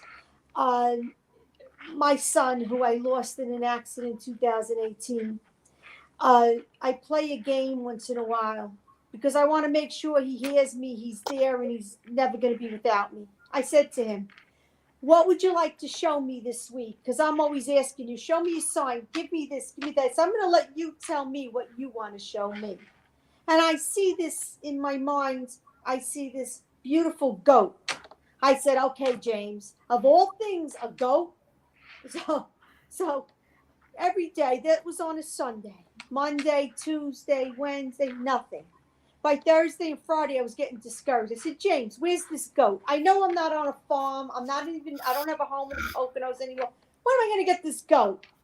The following Sunday, which is 1 week, I had my cell phone, and it was a dark screen. And on my screen, in big white letters, it says GOAT. I looked. I said, oh, my God. And it went off. Naturally, I turned my phone back on to see what that GOAT was. And it was greatest athlete of all time. I think Tom Brady, at that time when I asked, was thinking of retiring. So they were talking about Tom Brady. And I said, look at that. Here I'm looking for a GOAT. And my son puts GOAT because he's a big football fan and hockey fan. That's his life, was sports. So he sent it in his way. So you see, you can play these games and not believe. Steve could say, okay, Ma, whoever's in heaven, send me this, send me that, if you're really out there. And things begin to happen that are unexplainable. So whether you believe or not, they're going to send it to you. So like I said, it's a game, and you got to make light of it, and you got to have fun with it. And it's all about, like you said, love. There's no stronger emotion in the world than love. Pope John Paul II, who passed, he was at Madison Square Garden, and one of the people in there said, Father, who is God? What is God? And he said, God is love. That's all he said. And I said, how powerful is that? And that's all of it in a nutshell. Because when you feel that love, there's no stronger emotion. It changes your whole physical body. It just, blood pressure goes down, everything. When you feel that love, sometimes I pray so hard and I feel that love from the Blessed Mother because I'm so close to her. I'm crying. I told Swami, so many times I'm crying. I don't even realize I cried because the emotion was so strong. Yes. That's so beautiful. That is so beautiful. Gail, what is the opposite of love? What is the opposite of love there? I believe one would normally say hate, but I think it's probably fear. I think I agree with you. Yeah. I'm studying with a Kabbalah teacher, and she said that this was interesting. She said the scapula, the shoulder blades, she said, are our wings. And the left wing is fear, and the right wing is love. And which there's the concept of chesed and gevura in Kabbalah. Chesed is kindness, and gevura is severity. And severity is more like fear, and the chesed is more like love. But what's interesting is in any of the heartburn, GI stuff, if you look at Louise Hay's book, it's fear, fear, fear. That's what she has written under heartburn. And heartburn may manifest as left shoulder pain. That is very interesting. A hiatal hernia with heartburn, left shoulder pain. So fear. If you look at the different, Chinese medicine also has the different organs, and with grief is, I believe, the kidneys. No, the other way around. Grief is the lungs, and kidneys are fear. So there is so much with what you, your emotions and the physical symptoms that are correlated. Wow. You know what? I keep saying this, but I'm definitely going to watch this program again because I want to unpack what you said. I want to unpack what you said. But as a functional medicine physician, having that in your background, you are tasked with figuring this body out. You know, it's a human puzzle, right? Yes, you're still, Gail? Yeah. I see Donna is in the front. Yes, well, yes, but we're a human puzzle. But Donna, you have that background as well. Yes. Look, it comes down to this 3 things, right? Each person's unique. You maximize what's best, what they need more of, right? Minimize what needs to come out of their life, their bodies, toxicity, chemicals, viruses, etc., and prioritize, help patients understand simple things like how stress is affecting their life, how their lack of sleep is affecting their life. And with that, also the Bible says life and death is contained in the power of the tongue. When people are thinking and saying things that are harmful, saying destructive things about their own body, or doubting their own body's ability to heal, it doesn't matter if they eat a perfect diet, healing will not occur. So it's always a mind, body, spirit approach. It's never one-sided. Absolutely. Thank you so much, Donna. It has been a pleasure spending time with you. You've given us a lot to take away today. Thank you so much for having me. It's been my pleasure. It's been my pleasure. All right, fellas. We have our last 4. I'm going out with our parting words. Dr. Glenn, what are your thoughts? Whew. So if I can take anything away from this, I've come to learn, one, that there are numerous ways of healing that can be incorporated. And sadly, right now, we are not fundamentally educated on our bodies to have the appropriate amount of respect and appreciation for it. It's something that you say to yourself. It's not something that you're necessarily taught in schools of like how really to take care of yourself. We had gym class and taught us how to run around, but not this depth of knowledge. I 30 plus years, I wish I learned this, 20 some years ago, how well I'll be able to take care of myself. And then 2, whether if you have faith or not, healing is very much a mindset. You kind of have to have the intention of being better. And what I've come to learn that some of the root causes why people who are religious are able to heal is because they have the intention, and really just, it sounds like the belief. It's not a guesswork. I know I'm going to get better tomorrow. And if I need help, I'll get help, but I know it's going to be a better day. And so I find people that's doing that, and these stories, they knew that better was coming, even if they didn't know when. And now they're sharing their stories and helping others to heal. That right there was, like still feeling chills from it. So that's my walk away from it all. Like, it's so many parallels to my training in medicine, and I'm very appreciative for it all. But it's powerful lineup today. Excellent. Thank you so much. I'm so glad you're able to come. Steve, if you are going to legislate anything from today, you get to be a person who writes legislation. And whatever it is that you write, we are going to do. Don't forget to take yourself off mute. But what would you legislate after having this experience today? Just in general, any experience, I would say I would legislate this one rule, which is don't be a dick. Oh. Don't be a jerk to people. Like, we're all here. We're all having a hard enough time with everything else. Like, we have family problems. We have work problems. We have just an expanse of issues. We have, people problems in general. It's just going forward with a more kinder, more compassionate heart doesn't just make life better for you. It makes life better for everybody else, regardless of belief.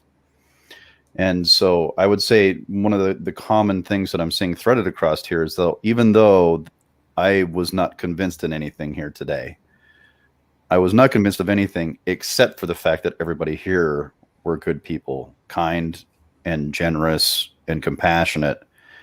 And that is more of a benefit for me than it is to come in here and see that someone proved me wrong. It was better for me to see that there's still good people. So I would say if I was going to legislate something, it would be don't be a jerk. All right. Very well. I do appreciate that. Thank you so much, Steve. All right, Swami, what do you know? What do you think about today? Well, it was quite the day. Nice surprises, new information, new ideas that I had never heard of. As Steve said, absolutely wonderful-hearted people choosing very alternative paths because it was their calling, it was their mission, and it might not sound like an easy path, but for them it was their only path, and I think that's a takeaway that I think some people will really benefit from. The one thing that I would end with for myself is where I think we started in our very first show. Is we talked about healing today. We started to talk about prevention, and in Ayurveda there's also rejuvenation. Instead of saying don't do this, to say do this, now you're in a positive mode and you're moving toward positivity. And then you say, okay, so I'm doing things that are making me feel better, and I'm doing things to think better, but I'm a big picture guy and a target guy, a bullseye guy. Where is this all leading to? And because we're talking about love, for me, whatever it is that a person loves them, I mean, just that higher love, or I don't want to put words to anybody else's definition, but if you focus on that and aim in that positive direction, you're going to hit that target, as opposed to saying, I won't eat this, or I'll take it piecemeal. This is holistic we talked about today. So if we could do one thing and still be holistic, it's love. So for me, it's become something divine. What is the divine calling for me? And my target is divine, and it never ends. You get closer in love to God or to goddess or whatever you call that. Steve calls that ethics, and that's beautiful too. Focus on the highest good of all people, and use me I use the analogy of the water hose. Let the water flow through me to water the garden flowers. And with that mindset, there's still ups and downs and challenges in life, but your compass is set to true north. It's the age of joy. It's the age of joy. That was one of my final. So look for things that bring you joy and don't be guilty about it. Constructive joy. The age of joy. That is something to experience. I love it. Thank you, Swami, for being my co-host today. Thank you for having me. It has been an absolute joy. Yes. Family and friends, my epic understanding cohorts and co-hosts, and I am deeply grateful for you spending time with me today. Let's keep doing this. Let's keep coming together, asking questions and getting answers, and creating a safe space for us to be vulnerable and to learn together. You know what I say, we have the best energy on the internet. We're the place where healing happens. We're also the place where we talk about water cooler chat that matters. I mean, we do it here. we simply have fun learning together. I'm so glad that I get to spend my time with you. I'll simply say bye-bye for now. See you next time. Sometimes we get hurt because we're placing the wrong people in the right rooms of our heart. And I'll just echo what I stated before. You can be a whole package. I mean, a whole one. But if you end up at the wrong address, the receiver will mishandle you. Why? Because you're at the wrong place. Like, misplaced people will really have us out here second guessing ourselves. Misplaced people will really have us out here thinking that we're asking for too much. But truth is, they can't offer much. Could the problem be that you're seeking validation from somebody who's not even valid for your destiny? So now I have heartache because I keep misplacing people. Pain prevention is tied to people being properly placed. So I believe we have partners, parasites, projects, and pawns. Your projects, these are people you just help. Like, we are not looking to build a bond. I'm looking where to place bricks. We are building something. I am in your life simply to help, not to date you. You don't date projects. This is just an assignment, not an alignment. And my sisters have a higher probability of misplacing people when it comes to this category because you have been wired to help. That pain. It gets easier. Huh? Every day it gets a little easier. Yeah? But you gotta do it every day. That's the hard part. But it does get easier. Okay.